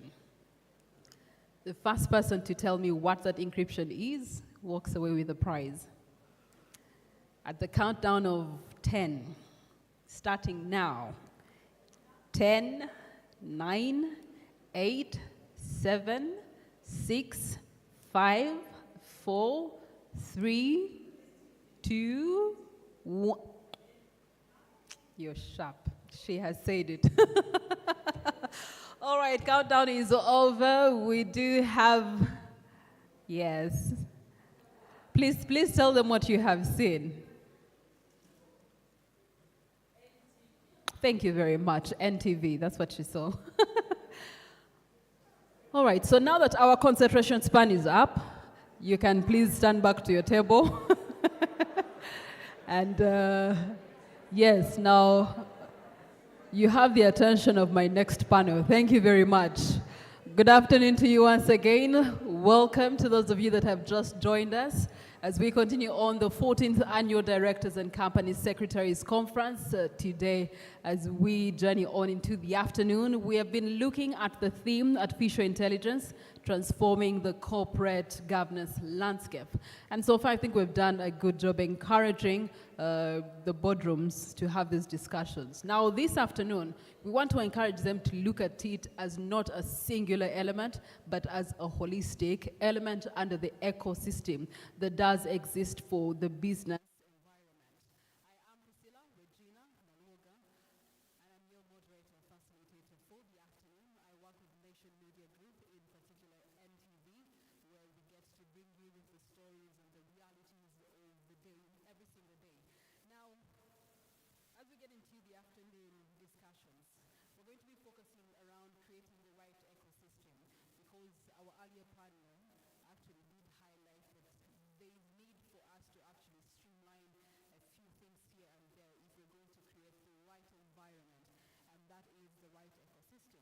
So to break down these, we're going to look at three topics. One of them is going to be navigating AI-related shifting landscape as well as managing complex economic and geopolitical challenges that do exist and are particular to Uganda and the business environment. The other that we're looking at this afternoon is investment. All people that have made submissions here today so far have made it point to say it loud and clear that there's need for investment. And so we want to look into investment in generative artificial intelligence as a strategy to cope with volatile economic trends. The other element that we also want to focus on with my panel this afternoon is the climate governance element. We must not leave out climate in these discussions. And so strategies for organizations to overcome barriers and also to be able to meet the 2030 net zero commitments must be embedded in this conversation. And so that is the direction we're going to be taking this afternoon.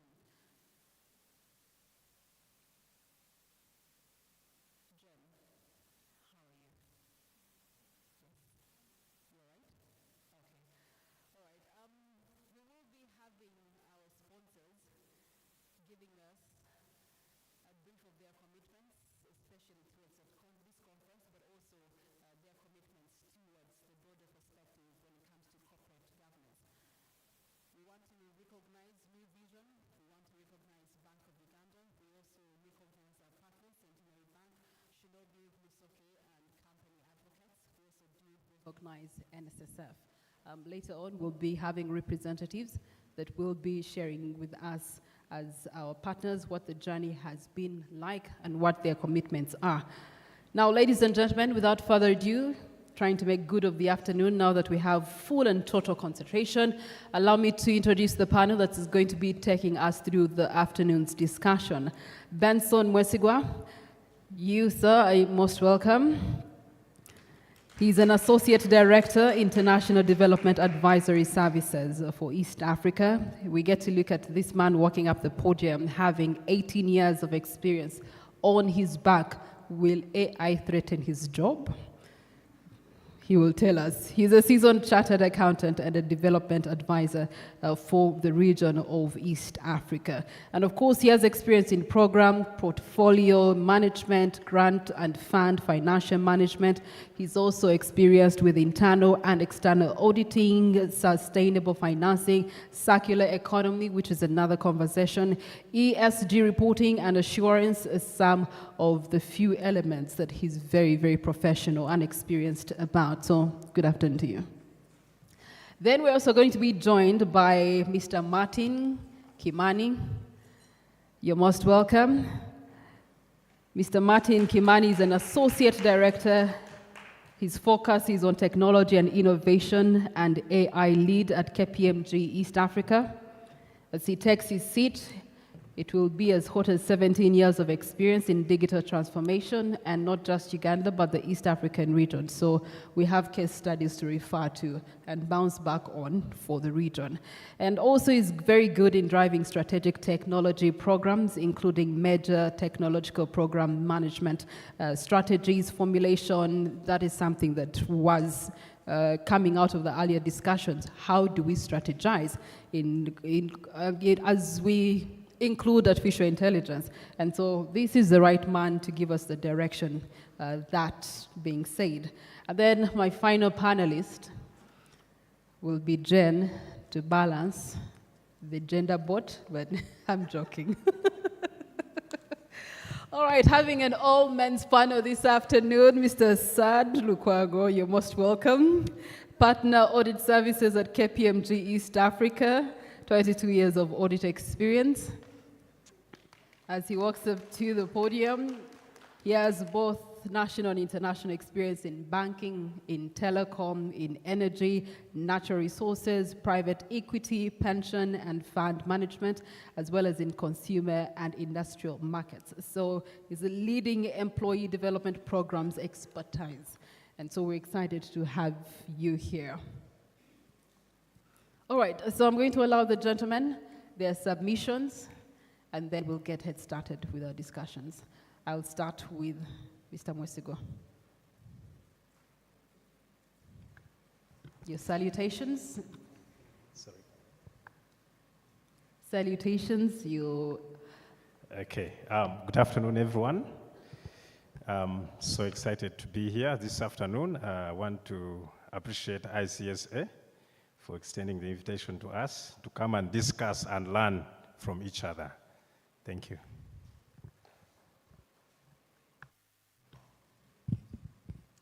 Good afternoon. Good afternoon, everyone. I think we need to stand again and sing maybe this time. All right. So, due to public demand, please stay seated. All right. My name is Martin Kiamani. I'm an associate director at KPMG. I take care of digital transformation. I have 18 years of experience this year. And I'm recently taking the AI within the Africa space. Very excited as one of the prevalent topic that I know everybody is talking about. There's a lot of conversations around that space, so I am feeling I'm fitting into the space, especially helping people demystify the space. How do you sift the noise, the buzziness of AI into finding the value into the different spaces that you are in? So really glad to be here, and I'm looking forward to the conversation and the engagement. Asante sana. Good afternoon, directors. Priscilla, one of the advantages of AI is that it's going to be taking away biases. So we deliberately chose a men only, so that will show you that going forward, if you're using AI, you won't even have languages like male or female. So that was, we have more female KPMG personnel than male, but this was a deliberate choice. So good afternoon, directors and company secretaries. My name is Asad Lukwago.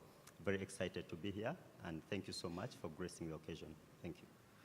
All right, what Mr. Lukwago doesn't know is that AI foresaw that, and they put the moderator to be a lady. So AI wins at the end of the day. All right, I want to do a simple exercise. Please pull out your smartphone. Smartphones, please. Go to your AI tool and Google about yourself. Put in your name and see what it brings up. And ask yourself, is that information true or false? Or how true is it? To what percentage is it true?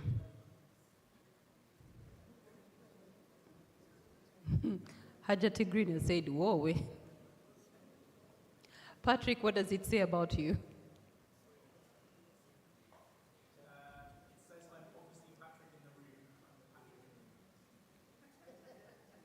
What other data does it give you about yourself? Well, it says I'm head of membership, so it's up to date. Okay, it's up to date. You come from the UK, so obviously it should be up to date. My Hajati friend on this side, what is AI saying about you? Production team, could I have a microphone? Jen, did you say, oh my God, it's not updated? They have all your information? Did you ever feed that information into any system? No. All right, please help me give it.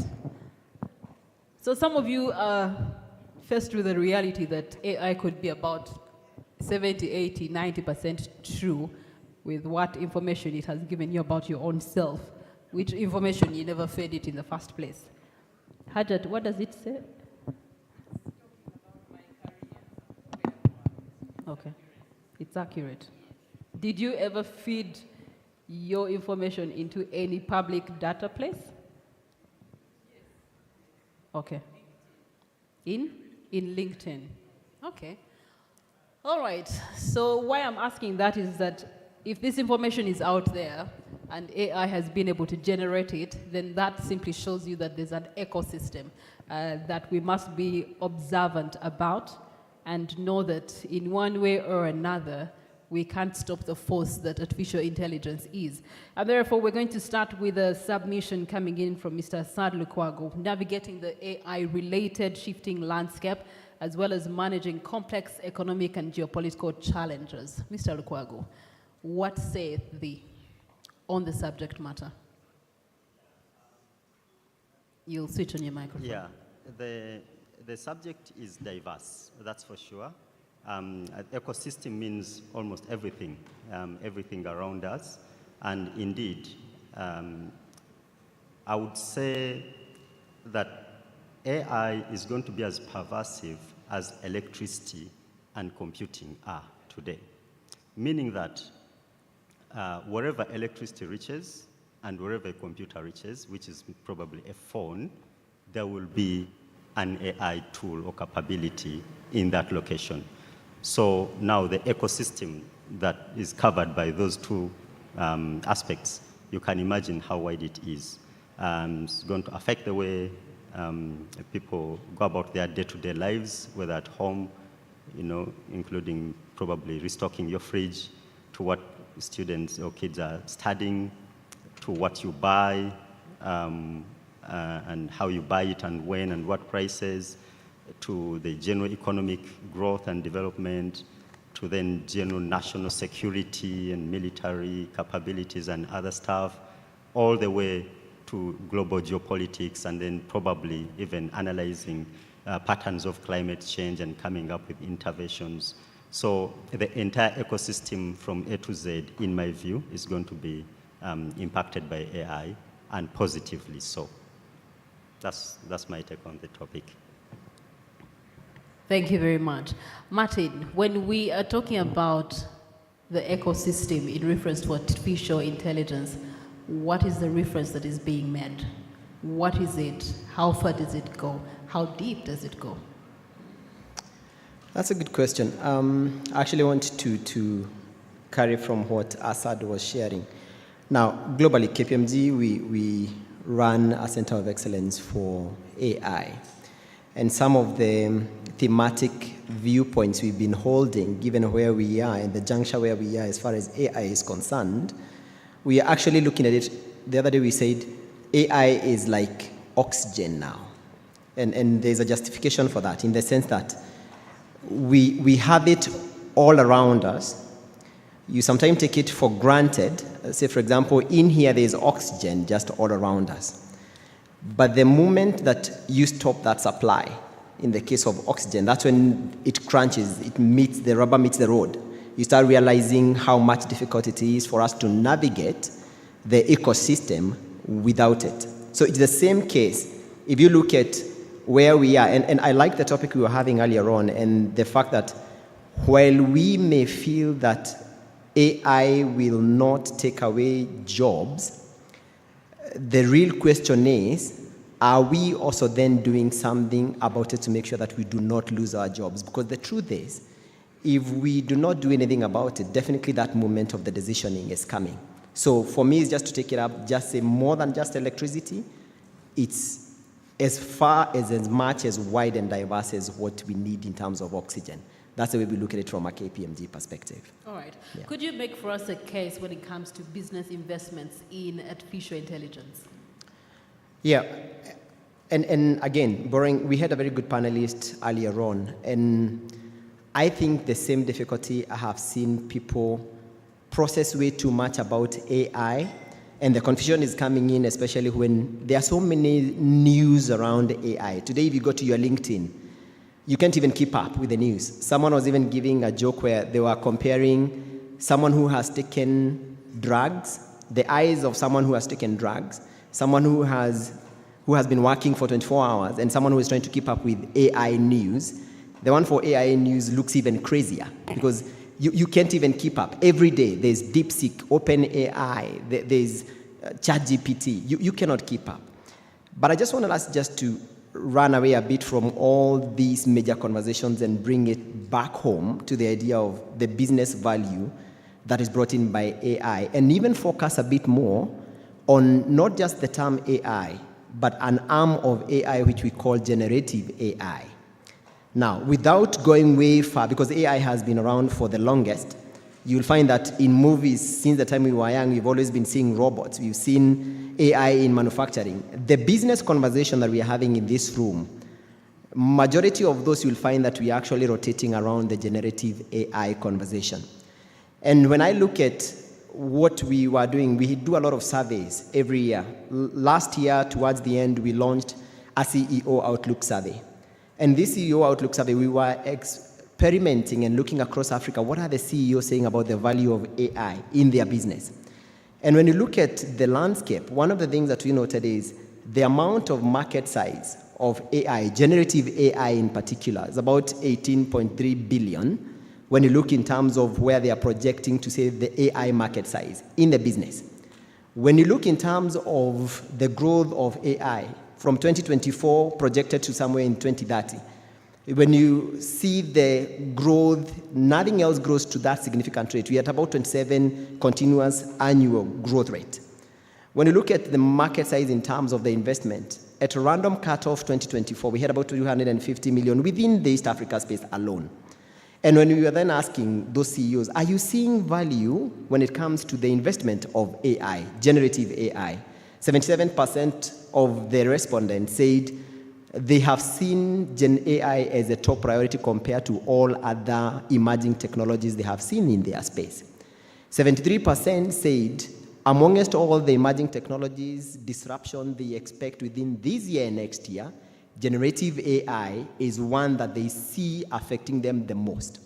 When they look at the workforce perspective, they said if there is a technology they see impacting the workforce productivity on a day-to-day basis, on how you do your, say for example, from writing an email, from how you put together all your payment and transactions, how you capture them, how you process them.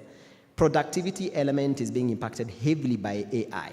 So as we are seated here and asking that question of asking the value of Gen AI, I think from even a board, a director's point of view, we cannot afford to ignore the value that it brings on the table.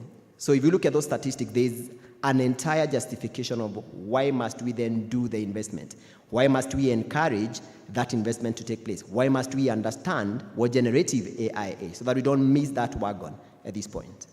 All right, let me go back to Asad with the submission and statistics that you've shared with us. From a business perspective, I know that of course you have to adopt and pick up on the new innovations that are coming through. Taking the case of computer technologies that are emerging ever so often, and especially in your line of work, you get to see that I think now every 1 or 2 years, if you had the money as a company, you would be able to do the changes necessary. However, at the end of the day, where's the business sense in adopting quickly to all these emerging technologies, especially artificial intelligence?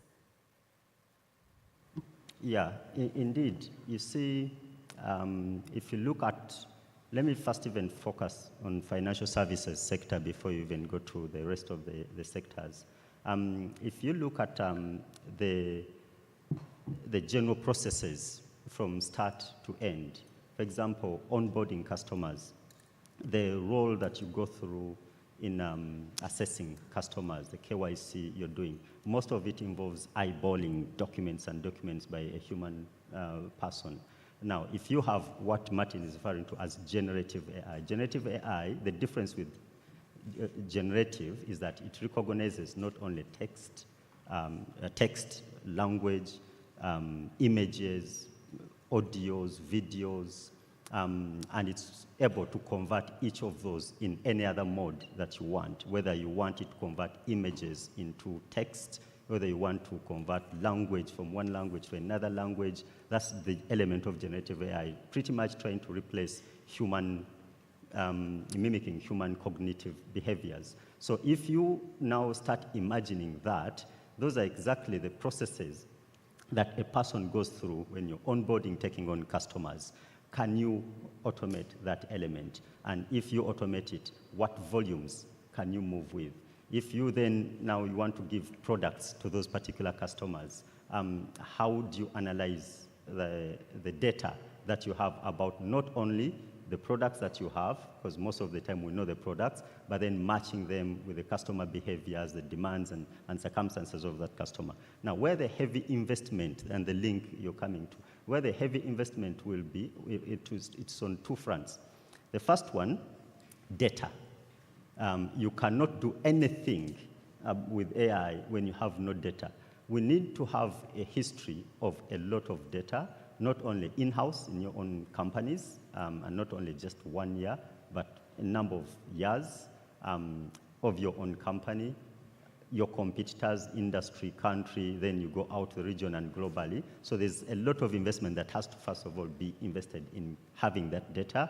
Then, after that, the actual tools, the language coding and everything that is going to analyze that. So it will affect taking on customers, designing products for them, risk assessment generally, not only for those customers, but also organization as a whole, monitoring those risks, strategies, laying strategies and simulating strategies with different scenarios. AI has more capacity to do budgets and forecasts and using different variables and give you quick answers. So the investments, to me, are immense and necessary, but then also beyond the company-specific investments, there are also national investments that you would expect, especially the minerals that are required to power these AI tools and cooling the systems as well.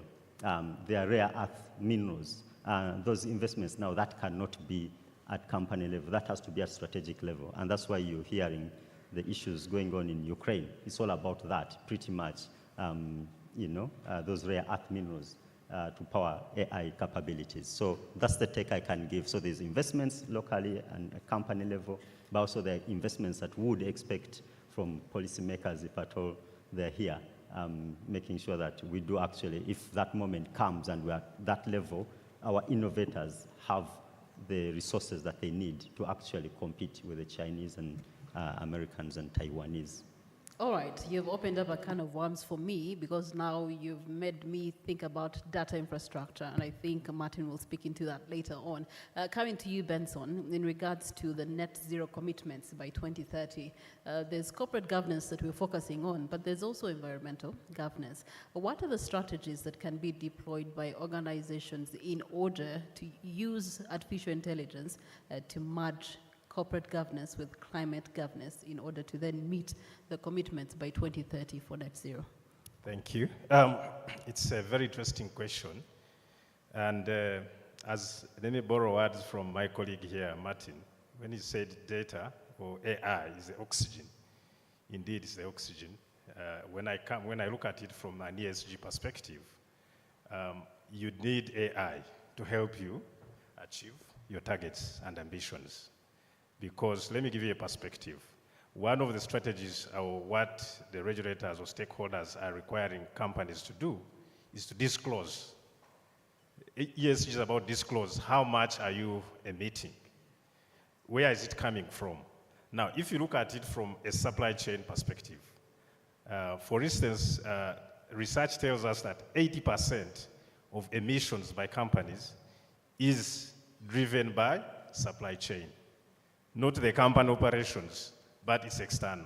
So if you pick a typical company, like a manufacturing company, and you look at the products, the raw materials they purchase, they could range between 10,000. They could come from 10,000 suppliers. Now, people, the requirements are telling you, we need you to review the 10,000 suppliers' products that you use in your business. Tell us which one generates the emission, and they don't need this just once in 10 years. They need it every year. There are even others who are saying real time. So can you comprehend that mix or complexity? So definitely you're going to need AI. If you're going to hire a KPMG or the legal experts to come and review the contracts you have with 10,000 suppliers, you can imagine how long it will take and how much it will cost you. So yet with AI embedded in systems, maybe it could be a click of a button and then you know that out of your 10,000 products or suppliers, the top 10 are XYZ. You need to focus here.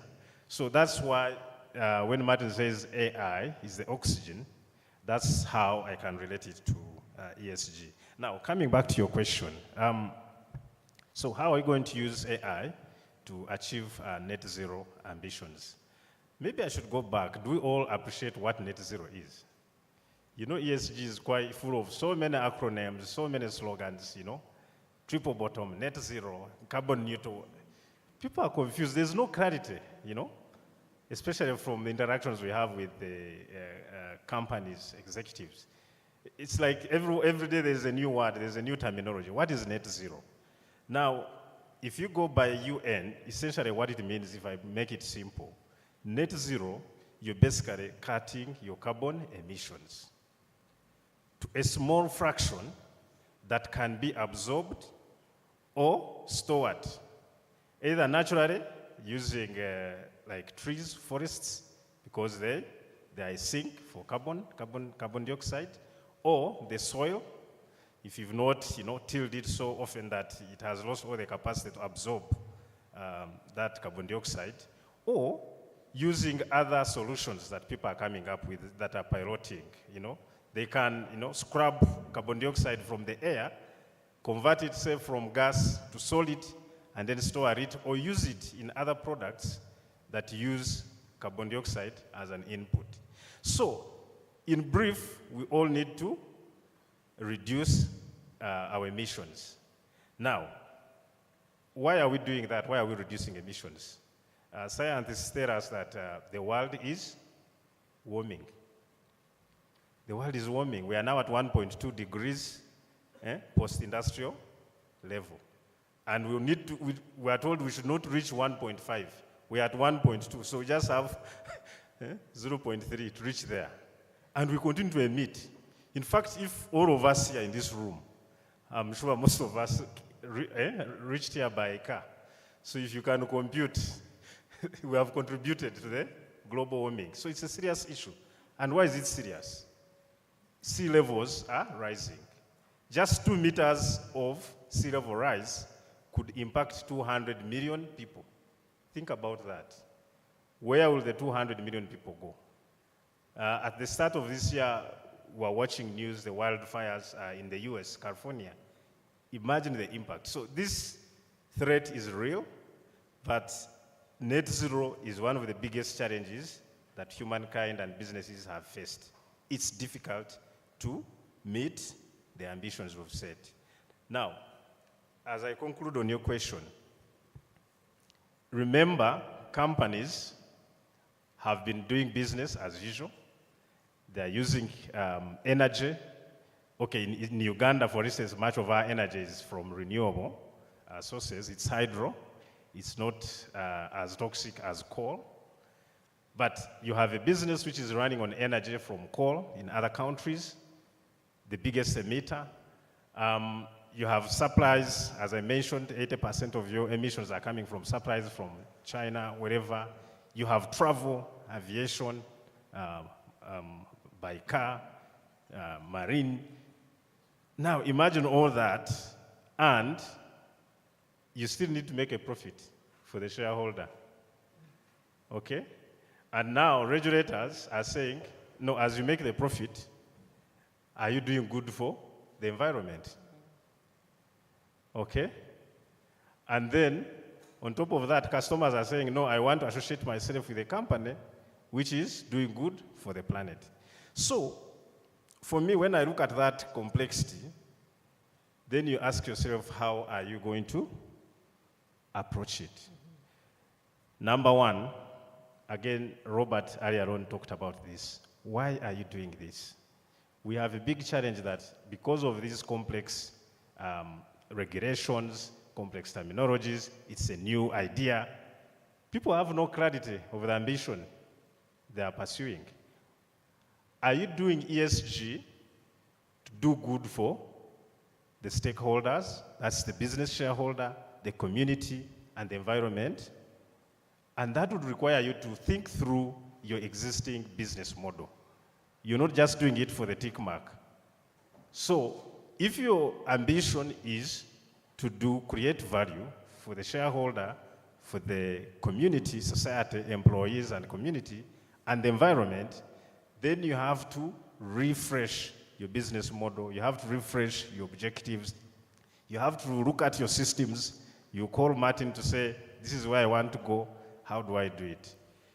There are companies who are doing it for a strategic perspective, competitive advantage. How? I can have efficiencies. If I use my resources well, I can actually create value, I can save.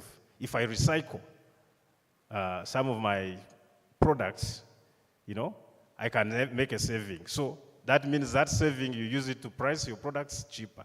If that is your ambition, then there are different strategies you follow.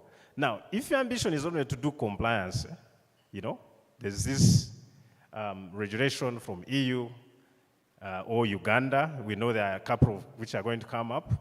You just want to comply, then that will also inform the strategy that you want to take. So I don't have a simple, straight answer, but you need to look at it from what is your ambition, what do you want to achieve? Yeah, let me pause there. All right, we'll be coming to you looking at the barriers and how to overcome them, as well as the strategies that you have talked about. Martin, you mentioned something, generative artificial intelligence. What does that look like on the scale of Africa when it comes to the investments to actually grow generative artificial intelligence in Africa? What are the numbers? What are the figures? Which areas of Africa are actually highly invested in generative artificial intelligence? And also, when you look at the element of market size for East Africa, you're well traversed with East Africa. How are we doing? All right, that number keeps changing. And the reason I say that is because the rate at which generative AI is being adopted, if we were predicting that last year, when we did our survey, I highlighted earlier that we did a survey and rolled it out at some point to the CEOs, and we did that at the scale of both East Africa and Africa at large. By the time we were doing that, I remember we were saying the market size of generative AI within the Africa space on its own is about $18.3 billion. And when you look at it from the point of, when you say market size, it means that the number of initiatives, the number of investments that are being put across for generative AI, it's spanning to that level. So meaning the people who are producing and the cost of production of those generative initiative AI is amounting to that level, which is a bit staggering when you look at it compared to other initiatives when they happen. Now, we were comparing and asking ourselves within East Africa, West Africa, South Africa. East Africa and West Africa are driving a lot of these initiatives. And the reason is, if you look at the need to have financial inclusion, if you look at the need to improve on our payment infrastructure, if you look at the need, one of the areas, say for example, when you're looking at financial inclusion and credit scoring becomes one of the areas where finance institutions are looking into getting more comfortable. So say for example, a bank wants to improve the scope of the credit offering that it has, and it feels therefore it needs utilities that allows it to make more better decisions when it comes into offering those credit facilities. Now, generative AI brings in a platform that allows you to get way much more information before you can be able to do that. So you're finding financial institutions, fintechs are riding on this wave a lot. Telecom industry are driving this because where we are as African nations, we are at the cusp of the change. So we are those who are trying to bridge in gaps that have been so wide, but we are finding AI, because of its limitless capability, then being available for us to be able to do that. So there are huge and many initiatives that each and every of the organization can find a use case for. Either you're in the healthcare space, either you're in the financial institution. The other day in Kenya, we were looking for 3 areas within insurance companies that was saying, I am tired of trying to chase healthcare numbers to grow. And because we can only cover so many people within the healthcare space, how do I generate my revenue and increase profit for my stakeholder? There's something they call FAWE, for those who are in the insurance space. FAWE speaks into wastage, abuse, fraud. So the question is, if I am able to manage my FAWE in the healthcare space, I have an opportunity to generate more profit bottom line for my stakeholder rather than trying to add the number of the policies that I am selling out there. So if I am using that, then generative AI becomes one of the key areas where I would then run to and say, can I use Gen AI to then find out whether my policies are being sold fraudulently? Are people making the wrong claims? Are there diagnostics that do not go right? So when you do that and you look at it from that perspective, there are so many use cases that we cannot be able to ignore. And therefore, they are being driven by the gaps that we have. Government space, when you look at it, one of the areas that we are doing, and I know NITA is also driving that for Uganda, our Ministry of ICT is so driven to making sure that everybody has started learning about AI. We've got ambitions to drive that to about 1 million by 2027. So AI, again, becomes one of the areas where people want to learn how to ride on the wave of AI to be able to improve either their business, to be able to offer better services for their customers, to be able to serve even in the ministry portals. So Martin, on that note, then what would you recommend be the top priority functions for adoption of artificial intelligence for companies, organizations? Sector, I know it may vary sector to sector, but functionality-wise. Okay. So we have noted different level of interest and adoption, and I want to just share one of those.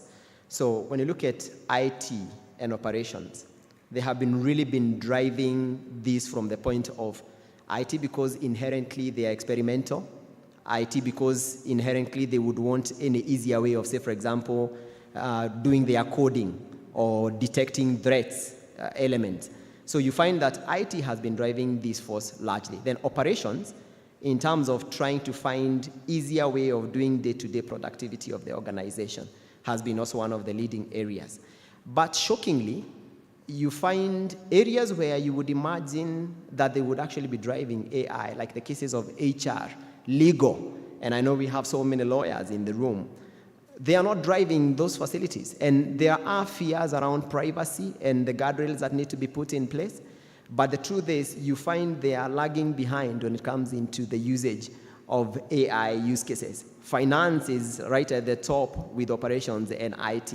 So there's a bit of effort that is required to make sure that everybody feels comfortable, even as they try to look into growing that space. All right. Now, we also want to know, I know that you've worked within East Africa, and if we can look at maybe sectors, which are the top sectors that are actually having faster adoption for generative artificial intelligence, and why? Okay. Banking. Banking, it's the financial institution. Let me just call it financial sector. Financial sector is leading in that space, and largely is because of, if you look at this from the point of how they want to curate products that speaks into the customer's needs with the insurance. Sometimes you have only specific market share or space that you can grapple to continue growing. But then the question is, how well do I serve those customers? So anywhere where you have customer-facing element becomes a leading user for use cases for AI. Telecoms as well. If you look at today, telecom, because of how, to the extent they engage their customers, the customer care space.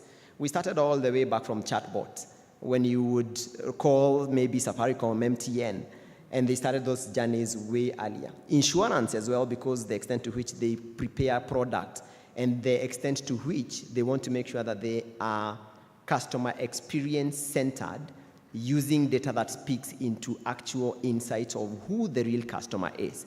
And that is an actual area where AI fits in very strongly.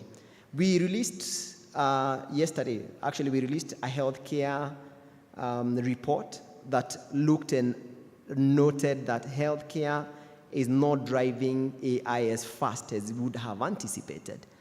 And yet, when people are talking, you can already tell everyone is saying healthcare has so many use cases that are available. The telemedicine has so many use cases that are available. In the agriculture space, is also not driving it as fast as they should.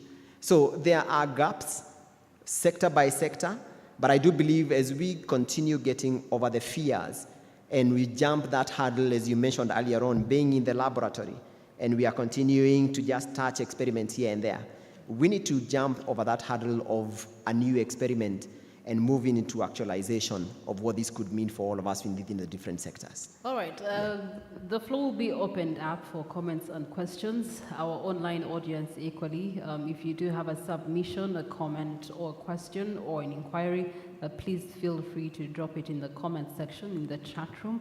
It will be picked up and shared with us. Now, still on the case of adoption, Asad, for the side of business and economic sense, what is the potential economic implications for adoption of AI's widespread adoption, especially for businesses when you're looking at both developed and yet to develop markets for that matter? Thank you, Priscilla. That's a very wide and deep question, and I'm going to tackle it. But before I get to that, I like the question you asked Martin and the way Martin has answered it. Now contextualizing it to Africa, because I remember at first you said for Africa specifically, there are some sectors which none of us plays in, but they're actually going to be the most affected by generative AI.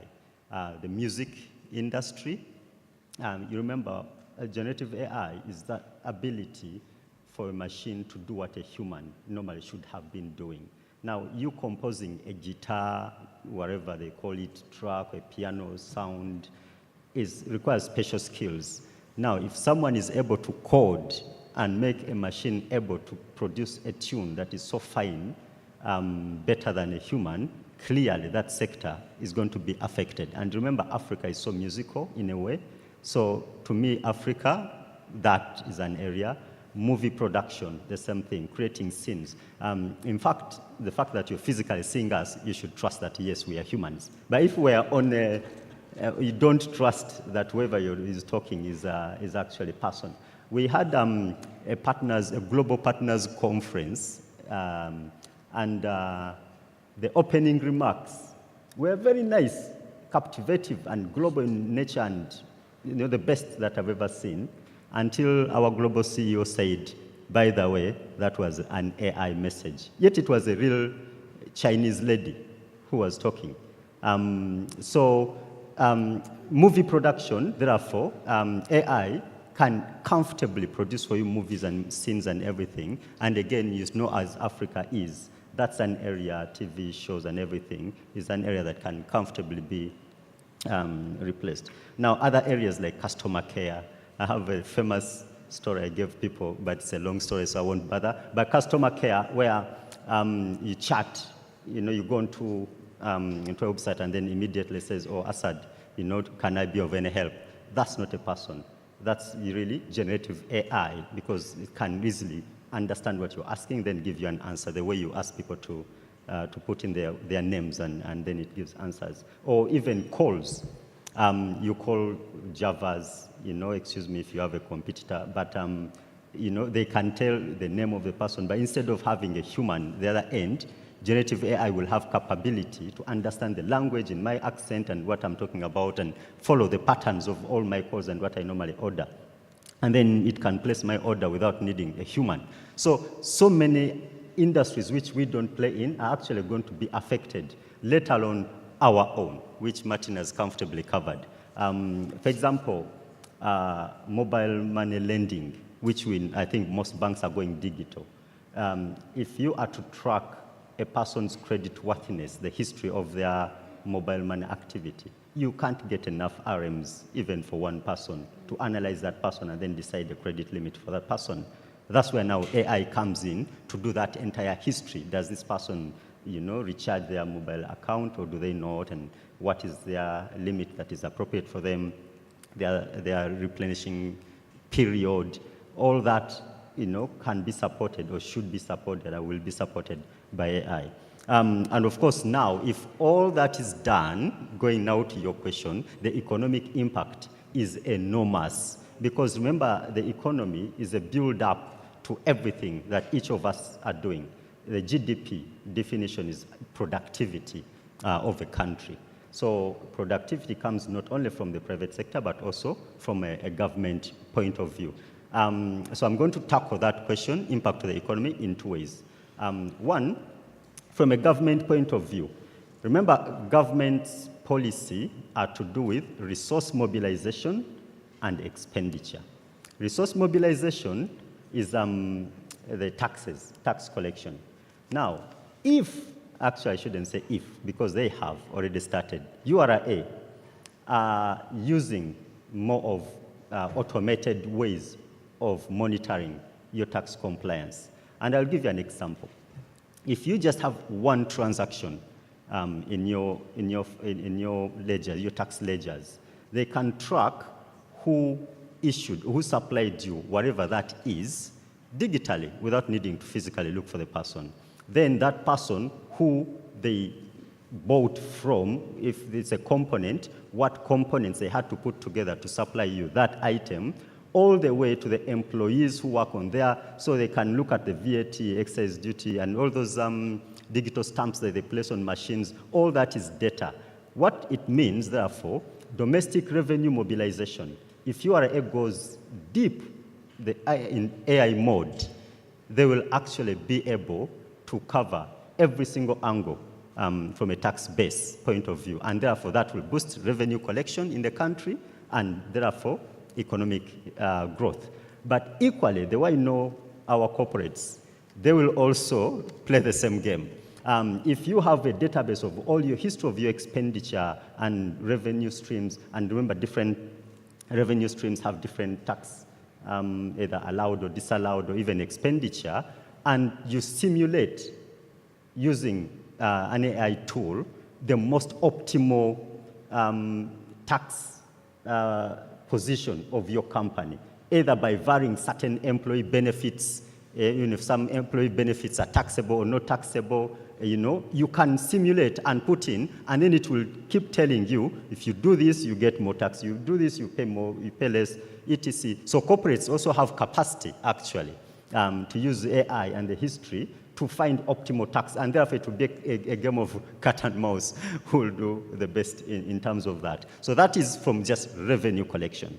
Now, when you go to government expenditure, it is so easy, if you have all the data, to look at all the government programs and analyze budget utilization, and therefore allocate resources to the most productive, most efficient sectors within the economy. And that's, you have to have the political willingness in the first place. And therefore, if that is done properly, you would find that resources, there's the revenue that is being collected fairly from everyone, can easily be allocated to the sectors that are the most productive to the economy, and therefore that can improve economic growth. I will give you an example of this DOGE thing, D-O-G-E, in the US, Department of Government Efficiency. I think that's the best example of how AI has been deployed in government institutions, where a team of like 7 coding chaps are just there working with Musk and his team, and just says, I want this line. What they refer to as a line or a feed is that just picks one expenditure line item, and they want to see how it flew, it moved from the US taxpayer all the way, if it turned up in Uganda, in Karamoja, if there was a health center that was built, a drug that was supplied, etc. It can track every single budget line item to the dot. And therefore, they were able to tell that this line of whatever foreign aid, we don't need it because it's not adding value to us. Assad, in as much as all that is looking glittery, yep, there's a side of risk and uncertainty that we also have to talk about. Absolutely. So as you're painting this beautiful picture, there's also the fact that we must consider, while we are encouraging corporations, organizations to adapt to artificial intelligence, how do they get to mitigate the elements of risk and uncertainty? Yeah, the risks, first, the risks normally come from the benefits. You see, if we take the capital markets, for example, if trading, if people who are doing asset, let's take an example of a developed capital market situation where stockbrokers buying and selling can easily be analyzed because they normally have to analyze a lot of data to make investment decisions, to make portfolio allocation, to make when to buy, when to sell, and at what price. If majority of the decisions will be AI-based, it is so easy, therefore, to have a very quick, pervasive impact to the economy. Either if it's a bank run, if all of the treasurers here know that, okay, this particular bank has a problem, or if the AI tool somehow thinks that, and then everyone withdraws their interbank from that bank, it can easily cause a collapse of a bank. It can easily cause market distortion. It can easily cause problems on individual entities. That is a huge risk. And that risk, unfortunately, cannot be managed internally, just by the corporates themselves. So meaning that the regulators, it is paramount that they actually have the bigger data and bigger capacity to analyze these patterns and put in what you would call circuit breakers in the event that this autopilot movement is happening. And they happen so quickly, you don't have time. I was telling one of the company secretaries, you wouldn't have time to call a board meeting. Then you have a compliance team to analyze. And by the time you go through all that, the entire financial services system has collapsed. So regulators also have to have capacity and tools that are able to assess those systematic risks and then have what you call circuit breakers. They have to know what is the interlinkage of data and to what extent to each entity. The regulators you talk about, most of them have now been merged back into their mother ministries. So the red tape you're talking about has only simply increased for those decisions to be made in real time to save the collapse that you have talked about. But still looking at uncertainties and risk as well as barriers. When we look at environmental governance, Benson, how then do we have the conversation of overcoming barriers? But in the first place, what are the barriers that are present within the East African region for these organizations in order to then adopt to the net zero agenda and commitments? Yeah, thank you so much. I think one of the barriers, I talked about it, lack of clarity on the ambition. Now, the other three barriers, there are many, but I would only speak to three because of time. The cost of decarbonization is very high. In what sense? Now, remember, for you to set the net zero ambition, you need to know what are you emitting. So that means you need to hire an expert or set up a team that is going to assess the 10,000 suppliers, assess your own operations, how you produce products, assess the mobility, the waste management, all that, and say, as we speak now, this is how much you emit, and this is where you want to go. Now, that is costing money. Two, now when you setting the target, you still need support. What options are you going to use? What solutions are you going to deploy? Do they require you revamping your systems? Do they require you changing processes? Because remember, ESG is about data. If you're saying, currently I'm emitting so much, my target is to be carbon zero maybe by 2050, I need to track this information. Currently, the processes you have, are they tracking that data or not? You have to redesign that. What systems are you going to use? So that is going to cost money. So I think the cost of implementation is one of the other biggest barriers. The second one is about shortage of skills. When we did KPMG runs on an annual basis, we do run a survey where we ask CEOs across the world, including East Africa and in Uganda, some of the key trends and issues that keeps them awake. And the one of last year, only 22%, only 2 out of 10 were confident that they're going to meet their net zero ambitions or targets. Only 2 out of 10. So you can imagine it's a big challenge. And the issue around it is shortage of skills. even the boards who are setting the ambition, the agenda, they also need awareness. They don't have the skills. Not everyone on the board, understand this term. So they need to be educated. So you're skilling at board level, at EXCO, and management level, mid-management. So it's going to cost money for you to skill, for people, first of all, to appreciate and be aware that this is an existential risk, and this is what I need to do. Thirdly, the technologies were complexity around implementing these decarbonization solutions. It's complex. Let me use an example of the EU, something which is very relevant in Uganda. We've all heard about the coffee value chain, EU DR requirement.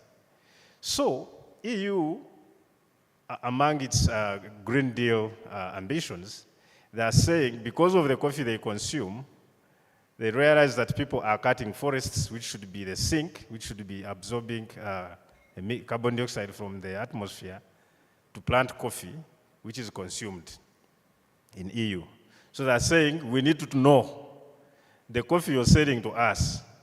Are you planting it on an area where you didn't cut trees? Now, so you have to go back, know this farmer Benson from Kashari, first map out his land area, then using GPS, then that farmer aggregates to a distributor, use QR code, that distributor gives another bulk importer. So all that, that's just one product. But they are looking at so many products, beef, cement, so many products, they have 8, and they're starting with 8, and they moved all products.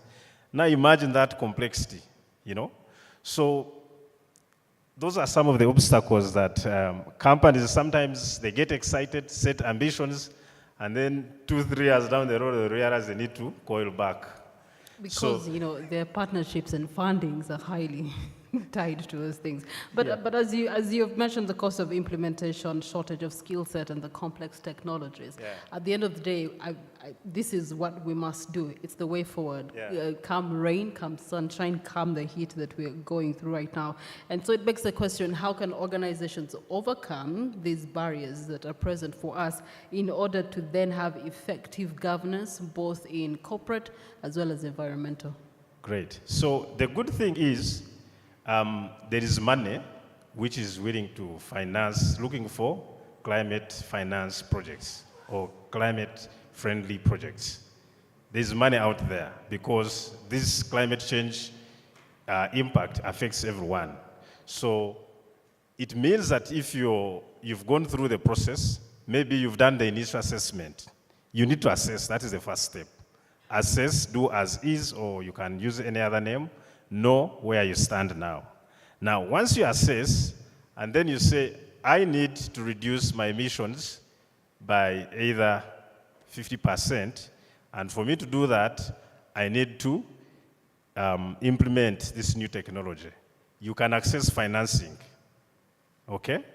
Maybe through a loan, debt at a cheaper rate, or there are funds there which are looking at impact as a form of return. You could also tap into that pool. So, but you have to start with assessing. Once then you assess and you know this is what I need to invest in, you then see what available sources of financing can I tap into to achieve that. And then, of course, they will not give you free money. They will say, we are giving you $10 million, and they put on KPIs for you to meet. So if you get that money and divert it, they can easily recall it. Or if they had given it to you at a lower interest rate, they will say, no, we are now adding up the markup. So when you get that money, you still have to monitor. Are you deploying it in the targets that you communicated? So you have to monitor and report back to that funder who's giving you the money, over and above the regulatory requirements, who are saying whether you have the money or not, we need you to disclose. So those who are smart are already utilizing, starting on the journey. It's a journey. You can't just say, I'm going to do it at once. So those who are smart or who are looking at sustainably running their businesses are starting on the journey, because eventually it's coming. I know all of us here, okay, Uganda follows the IFRS framework. We know there's IFRS S1, there's IFRS S2. And they are saying for public interest entities, come January 2027, in Uganda, you must disclose. You must disclose S1, that is general disclosure. How are you managing climate risk? How does it impact your business? How are you impacting the environment? How does it affect your bottom line? You have to do that. So you either start early or wait for that day, and then the auditor side will say, no, this is unqualified. Qualified opinion. And then the banks start putting the strokes. They recall the loan. Who wants to deal with a company whose books are not unqualified or are not clean, if I use that word? So you can reach out to Benson in private, and he can be able to help your company meet the deadline accordingly. Martin, data infrastructure again comes up in the submissions that have been made on the floor so far, and begs the question, what are some of the key components that organizations must look into strategically if they're going to have a data infrastructure, or even let's start from building a data infrastructure that is complementary to generative artificial intelligence? All right.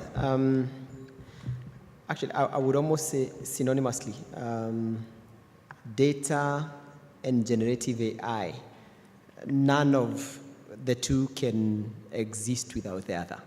They can't be independent candidates they cannot. in an election. They cannot. In fact, when you look at it, a simpler example would be, it's like a child, a very bright child, who is learning from an empty canvas.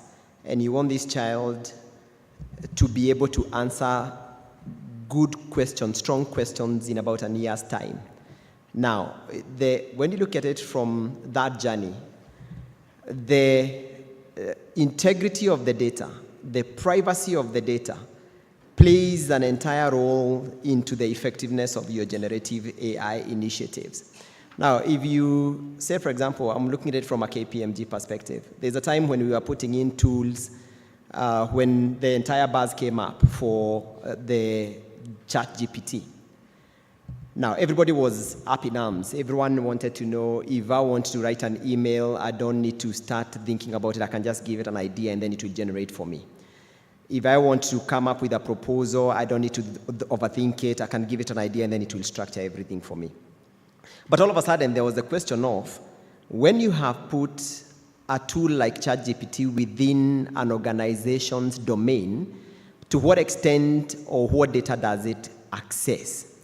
What guardrails have you put to make sure that you're not combining your enterprise private data with where it's crawling to get all this other material that you are asking it to generate for you? So then the question was, do we even want to start experimenting with tools like ChatGPT? So we had to pull off because we realized we did not have the guardrails on our data to define this data cannot be generated in a public domain ChatGPT tools. This data can be generated for public consumption, or whatever it is that I'm receiving from a ChatGPT prompting is something that I can trust and it speaks to what KPMG represent. So we had to go out there and say, we will develop our own ChatGPT. So a GPT engine, which you call advisory GPT. So KPMG, we have developed our own generative AI tools. Now, when you're generating those tools, you do not start just with the question of the tool. You start on the question of, where is my data governance, the infrastructure you're referring to? You define your data, even within your organization, and we say, this data is partitioned on what and who can access this data and to what extent. I cannot go ahead and simply because I have a tool and say, what is my CEO's salary today?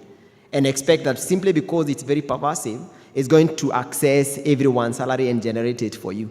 That can only be a question that is asked by the team from HR that organizes those bands. So if they go and ask, how are we looking on the ranges of the salaries? Now, someone who is seated in a forensic unit for KPMG, if they are doing a certain investigation, and I who is seated in the digital space, and I am very curious, and I ask, tell me what project this and this is all about. Now, there has to be a guardrail that then defines Martin can only access this or that. Now, beyond the guardrails that defines what you can access or not, it's the accuracy of the data.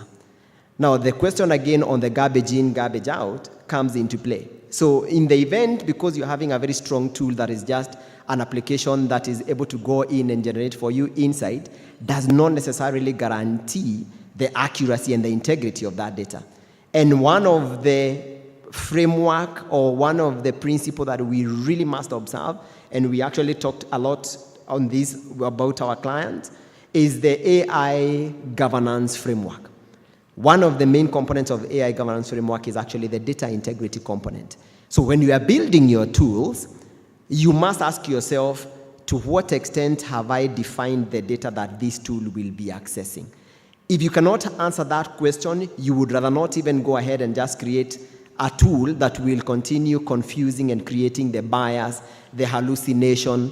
The other day when we were helping one of our clients, and they were looking at the prescription conversation and diagnostic conversation, again in an insurance space, they developed one of the best tools that could actually sort of replace having an online doctor by just asking a question, and then it flows through your history, it flows through the medications you have been given, the diagnostic you have in past, in the condition that you have, combines that and gives you a prescription. But when we assess that against a doctor's prescription and their view, it was only about 68% accurate. Now you can imagine in a world where 2% difference or misdiagnosis could mean life and death, what does 32% mean for a patient? You're killing someone by just expecting that a statement is going to address everything. So the data as it's seated, unless we clean our data, don't run to dive into some of these tools. Clean up your data, take your time with your data scientist, your data analytics team, create your data governance, define your data accurately. You would rather take the baby steps. And going back to the example I gave about a baby, at the end of that 1 year, if you expose that baby to the wrong information, if you ask that bright baby at the end of the year a question, vis-a-vis of another baby who was taken through the right steps, the answers you get will differ significantly. Okay. Yeah. Martin, my friend, the board member on the other table, you made a perfect case for them to actually look into data governance. However, it will tell you at what cost does it come. And in the previous discussions, there was the issue of cost. Yeah. Is it cheaper when generating it and more expensive when, looking into upgrading it and maintaining it? Where is the actual cost as organizations are thinking about investment or considering investment or having the discussions around investment in generative AI? We need to be careful with that question, Priscilla. And the reason because the things you've mentioned are not, they don't just pop up. It's yes. Case by case.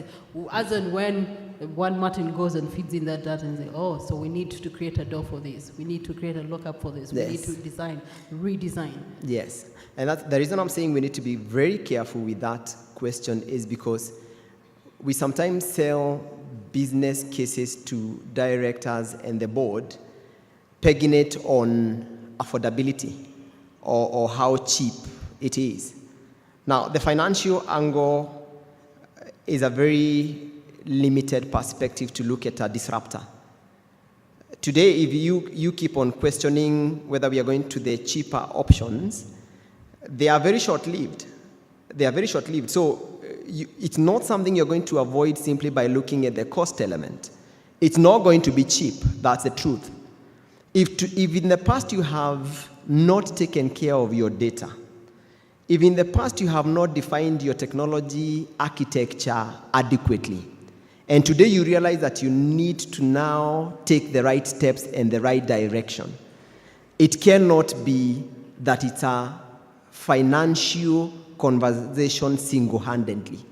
But then, for the purpose of the board who are in the house, who are not necessarily techie savvy, I think the honors then is to the C-suite team, the CEOs, their CIOs, the COOs, who then sit in that room and explains where our organization is, what it means today if we do not adopt a certain technology, if we choose to be left behind, what does that mean therefore? The cost that we'll have thought we have saved, what does that mean in the near future? Let me give you an example. If today we thought our organization is very good at putting down files and manual documents, we have avoided, and this is an organization saying, we have avoided using computers or all these servers, as people would call it.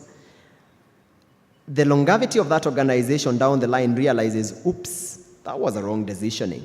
It is the same case. Because paper has to go. It will go. It will go. So ultimately, we cannot run away from some certain cost element. The question is, strategically, how do we approach by deciding, today if I'm starting on, as per my strategy, if it's customer experience that we are focusing on this year, do I take the baby steps and say, my generative AI objective is on how we are building our product that addresses very specific client need. Next year, I'm going to finance that will allow me to be able to go through transaction, identify fraud, do credit scoring, and then the year after, I can stagger that cost across. It's not about the cost. Okay. All right. So, Asad, let's get into auditing mindset right now and audit what Martin has said from your, experience as an auditor, 22 years. We then ask ourselves, how, in light of what he has said, how do we see AI actually being brought on board? Now we have data governance, corporate governance. Please don't forget Benson's governance of environmental governance. And so how do we use AI in impacting corporate governance practices for financial institutions especially, and yet at the same time manage risk associated with shifting economic landscapes? Yeah, for financial services, I think, I like to refer to financial services as capital markets because the confidence in the financial services sector is generally the wider capital markets as a whole. And I would say the beauty, I think Martin, you mentioned it earlier on, with financial services, especially the banking sector and even insurance, is that they have collected a lot of data, and therefore boards now have a very good platform and a rich amount of data to be able to incorporate AI into the strategies. It could start from, first of all, even risk assessment generally. I'll give you an example. Let's take an insurance business as an example. Historically, you classify your types of either risks or policies in marine, accident, employee protection.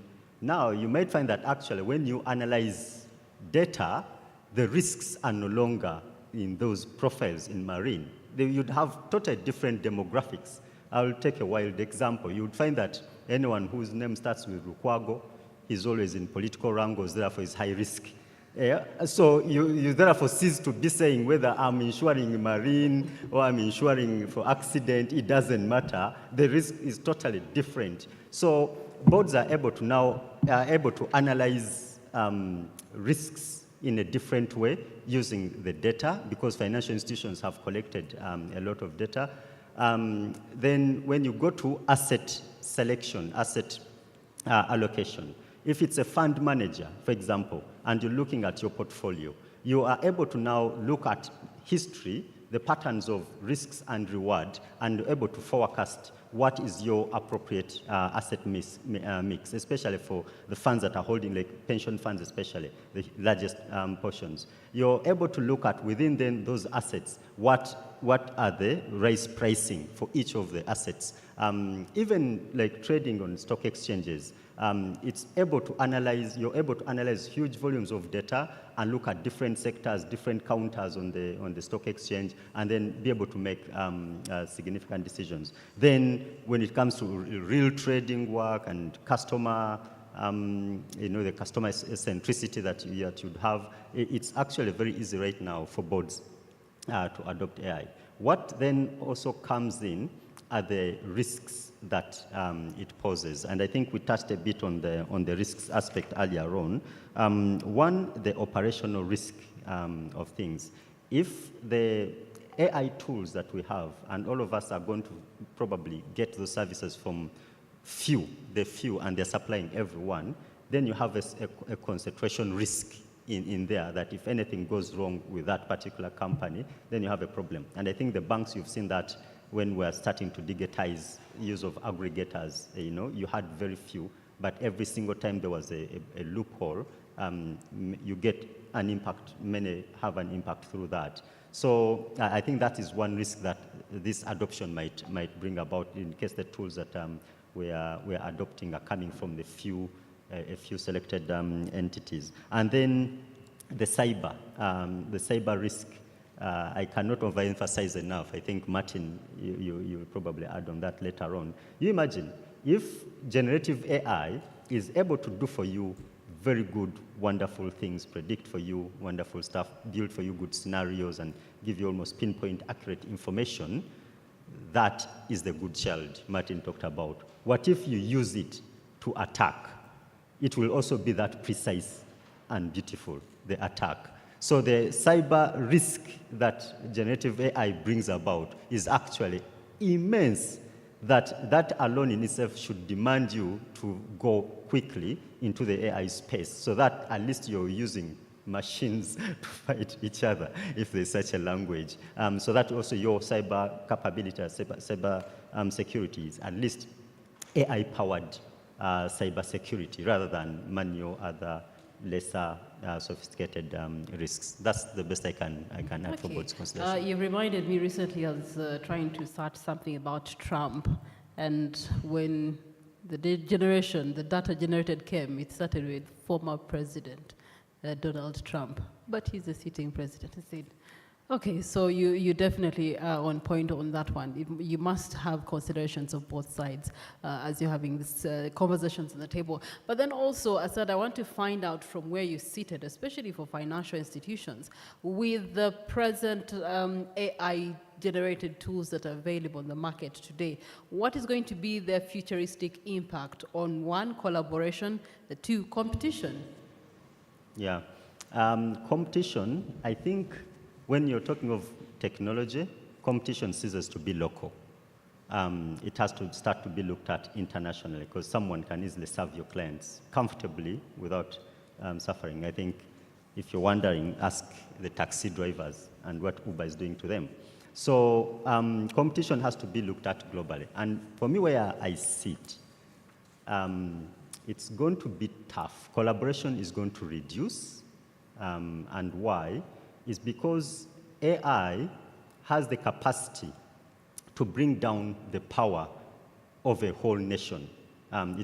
Power dynamics are going to change globally just simply on who advances fastest in the AI side. If you were following, especially the Ukraine war, I think around November, October 24, when the Russians shot that Oreshnik missile, in my view, the entire war ended then. So you see right now what President Trump is doing and everything, siding, because it was clear-cut. That technology was so advanced that no one was willing to continue, defending the weaker person.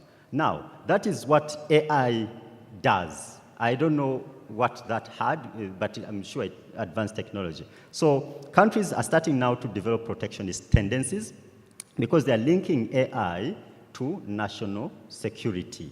In the end, yes, economic power and, of course, military power put together, that's what forms national security. Now, in the end, corporates will have to be entangled into that war. When you have tariffs being imposed on anyone, the first place everyone is imposing tariffs is on AI-related products. First of all, semiconductors. Almost every single nation, no one is buying semiconductors outside. And no one is supplying to others either. So Europe, they have even what they call European AI Act or something like that, just to ensure that all semiconductors are produced and used in Europe. The US, same story. Of course, China, as usual. So the collaboration is actually going to significantly reduce, but the trade will continue. And therefore, it's more of who has harnessed whatever you're able to use to gain competitive advantage within the grand scheme of things that is not politically affected. All right, speaking of aligning, turning to you, Benson, the ESGs and climate strategies. Let's talk about aligning. How can organizations align the climate strategies to what they have presently in order to then meet the broader commitments that they have to abide by? Yeah, so I think aligning your climate strategy goes back to the point I mentioned earlier, your ambition. Where are you? If you realize at this stage you don't have the resources, the financing to do a complete decarbonization strategy, you still have to comply, okay? So you need to understand what are you going to comply with, such that now aligning your strategy, you'll have maybe, business is about managing risk. If you don't comply, there's a regulatory risk. They could take your license. We know the EU regulations, they're even putting penalties, like 4% of your revenue as a penalty for not disclosing ESG or where you're buying your coffee. So there's a risk. So I think depending on where you are, the maturity level, at least the bare minimum is that you have to comply because regulations are coming. So you need to assess, understand what you need to comply with based on what you are emitting, and then in terms of strategy, then now you need to deploy resources. How are you going to keep tracking? Because this compliance is annual. You don't just do it at once and see it.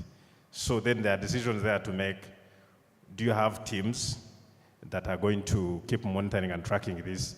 Quite often, most institutions in Uganda, they have put ESG under corporate affairs. There's no specific unit. You try to ask and see. Corporate affairs, this is public relations, corporate affairs. It's not CSR. ESG is not CSR. CSR is a component of ESG. Imagine if Assad is saying, for me to review, to audit your report, you need to disclose climate-related risks according to IFRS S2. How is corporate and public relations going to answer that? So you need to go through your processes, understand what does IFRS S2 require? What do I need to disclose? What data do I need? Can I get that data with the systems I have now? Or I need to call Martin or anyone else to implement new systems? Now, once you take that deeper approach, you'll be able to manage the risk of found not to be compliant. Now, if you're using it as a strategic competitive advantage, again, you go through the same process. You have to assess and see, where can I have efficiencies? Customers want, we want like things which are made easy. I don't have to go to the bank. I just want to sit on my phone as I'm watching a movie, make a transaction and pay my car. So if you're a bank that I have to go to, you don't have an app. I don't know if there's even a bank without an app. That for me to pay your car, I have to go to the branch, which closes even if you close at 9, do you think I'll continue banking with you? No. So, bringing that back now to ESG, you need to see, based on my emissions, based on my processes, where can I reduce the cost? Where can I provide a product of the same quality that meets the customer needs, but cheaply? Or where can I use less resources, but still produce that product? Based on that, then you devise a strategy. So strategy is actually at the center. And actually, the directors, the board, because you set the direction, you set the ambition. This is your core. You need to understand where you stand from an ESG perspective. What is your ambition? Do you want, because you got the option of just sitting there and watching what will happen, the consequences are massive, You can't just sit there and wait, because regulators are asking, they are telling you, comply, disclose, tell us this. Customers are asking, when they go to the supermarkets, they want you to disclose that if I take this product, This is the impact to my health. These are the calories. Now, if you're not tracking that, now even others are saying, I want to know, did you cut trees before you give me this? Did you use child labor to give me this product? Now, if we are going to do that, and for you you're saying, I will sit and wait, yes, gradually, your customer base will keep shrinking, and before you know it, you have a crisis. Benson, there's another thing that we also have to consider, the ethical and practical considerations for climate governance. Which ones are those that organizations really need to pay attention to if they're going to drive their organizations towards net zero? Yeah, the simple answer is greenwashing. Now, there are people who get excited after attending this wonderful event and, go and, announce by 2030 we'll be achieve our net zero targets. You have no plan in place. You don't know how much you're emitting. And then because you've already committed or you've disclosed to your regulator, you now try to justify to meet that ambition by using information or data which is not credible, which is not science-based. Now, that is also actually creating work for us because now institutions are hiring firms like KPMG to go and provide assurance. They can say company X is claiming that their product does not emit or is emitting so much carbon dioxide. Can you please go and verify? So, the biggest issue is around greenwashing. People who just come and claim, our products are carbon neutral or they're not emitting a lot when actually they're emitting. Or you're actually doing worse from other ESG angles. Maybe you're using child labor to, in your production process, but you're doing CSR. And so from the CSR angle, you come and, call the media and blow your trumpet and everything. Everyone thinks actually this company is doing well. But when they dig deeper, you're either using child labor or the working environment for your staff is not conducive, you don't give them safety, their health.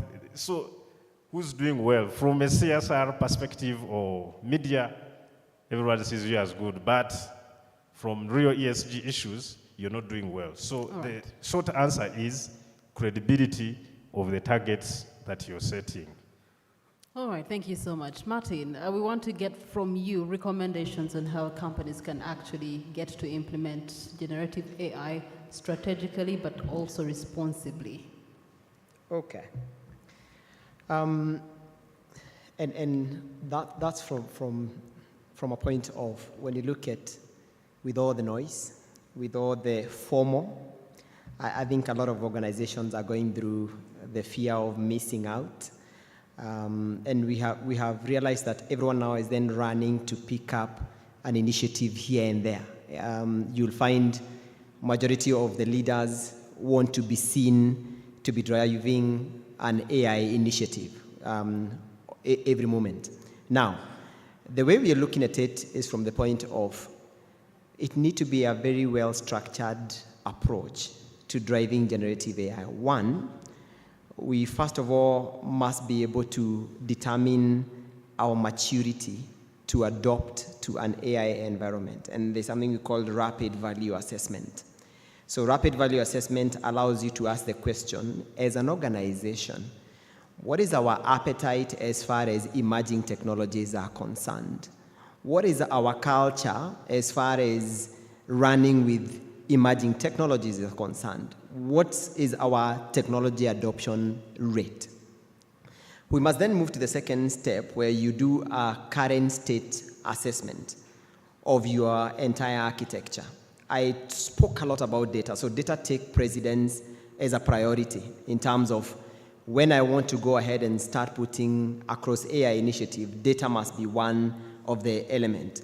The current environment in terms of the applications, the current environment in terms of the skills that we have in place, the environment that we have in terms of the adoption rate that we can take. So that picture needs to be painted very clearly for everybody. After we have done that, we must then define, do we have even use cases where we are saying generative AI fits and plays a role. We must ideate with our team, and ideation here speaks in terms of where do we see the most benefit as far as generative AI is concerned? Is it in finance? Is it in HR? Is it in our core business? If you are a bank, if you are an insurance system organization, where do we see the use cases? Then the next step is for you to paint the target state, where you ask yourself, what is my targeted view of how I want to look like in years to come? What do I want to bridge? As I'm putting AI use cases into play, what do I want to bridge? What do I want to address? And after you've painted the target state, then you go ahead and prepare a roadmap that speaks into this is how I'm going to roll out all the use cases that I have defined, either by buying technology, leasing technology, or I'm going to build that technology that I am looking for.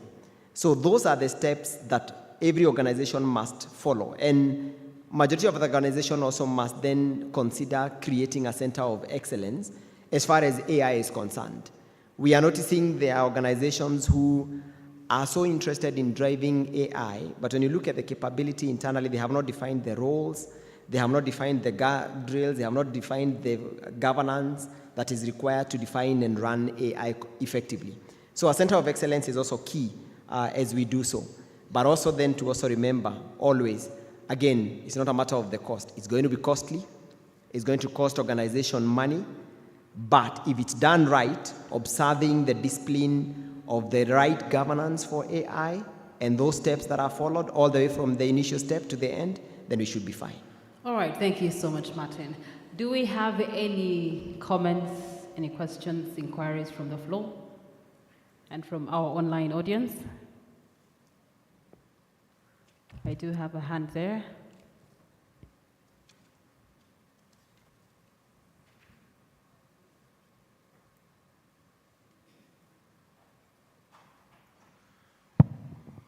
Thank you so much, and thank you, the panelists, for a very good presentation.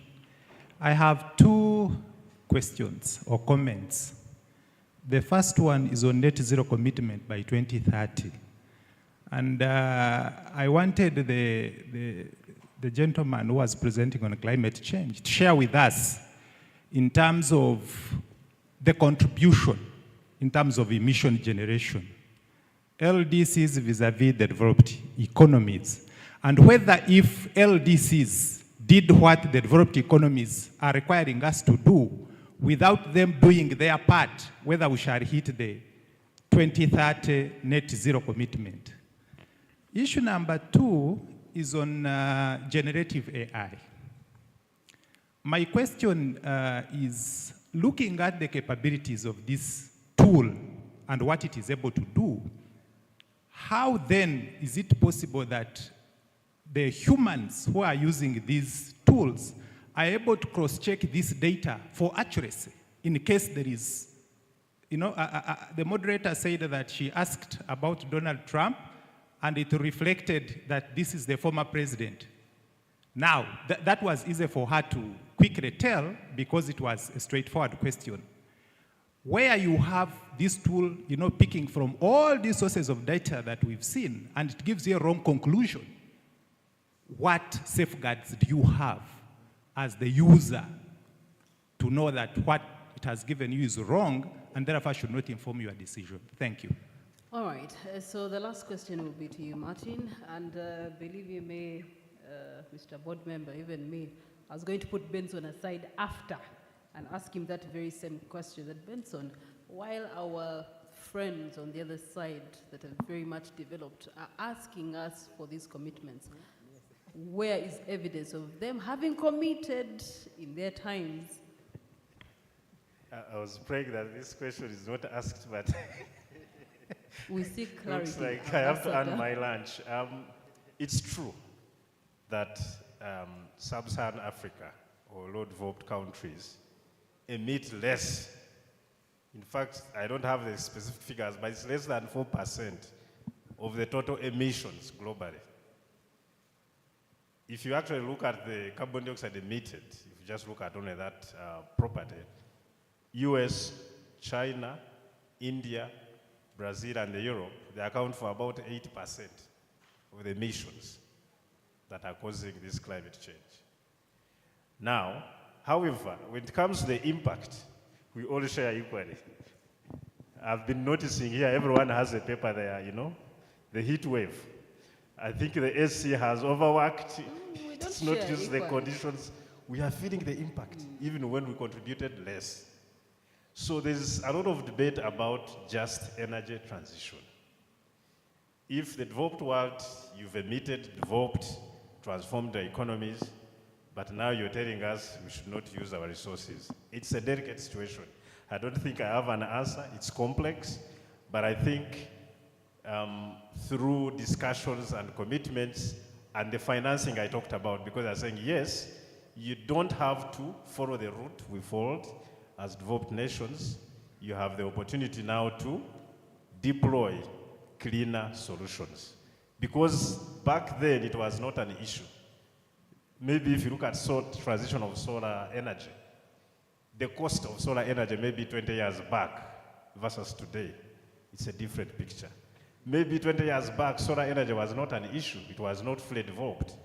But now it is fully developed. We have the sun. Why should you go and use coal when you can use the same energy from solar? So that is where they are coming from. But it's really a delicate situation that requires balanced and level-headed discussions. Otherwise, if everyone says, I don't care what you I'm also doing. We are going to have this level discussion after here. Now, Yes. as we close this conversation, trusting that the room has exhausted the comments and questions, Hajati, you and Benson are going to have an evening tea breakfast on this conversation. But let's hear what Hajati Green has to say. Thank you very much. I have two questions. One is to whom it may concern. The other one is to, of course, the net zero. Yes, net zero, I have had the opportunity to attend COP, the Conference of Parties, 27 and 28. And I don't know where you place tree planting in all this equation. I just want to understand where you place tree planting in all this equation.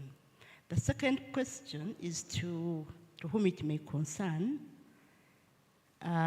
We read in the papers in Uganda that maybe somebody touched a button somewhere and an originally intended pay somebody to be paid, somebody else was paid, and a very big bank. Hajat is talking about the 60 billion heist. Well, I just read in the papers. That's what the paper is saying. That thing.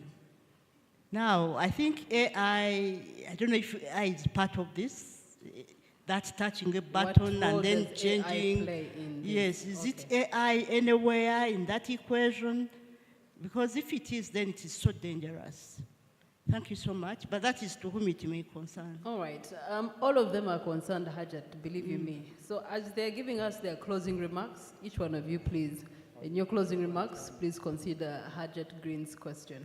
And then Benson equally, as you wrap up, you will make a comment on the question that Hajat has presented. But in closing, we want to look at frameworks that can be considered in creating a very good ecosystem, prioritizing for Assad, prioritizing corporate governance, and then when it comes to Martin, prioritizing data governance, and Benson, prioritizing climate and environmental governance. I'll start with you, Benson. You ready? Yours are the hottest. Okay, so I'm supposed to answer the question, yes, then please. Talk about the framework and close, right? So the question around tree planting. Now, when you look about net zero, as I mentioned when I was defining what net zero is, all we're trying to do is cut or reduce the carbon dioxide emissions. Okay? Now, there's discussion where people say, I can't cut. The only energy I have is coal produced. I don't have the money to invest in the systems, these new solutions. However, I can pay money to somebody in country X, say Uganda, to plant square miles of trees. So as I continue to emit, I've facilitated a carbon sink in Uganda, for example. So there are companies who are doing that.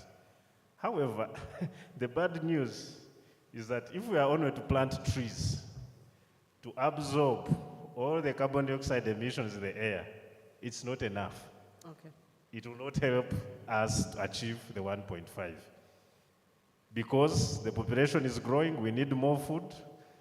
We are using land to feed ourselves. So we actually have limited land to plant trees.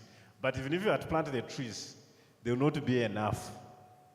Remember, the world is now 1.2 degrees warmer since 1800.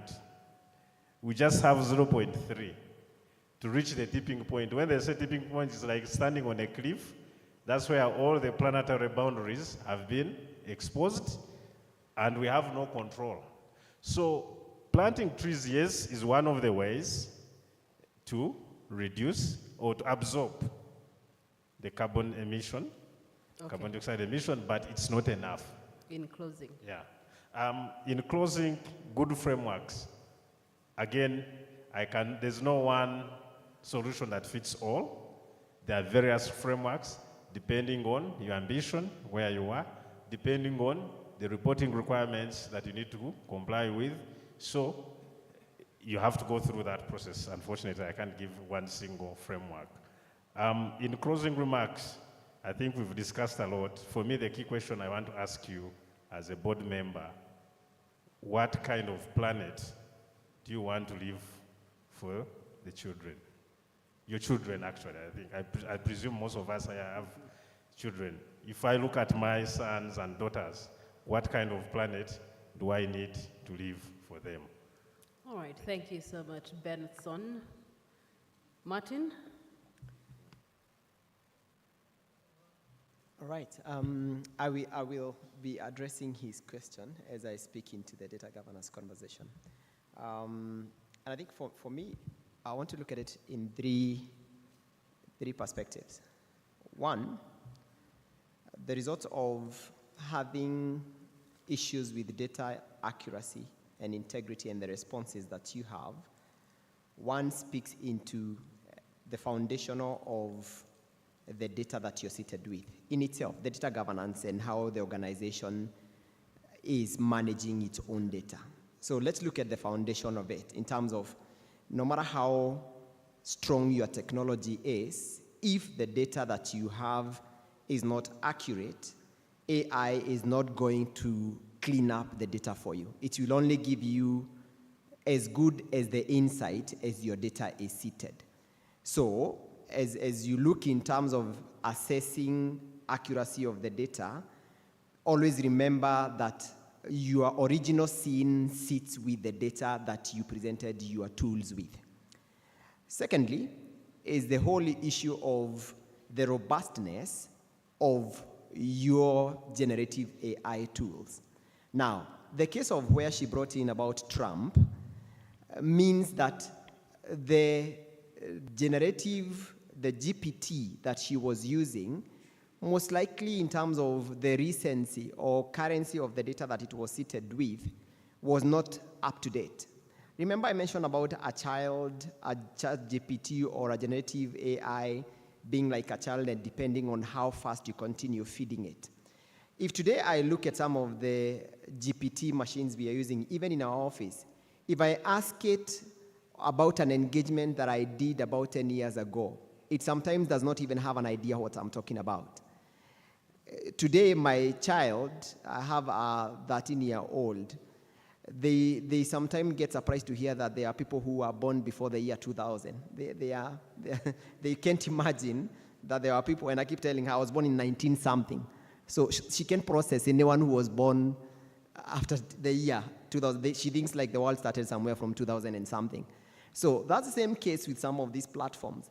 They can only process data up to some certain level. And that's why you'll find like ChatGPT, you'll hear it has ChatGPT version this, version this. So what you call the large language models speaks in terms of the extent to which they have been fed and they understand how to process that data. So Gen AI is not one silver bullet to defining or giving you all the insights you would be looking for. You need to be pragmatic in terms of what it is that you are looking for.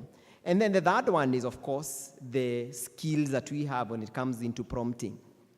Sometimes, depending on what you are asking for on the generative AI, while they have gone as close as possible to understanding natural processing languages, they still have got a bit of a difference. Yesterday, I was in a session where someone was asking, if you ask ChatGPT about this statement, and the statement was reading, the animal could not cross the road because it was wide.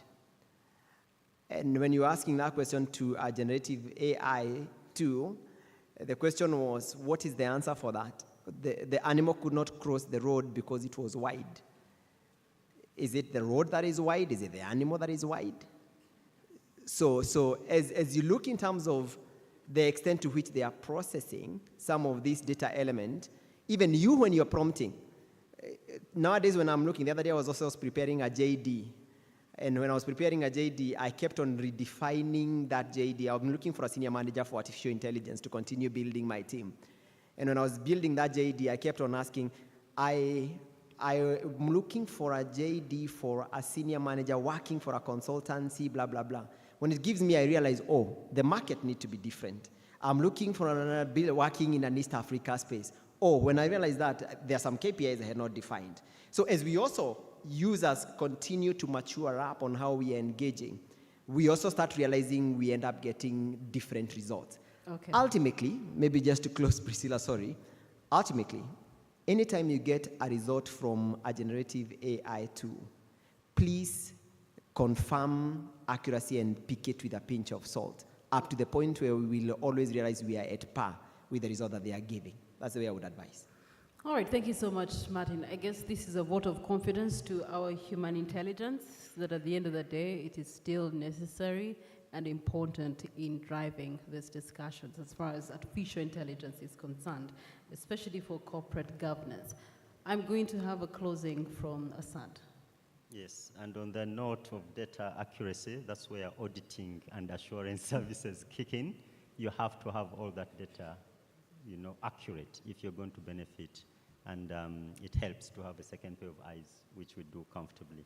There was a question from Hajat here around the 60 billion transaction, something like that. There is, of course, there's no public information to give an answer. But all I can say, the only thing I closely related that I can give an example is in the US when this Department of Government Efficiency was created. They ran a feed on their data from 2003 to 2023 in the US Treasury to check all payments that were made wrongly. The first wrong, erroneous, either digit is transformed or paid to a wrong person, and it was $2.7 trillion in a space of 20 years. And it worked out like $130 billion per annum. Remember, put in context, Uganda's national budget is about $25 billion, give or take. So $130 billion of erroneous payments in the US system, and I think about $500 billion annually, over a period of 3 years on fraudulent payments. So what AI can do, certainly it won't be the one that caused the loss. That's human error, or if at all it's people conniving, that's human work, not AI.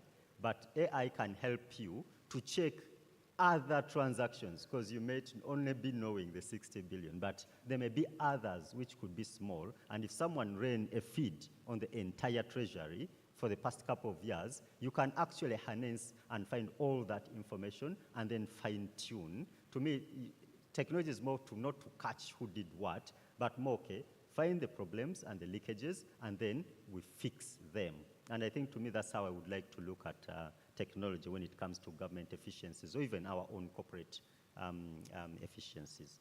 So that's the best I can give on that. Priscilla, the question you asked me to close with, the prioritizing corporate governance. I would say we did a CEO Outlook survey, and that's normally targeted to CEOs. That Outlook survey was globally from all CEOs in about 11 sectors: automobile, financial services, within financial services, banking, insurance, consumer and retail businesses. And for me, one thing that I can conclude from that survey is the adoption of AI is not a sprint. Directors shouldn't fear that you have to do this like now. Yes, you have to, but from the survey, it looked like when the CEOs were asked, let me just pick my statistics here. When they were asked the race to AI, how are they seeing their companies growing in the next couple of years?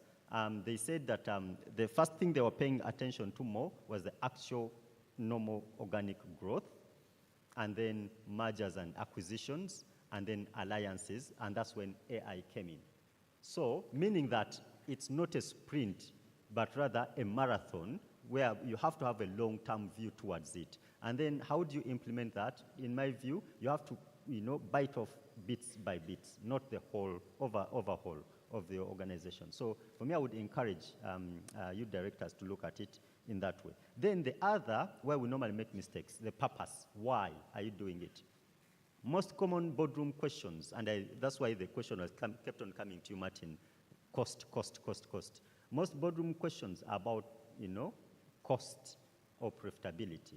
But when we did the CEO Outlook survey, the benefit or purpose of adopting AI, or the things that CEOs were thinking about, was not necessarily the cost of doing AI, but rather the productivity that it was going to give, and also the customer care, customer service. And in the long run, that's what eventually will drive long-term value. So to me, directors need to be looking at it from that angle.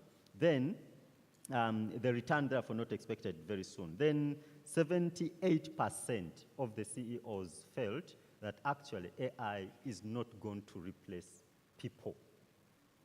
People's jobs are secure. And I think that's one of the questions that can easily come from the HR representatives in boards. You see the data conversations we've been having, it requires a human to actually input that data. It requires a human to check that data, and that has to be a different person for the one who input. And then once then the algorithms are run, which are also run by people, someone has to analyze the results and make a decision.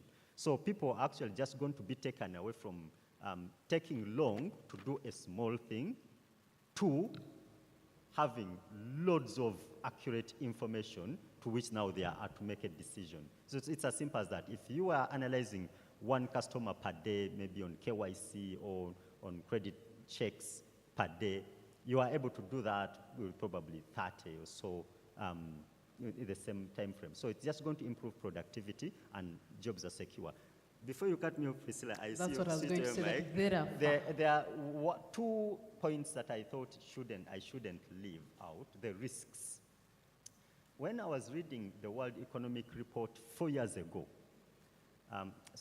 World Economic Forum report 4 years ago, the number, and I was looking at the global risks in the next 5 years, then 2021 or 2020, the number one risk they were forecasting in 2025, the number one risk will be disinformation. Guess what was number 2 risk? Misinformation. And then I think others came to number 3, the technology, the whatever. And in my head, I was wondering, 4 years ago, what is this all about? How can this be a problem? And I tell you people, AI, and especially generative AI, is actually being used for misinformation. And the prediction then was that this last year and this year was a year where you're going to have so many elections, and therefore political messages had to be passed, whether right or wrong. 2, you are going to have too many instabilities in certain regions, and therefore propaganda messages had to be passed on. So it's just clicking now, and it's generative AI. If you want to create an image of a school bombed, you can create it without having a school bombed, and then you pass it on. So as board, and all of us actually at individual level, it is very difficult to know when what you're looking at, whether it's correct or not correct. At some point, I gave up on YouTube because every time I want to do any research, it tells that, oh, I like this topic, fine. Then sometimes it brings topics that I'm not so sure whether it's not an AI-generated thing. It can bring a President Trump or Zelensky speaking. All right, Assad So will continue from there in our 15th annual conference. Thank you. That's it. And the last one, the ethical dilemma.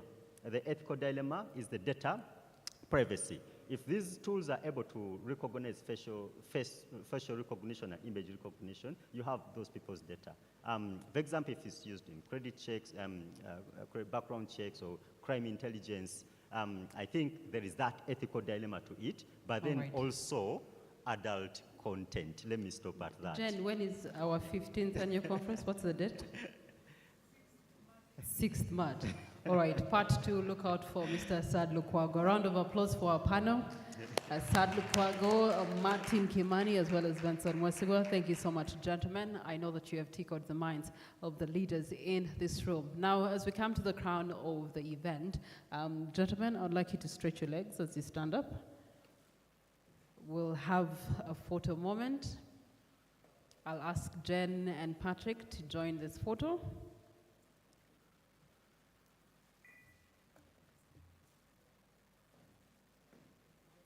Production team, you can give me some house music.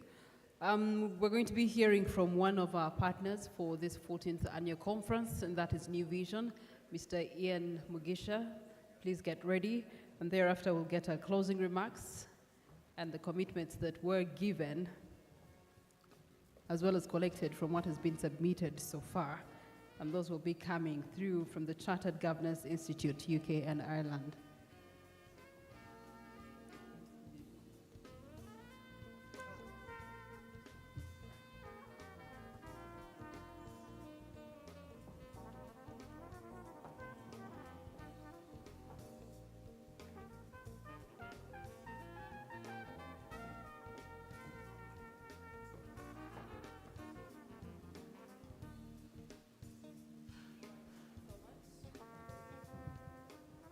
All right, now to honor you for your contributions to the sector, especially as far as artificial intelligence is concerned, gentlemen, allow us to recognize your efforts. We'll start with a recognition of Mr. Benson Mwesigwa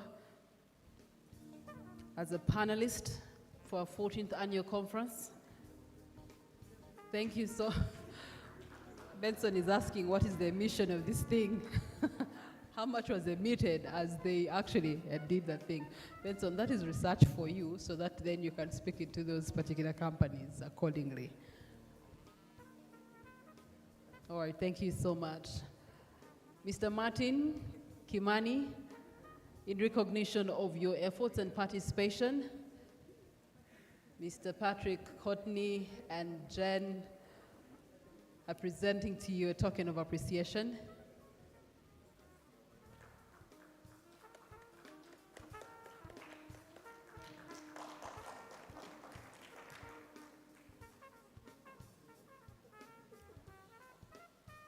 All right. And then finally, Mr. Assad Lukwago. When you type in his name, Lukwago, you know what AI will bring first, but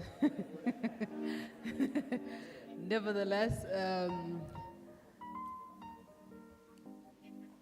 a lead at KPMG in the audit side. Thank you so much, gentlemen. And we're very, very grateful. So I'll ask you to take your leave and back to your seats. Patrick, you'll stay right there. And okay, let's take a photo of your tokens of appreciation. This picture must be fed into a database somewhere, or AI.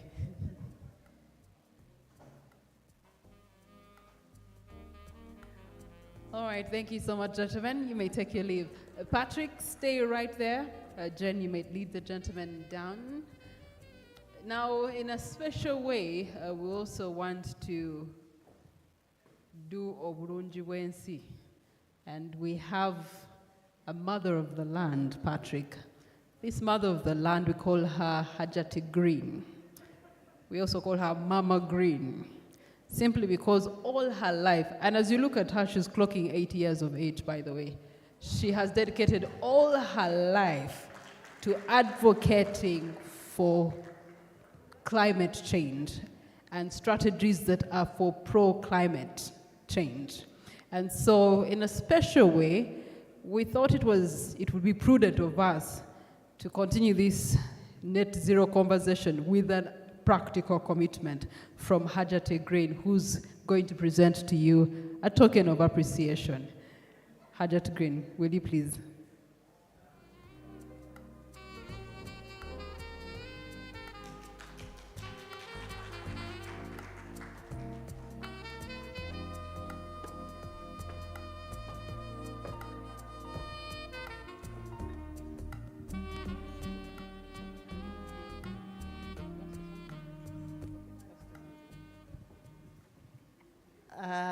Good evening, ladies and gentlemen. Or good afternoon. Yeah, it has been a very, very nice conference. We've been talking about net zero, and one of the ways to contribute towards net zero is actually tree planting. It may be so massive, but you have to start from one tree. And we decided to donate this beautiful tree to our guests.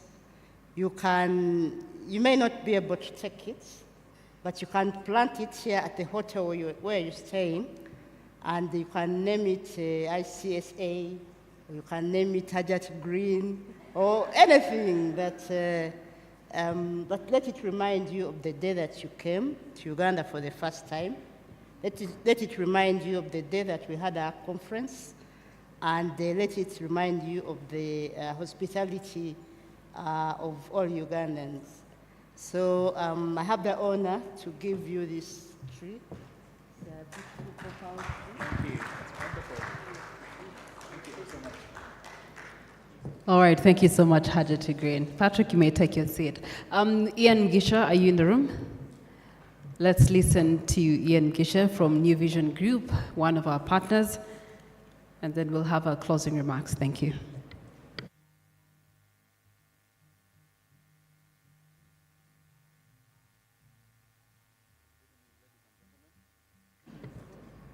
Good evening, ladies and gentlemen.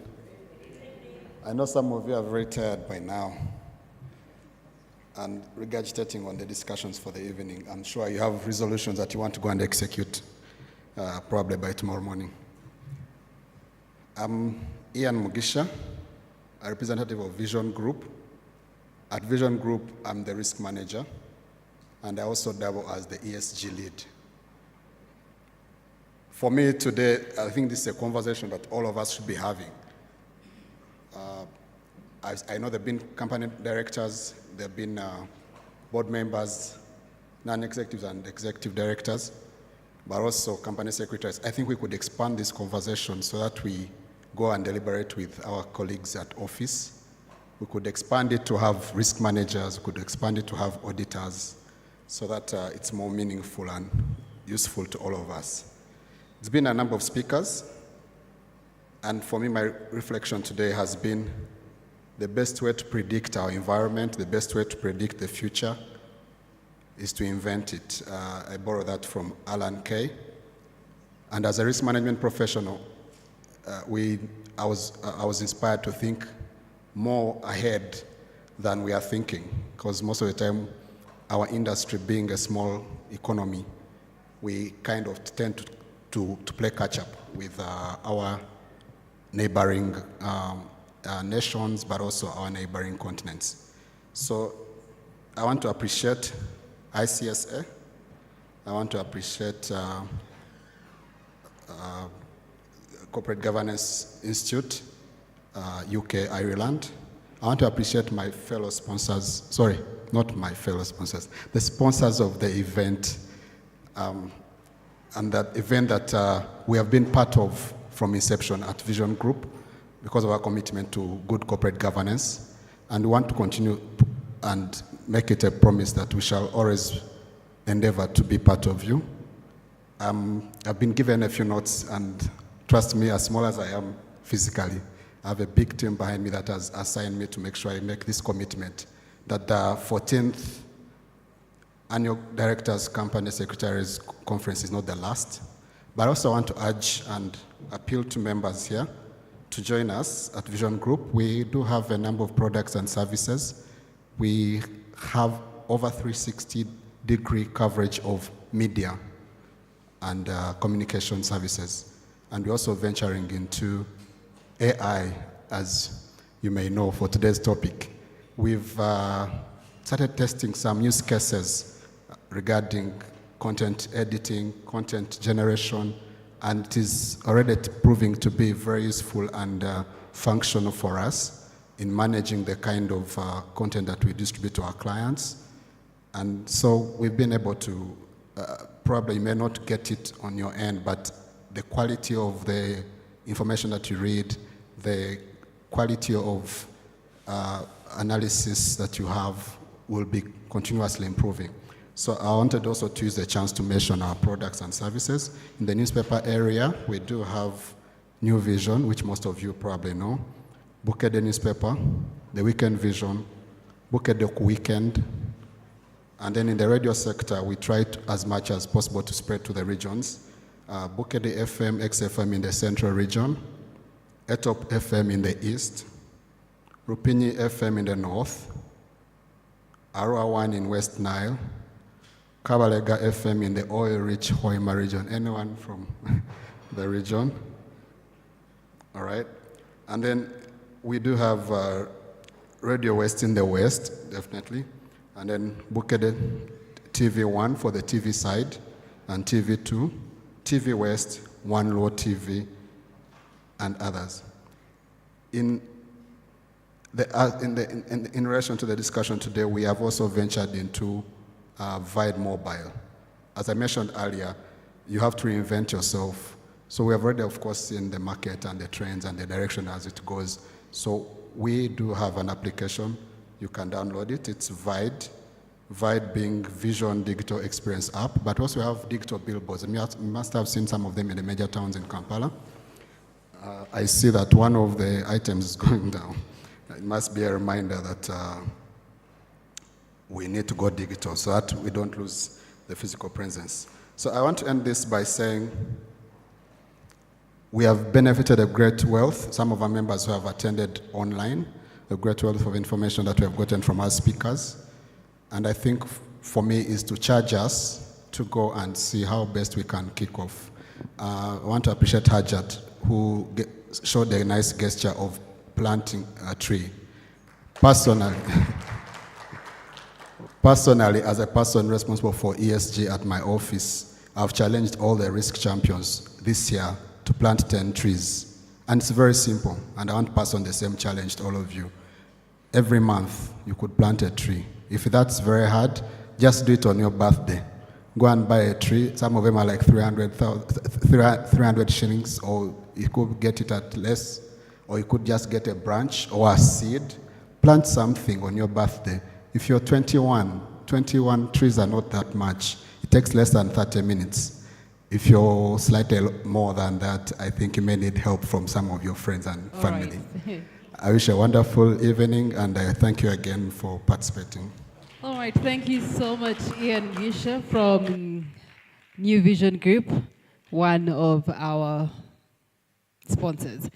As we come to the crown of this 14th annual conference, it's been a delight to have each one of you participating in your different capacities, from our panelists to our audience, to the corporate companies that have been in this room. Indeed, where is the place of artificial intelligence as we speak of the future, which future is now and today in terms of good corporate governance? Allow me, ladies and gentlemen, to invite Jen Ocont to the podium, as she's the one who hosted us, ICSA Uganda hosting us, and now it must say bye to us. But what are the take-homes? What are the commitments? What are the action plans? So that 365 days later, when we have to return for Mr. Assad Lukwago's submission, part 2, what are the things shall we be cross-checking and ticking off as achieved as successes? Thank you, Priscilla, and good evening to everybody. Luckily, my boss is here, so I don't have to answer the questions. So it's my privilege and pleasure, Patrick, to invite you to close the ceremony. Thank you. Thank you, Jane. My first thought is I should have put these notes through an AI tool to summarize the closing remarks, but I hope what I'm going to say in the next few minutes has a certain soul and a spirit and a heart that maybe AI doesn't have. Today has been, for me anyway, riveting. It's been absolutely fascinating. And the speakers and the panelists, really, really great insights and amazing sort of case studies, which I know you will have got a lot from. Perhaps we've had more questions than answers, but I'm very reassured that there's some seriously impressive thinkers in this room who will keep Uganda ahead of the pack. So my 3 key takeaways. The first one is we must have a humanity or a human-centered approach to AI to ensure inclusivity so that all share the benefits. One of the things I've been thinking a lot about today is the importance to maintain the growth in digitization and not to let AI overshadow that initial sort of idea. And that's really around the idea of a growing digital literacy.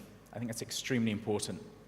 So the displacement dividend that was mentioned earlier and the value that AI adds and the spare resources can be reinvested in future skills for the workforce to contribute to productivity and better customer service. Number 2, there has to be a collaborative approach. This event and events like this are so valuable in terms of people sharing, putting down their divisions and their competitiveness. One thing I've definitely taken away is that idea of AI being a collaborator, as a co-pilot and as an augmenter. I think it's a very, very powerful idea. But also collaborating with others, it has to be an ongoing dialogue. How are you using AI? How are you using AI? And just keep that going, keep asking those questions. Within organizations, and as Martin was saying, I think about there are centers of excellence, but don't keep it within that silo. Make sure that that center of excellence, you have the champions and the super users and the evangelists that are really walking the floor in an organization. And across organizations, again, a brilliant event here where I've spoken to so many different people today from different sizes of organizations, private, public, charity. Also globally, and I think it's very important that you have a very broad and a deep remit in terms of your research and your understanding of AI. Yes, there's the European Act. Yes, there's what Trump is doing with the Doge. China is light years ahead of all of us if we can find out accurate information about it. And similarly, what else is happening in other parts of Africa? Very, very important. Lastly, the impact of governance professionals. I think this is a once-in-a-generation opportunity to use data to drive cultural change and the innovation and disruption that we talked about earlier. Through values-based leadership, which is at the heart of what a company secretary or a governance professional is. Through good governance to ensure fairness, transparency, and no bias within the systems. And through good frameworks, legal, financial, risk, ESG reporting considerations. And to try and mitigate against that misinformation and disinformation. So, thank you. Thank you for your attention. Thank you for staying till the very end. Thank you to our panelists who are absolutely brilliant. I really think world class. Thank you to our speakers. Thank you to our sponsors. Thank you to KPMG. And lastly, thank you to Jane, Connie, Winnie, Maggie, and the ICSA Uganda Committee.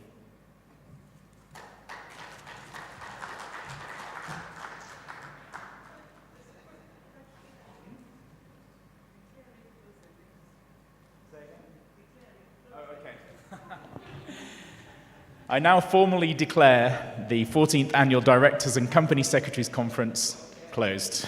All right, thank you so much, Patrick. Ladies and gentlemen, thank you so much for the day.